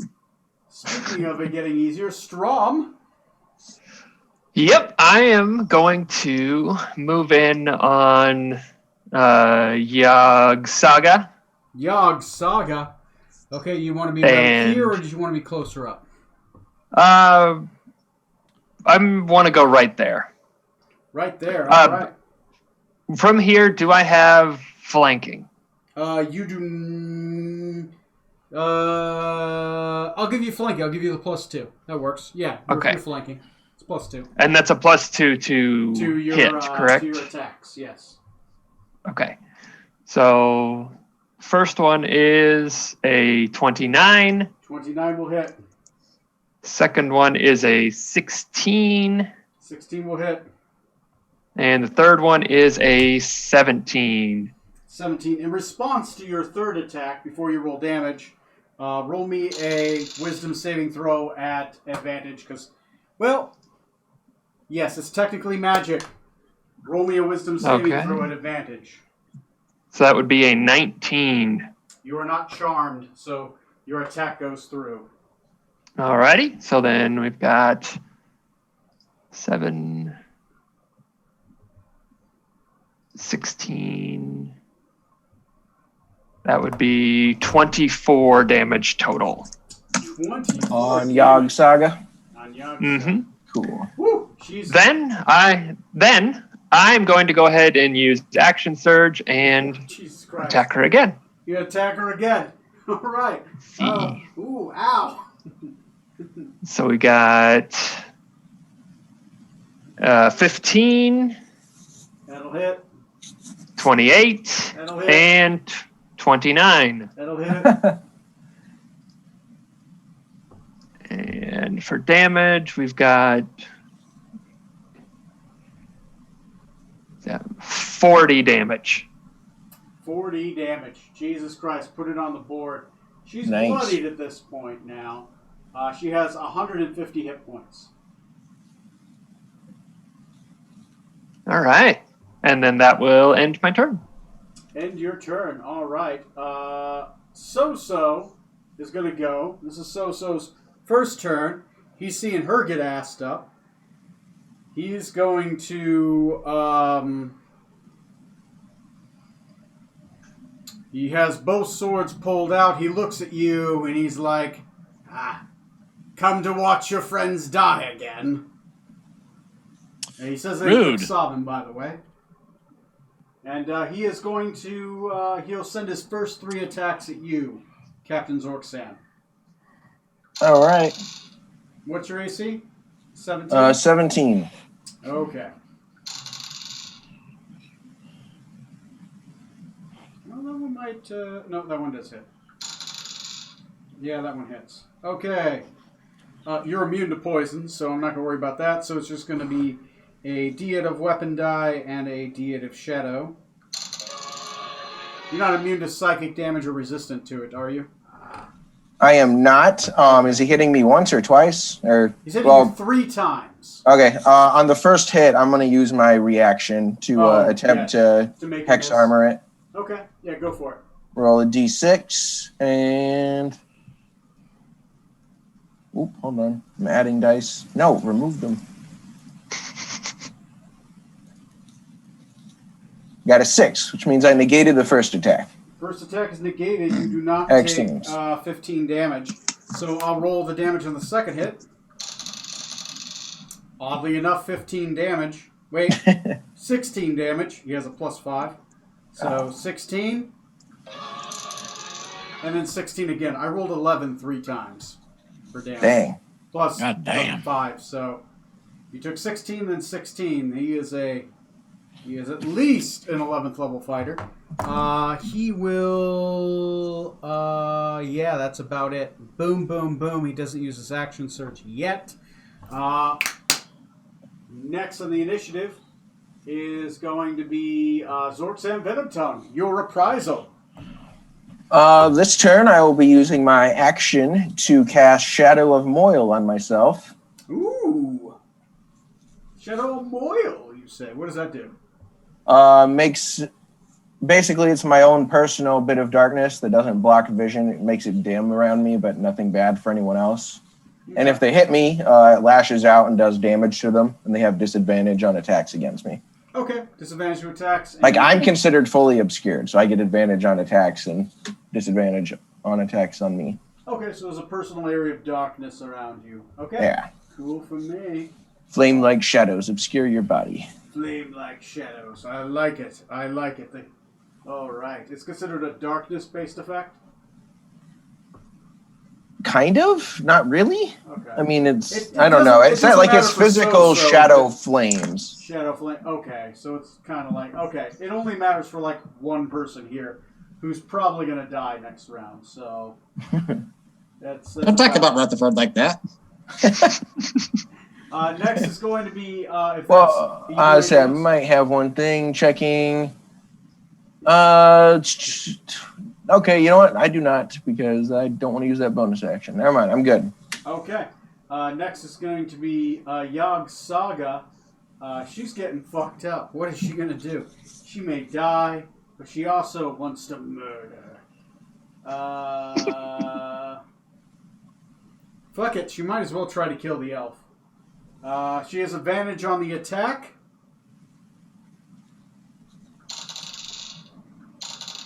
Probably didn't need it. Oh, actually, maybe. What's your AC right now?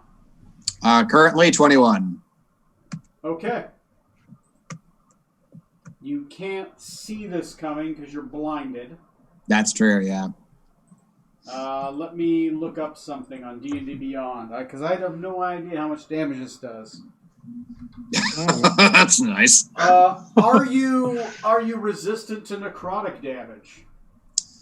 No. All right. My computer's a little slow. Let me pull this. She's gonna do Again, it this, suddenly and she's has the gonna try thought to that, pull away. oh yeah, there's a death curse on me. Uh-oh. Let me see. Oh, no. This spell's called something else. How many D6 is this? Is it a spell? It is a spell. Smack her real good. Mm-hmm. Oh. And Ultra D20, Nat 20, Super Judo. I need you to roll me a con saving throw. Okie dokie. Don't die.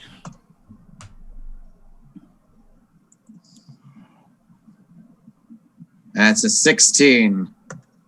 Okay, it does not make it. Hmm. This isn't a roll to hit. This was a con save, oddly enough. I always thought this was a touch attack. But it's not. They must have changed it. Anyway, your hit points are going to be temporarily reduced for a little while. But it's going to be 1, 2, 3, 4, 5, 6, 7, 8, 9, 10, 11, 12, 13, 14. Jeebus. She gets a bonus What the 5 because of her type. Fuck? You're going to take 55 necrotic damage, and your hit points are temporarily reduced by 55 from your Holy max. cow. Christ in a basket. I remember when you were happy that you had triple-digit HP. Those were the days. Well, if it makes you feel any better, I rolled an 18 to hit and did 8 damage on her. My hero. That'll show her. You gotta roll her concentration check, and maybe she'll fail it. I rolled a 16. Damn it. Sorry. That's her. She is going to 5, 10, 15. She's going to use all of her movement to... She's not moving outside of your attack range, Zorksan. Okay. She's staying within it. Sorry, I knocked over these figs. Let me... Ah! Eh. Oh, God! You're Have you been drinking? Katie, turn the whirlpool off. We're already on the ship. Oh, She's going to move. No, fuck it. She's going to try to move out of the way. You get an attack of opportunity. 5, 10, 15, 20, 25, 30, 35, 40. Okay. You get an attack of opportunity. Avenge me, Captain. I missed. It wasn't a very good vengeance. Oh, God Did damn you it. get? I can't see. Did you get her, Captain? sure, totally. Totally got her. Yeah. Totally got her. That's right, We all win. kid. She got him. Keep your eyes closed. Keeping your eyes closed. Night Priestess 1 is dead. So Guard Blue is going to make an attack against Zorksan Venom Tongue. With disadvantage. At disadvantage, thank God. Yeah. That was a natural 20. And I can't seem to roll above a 2 with these guards. Take 5 slashing damage.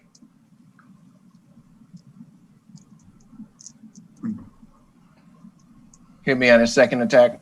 Got 5 damage. Yeah, he Or does first get a attack or second whatever. attack. His second attack is going to miss, though, because I rolled a 3 on the die. Right. 5. Priestess Yellow is going to... She recognizes that you're charmed, and she doesn't want to break that. Ah, fuck. Decadic, Yeah. you're the target. Yeah. Second level inflict wounds with advantage. Oof, that's a 16 on the die with a plus 6 is a 22. That'll hit, and I'm still blind. Yeah, that's why I rolled with advantage. All right, so that's going to be 4d10. Panic. Oh! Take 33 necrotic damage. Woo! I got 14 hit points left.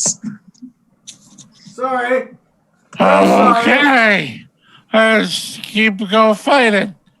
And with necrotic, it can't be healed. Is that correct? No. Only the harm spell is what negated his hit points. Right, so he can heal up. He has for the rest of the day he has negative 55 hit points. He doesn't Okay, get healed okay. Yeah. above that. So I can only heal back up to 47. Yes, that's why you got the negative on the temporary hit points. Just go ahead and do that. That's what does that. Next is going to be the sorceress. She's concentrating on a spell. She is going to continue her concentration on the shadow element, and she is going to instead cast a spell at. What's it? Oh, sorry, Captain. Ugh. She's going to cast a spell at you with Bring it. disadvantage, but you get advantage to your save. Give me a save. What kind of save? It is a Toll the Dead. That's a wisdom saving throw. All right.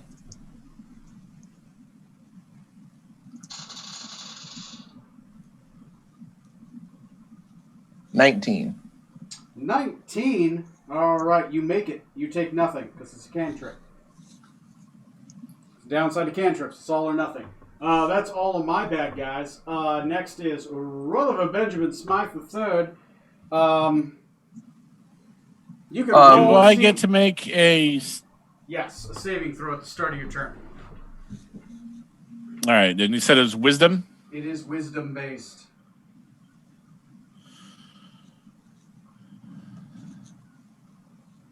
Motherfucker. 9. Woo! Unless you want to use that Indomitable. It's your call. You know what? Fuck it. Yeah. No. Yeah, we're using Indomitable. That was bullshit. How about 15? 15. Your silence hurts me. Give me a second. Let me see what her spell DC is for passive spells. Well, this is against that charm effect from that ability. Spirit Naga is going to be spell save of proficiency bonus, challenge rating, spell casting. It is 15. Does that mean I make it? You make it. Ah, yeah. Cool. It only upcasts on Let me certain look at spells. the map here real quick. Okay, Decadic shouldn't get hurt.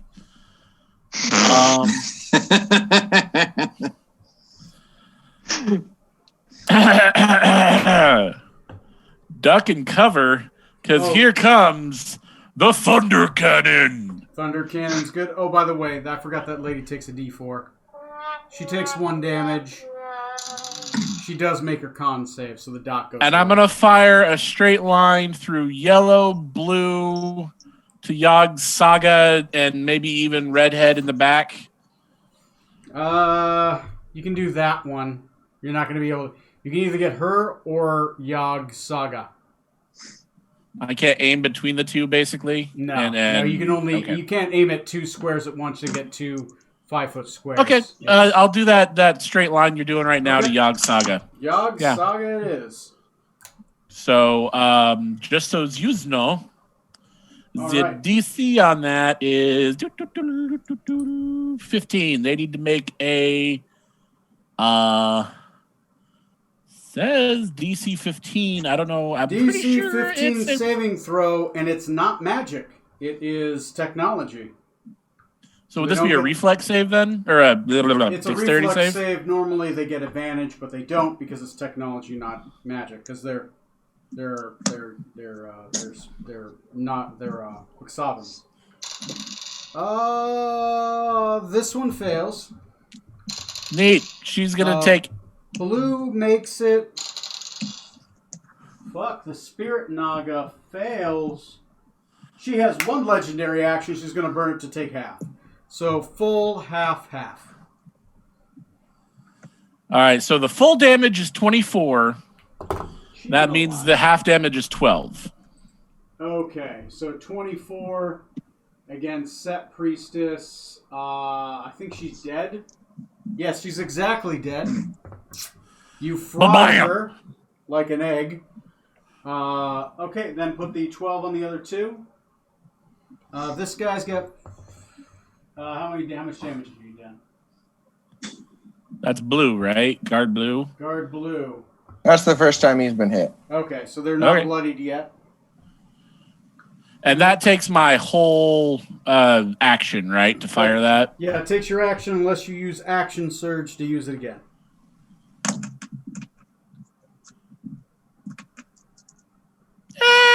Why not? Well, yeah. Well, All right. So well, you know. so 2 more reflex saving throws.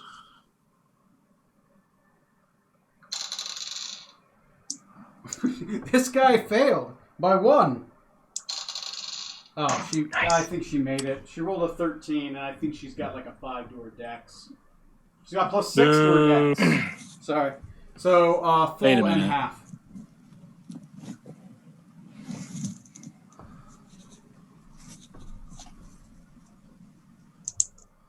Okay. All right. Nope, not that one. I want to hit that one. Yeah, there we go. Okay. Full is 34. Half is 17. 17. Yep. Okay.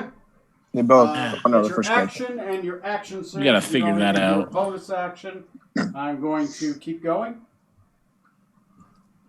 Yeah, you're good. You're good. Yeah. Decadic Thornbrook, your sight returns. Okay. You see the light. Possibly that might be a bad thing. I see a light. No. Oh God! I think I see my brother. Should I go to him? If you're All going to the right. afterlife, he's not there. He's somewhere else. Anyway. Oh dum, shit! dum, God dum. damn it! All right. Question: my Erendite sword, Moonlight sword, can use Mage Hand on itself to presumably wield itself. I'm guessing. Yes. Would that be an action or a bonus action to do that? So when I say it wields itself, it doesn't have the dancing property. What it can do is it can carry itself around. So like, let's say you made it be a torch, it could follow you around, right? It could move around of its own accord around you. Not wielded like a weapon, but more like it can just carry and move itself around. Let's Okay. say Okay. you lost it, it could pick itself up and follow you around. Try to get back Good. to you. Gotcha. Okay. See here. There are no enemies directly next to me, right? Unless you really hate Strom. I'm gonna move back behind Strom, actually. Okay. Save me, hurt them. And I'm gonna cast my Astral Retreat spell at 6th level so I get as much healing as I possibly can when I Okay, Astral hopefully Retreat Bamf. is at 6th level, which means that's a lot of D4 at the start of your turn. Yeah, so- all right. So Let's see if I- the first time you cast it, don't you automatically Bamf, or is it just? Oh, you have to roll. You have to roll. Yeah, I have to roll for it. Right. It's at the start of your turn. You can automatically go back. That's a 5. I'm still here. You're like, go away. Oh no. I don't want to be here anymore.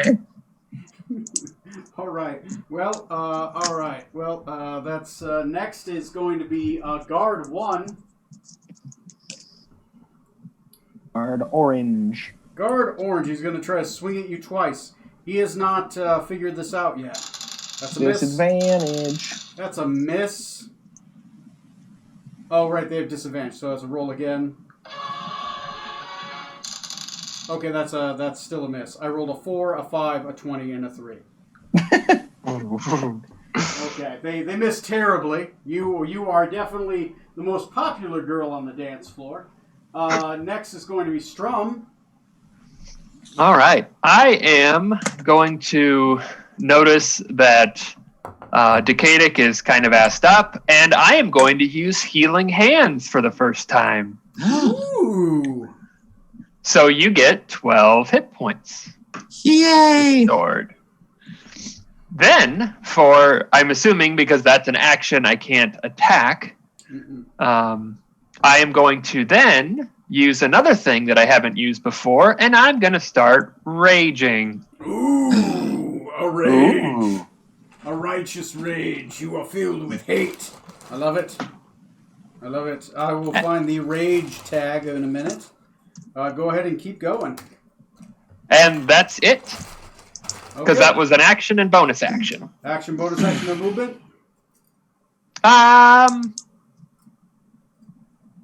No. I'm going to stay right here.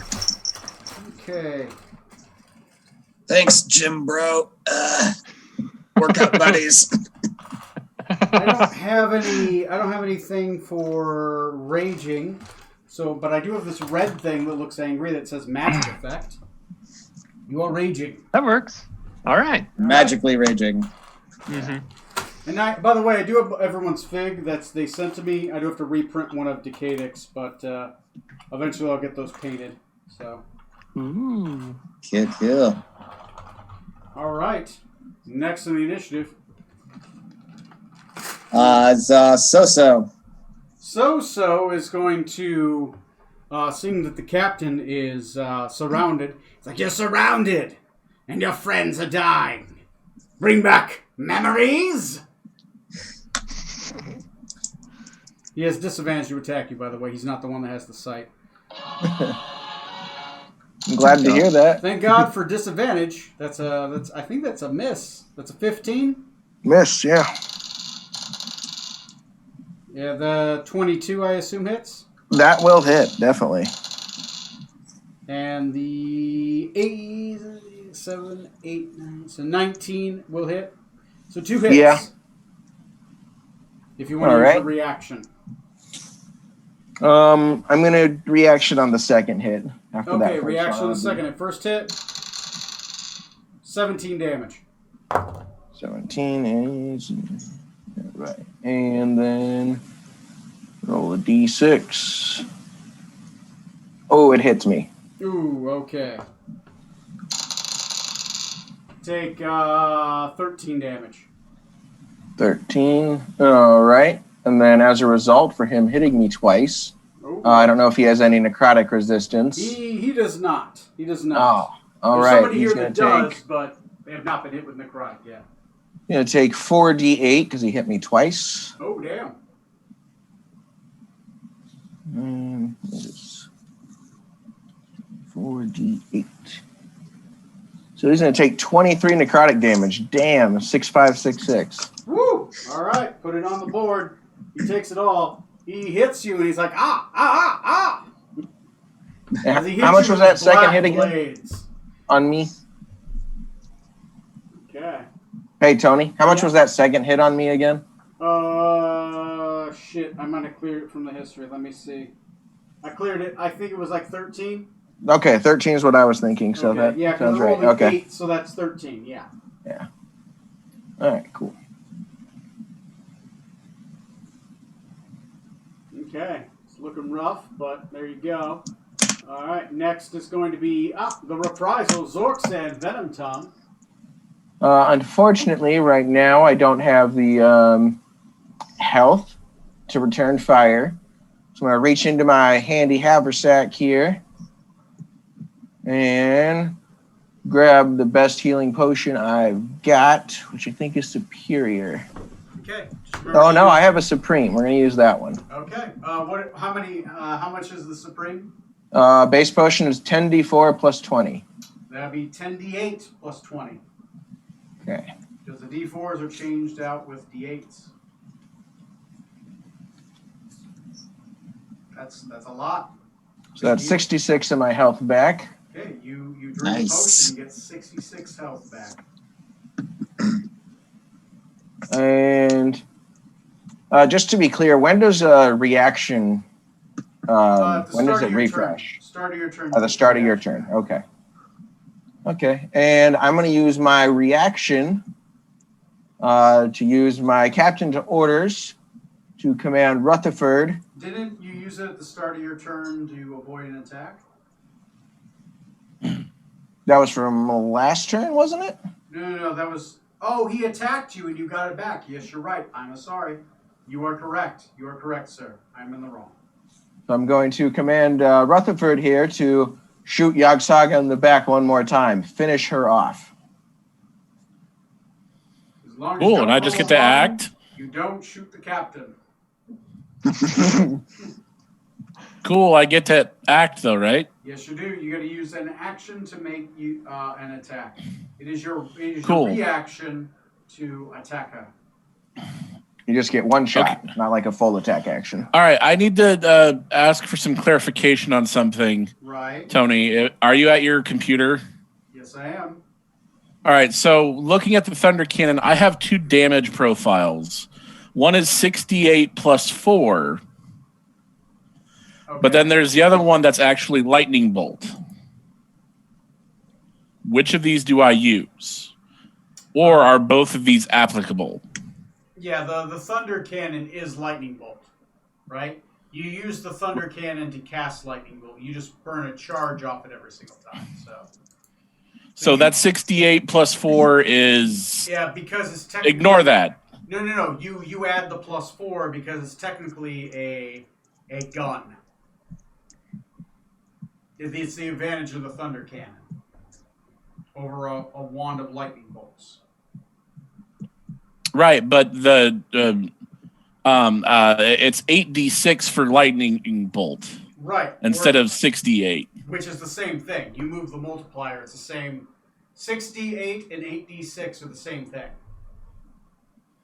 Oh, Whenever okay. you move it around, it's the same thing. You're just rolling 6d8. It's always 6d8 for that instead.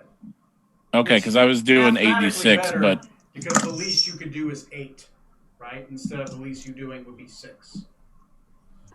okay, I guess that makes sense. All right, then I will use a charge to fire Thunder Cannon again. Yeah. How many charges you got left? Well, I had rolled for the 2 days that we had of downtime between point A and B, and they were charged back up. So this will be my 3rd charge. I've got 4 more. Okay. Go ahead and fire it. You can do that as an action. Kerpow. Let's see what happens here. Get her, Trey. Holy shit, 43. It's a She Yogg had 5 Sagoth, so the other guy just happens to be in the way, which is fine. He fails, so guard blue fails. Yogg Sagoth does make it, so she takes half. And Which she's would be still 21? Yeah. because she only has 5. HP left. Then you fry She Oh. him, did. and the other guy takes full. Blue takes full. I'm guessing he's done How many hit points? because does he's he already have? at. Guard Blue Well, he had. 46. So, yeah, he's dead. They only have 50 hit points. This is a 5th level. Oh. He has 58 hit points. He's a 5th level fighter. Neat. Well, then Blue's gone and Yogg Saga is gone. She is So- also gone. Neat. I'm Damn. awesome. All right. That was good. That was real good. Yeah. Next is Yogg. Nope. Nope. Guard Blue. Nope. Sorceress is going to give up on her ability. Instead, she is going to cast, as every good sorceress does. All right, sorry about that. I am back. Did you Shit, guys it's get underwater. all of it? God damn. There Yep. we go. It's a lesser area. She's going to cast Shadow Ball. Can I counterspell that? You have to be within 30, right? 5, I'll 10, let him check. 15, 20, 25, 30. She's 40 away. Is it 40? It's 60. Oh, well, fuck me if it's Is 60. Shit. Yeah. All right, yeah. Yeah, you can counter if it's 60. So, it was only a 3rd level spell, so boop, it's gone. Yeah. It's automatic if it's at cast at the base level. So, okay. So you burn your reaction and her spell as she casts a ball of shadow at you. You just put up your hand and you just close it, and the ball winks out of existence. Okay. I am not in the mood for this. All right. Top of the initiative is Decadic. You mean Rutherford? Oh yeah, Rutherford. Sorry, I called Decadic. Rutherford, it's your turn. It is my turn. Cool. Looking at the map. Oh, we've only got a few people here. You're disified. Okay, move me up if you could. 10, 15, 20. How's this so guy looking? How's he how is he looking? He's not bloodied yet, and he hasn't been attacked enough to give you his AC.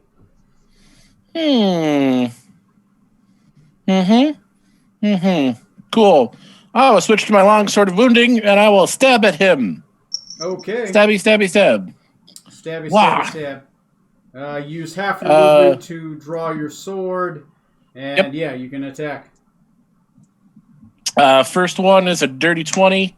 That would put you here, by the way, though. If you were gonna do 15, then draw. Actually, swimming. 10, 15. If you burn your action surge, you can get there. I've already burned my action surge, so Shit. no attack? Yeah, because you're at half move. You're swimming underneath water. So no, you're good. You're good. You use your movement. Roll me an athletics check. I'll make it fair. Roll an athletics check. Remember, it's half your move to draw a weapon unless you have 2-weapon fighting. So it's going to be a decent check, but I'll give it to you. 14? 14 is just enough. So you can make that part of your action, and I'll allow it this time. So go ahead and make your attack. Okay. So that first one was a 20, a dirty 20. Okay. I don't know if that hits. Dirty 20 Uh, will hit. Cool. Second attack would be another dirty 20. That'll hit. And third attack. Oh, that's a miss. That's a 13. 13. Ooh. So swipe, miss. Swipe, miss. So Okay. 8 damage and 7 damage. So that'd be a total of 15 damage Okay. on him. Not bloodied yet, but close. Do we get to know his I'll HP? let you know it's 172 hit points. What was Oh, his not AC bad. now? He's a high-level fighter. What's his AC? His AC is 19.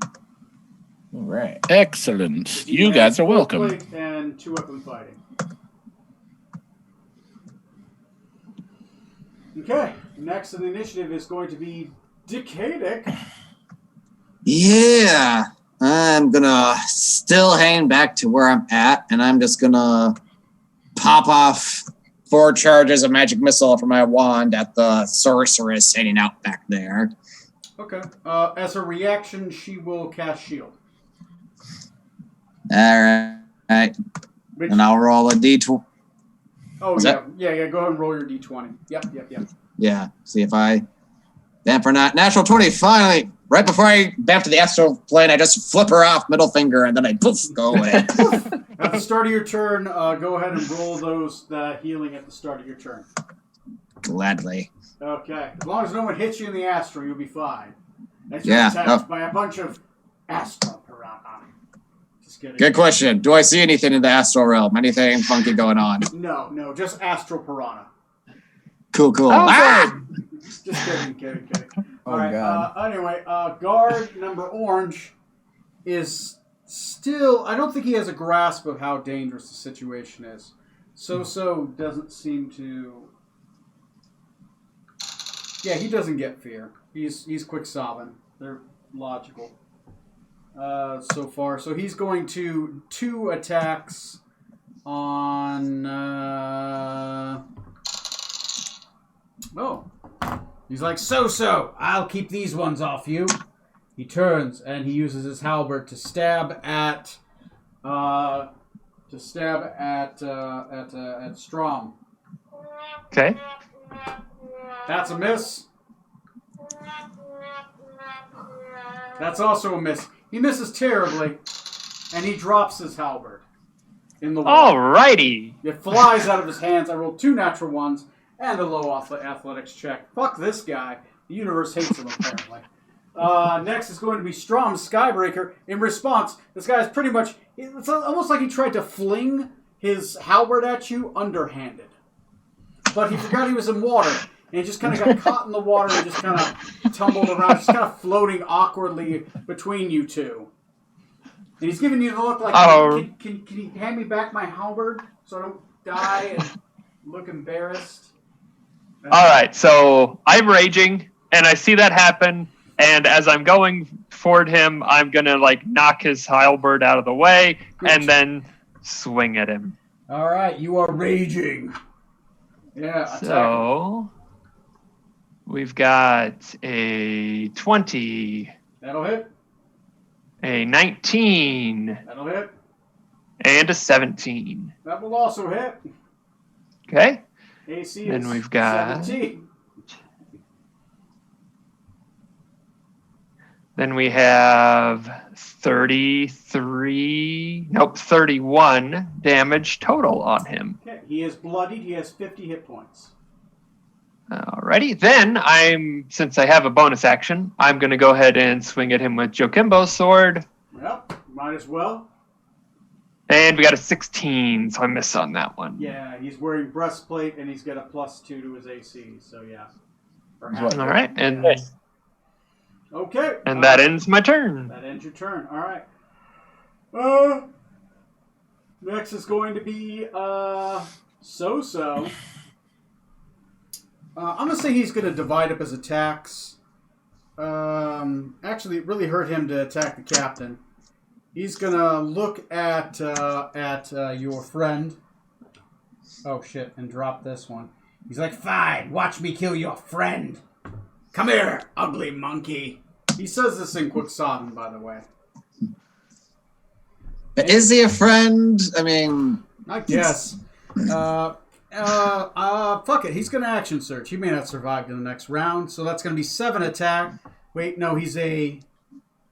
Yeah, it's going to be 7 attacks against you. In response to his first hit, I'm going to whack him once at least with Okay, Sentry. whack him. Or Sentinel, whatever it's called.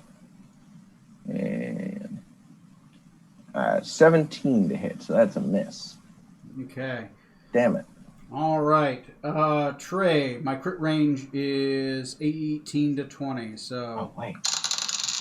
Oh, Forgot might I be a have miss. advantage. Trey, 18, does that hit? Nope. My armor is 19. All right, I got to roll above a 6. Hey, just so you know, I forgot I had advantage. I got 19 on the second one, Oh, 19. so I'll hit him once. It's 19 19. 19 to hit on my 19 second will because hit. advantage. Yeah. Cool. So that's a hit. Hit him for 20 damage. That's a hit. That's a hit. That's a miss. That's a hit. So it's 1, 2, 3, 4, 5, 6, 7 attacks. So that's 1, 2, 3, 4 attacks. None of them crits, sadly. Thank you, Christ. 1, 2, 3, 4, 5, because I missed 2. That's going to In be there, Rutherford. 1, 10, 25. 46 plus 25 is what? 81. Those what? 26 plus what? 46 plus 25 is what? 71. 71. He just unleashes on you on like a barrage of attacks, and you take 71 damage. Is this me or? Yes, that's you. He unloads on you. He mocked him and said, "Watch me kill your friend," and he action surged against you as a 17th level fighter. Oh, That's why he has. Ow. well, that's cool. So, and he's 2-weapon. Kept on forgetting that, but that's my bad. Next is is going to rude. be Zorksan Venom Tongue. Let's see. Yogg-Saga is dead, and your crew dies before you. It feels pretty good, So-So. It's fun to return the favor. Roll me an intimidation check. All right, intimidation. How do we do on that? Ooh, 7. Very intimidating. You feel like it was a good delivery. It has an effect, but it doesn't have like an effect enough to drive him away in fear. It's more of like angering him because he's an idiot. All right, and then we're gonna roll, and you really should be paying more attention to me though. And roll to attack him. Okay.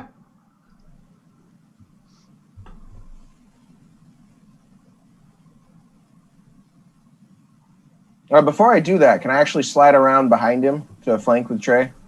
You will provoke an attack of opportunity, but yes. That's fine. We got disadvantage on it. Okay. Disadvantage. I rolled a 1. That's a miss. All right, And that so was him trying to punch. Like he tries to stab at you with a halberd that's not in his hands. He's like, "Shit, it's over there." Okay, go ahead and make your attack. okay. I'm gonna crit on the first hit. Woo! Okay. Leave him in twain, Captain. And the second one will miss, but you know, Are you doing anything special put it for all that? into that first hit and Eldritch Smite him on top of it. Woo! So that's an extra 5d8 damage. 'Cause he's not 68. celestial. 68 because it's 1d8 base plus 5 levels of plus 1d8. I think Oh, wasn't it? right. You Yeah. get to do a base 68. Right. Unlike the yeah, that makes sense. All right, so and those are doubled too, so 12. Yeah, 12d8. Okay, we'll double my dice here. You could potentially kill him with this hit if you roll good enough. 12 d8 Oh, right. plus your- Just the fire and force hits for 31. Uh-huh. Well, sorry, from the sword itself. Yeah. Then.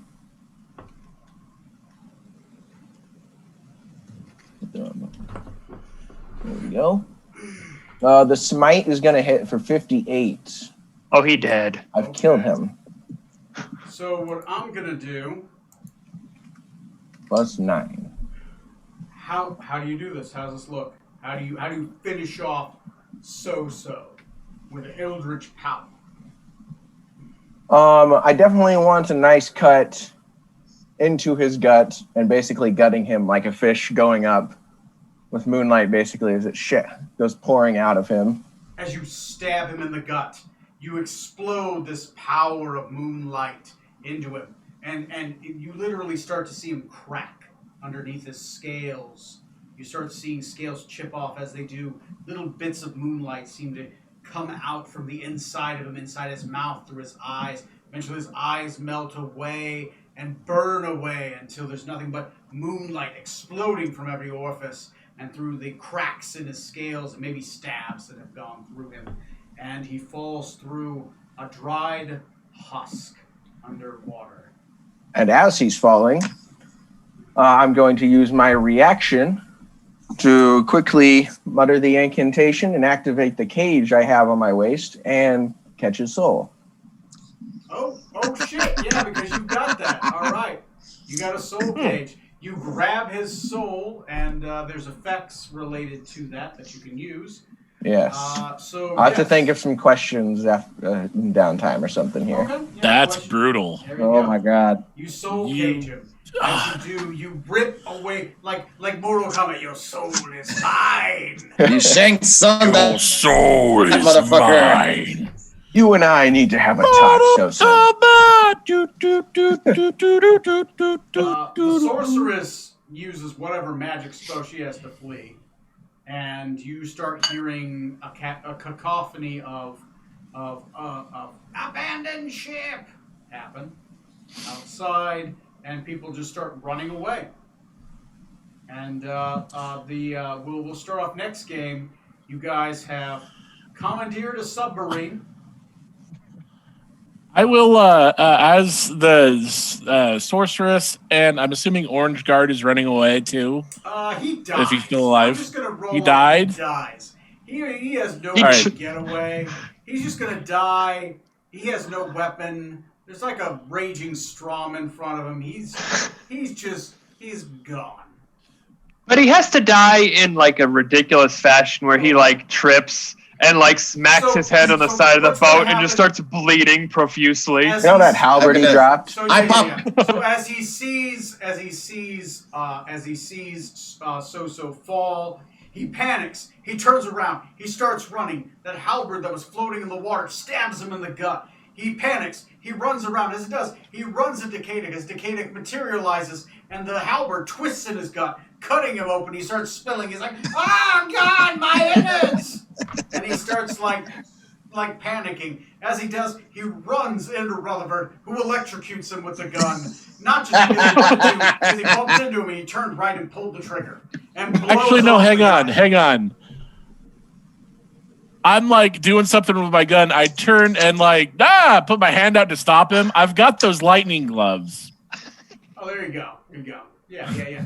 And we're in water. Yep. So he just eats it. Just all of a sudden, like, ah! Like, boom. He's like, and you look at him like, oh, thank God it's not the captain. And I will shout after the sorceress, Wu-Tang Clan ain't nothing to fuck with. All right, it's a good capstone. I'm going to, in preparation for next setting, I will have the submarine written up. It's a named vessel, right? Zorksan, you're familiar with it. It's that vessel. I'll have it written up. You guys now have a submarine. There is some treasure that's left on the submarine, and you guys have killed So and several and a certain spirit Naga who is also named in the plot. All right, good job, guys. Good job. Well, that felt good. All right. Well, I think that was a good session. You guys learned a lot. You guys did a little bit of vengeful murder. You commandeered another ship, right? We did it, guys. We're pirating. Yeah! Now, what are we going to name this ship? Smoot's going to be so sad he missed it. Right. Episode 69 was a profitable one for you guys. Finally stole a boat. You finally committed piracy. It only took 69 episodes to do it. Yeah! We're saving it for this episode. Piracy against slavers. All right. Good job, guys. All right. Well, Yeah. I'll see you guys on episode 70, right? I will stop recording and stop Okay, so streaming. the title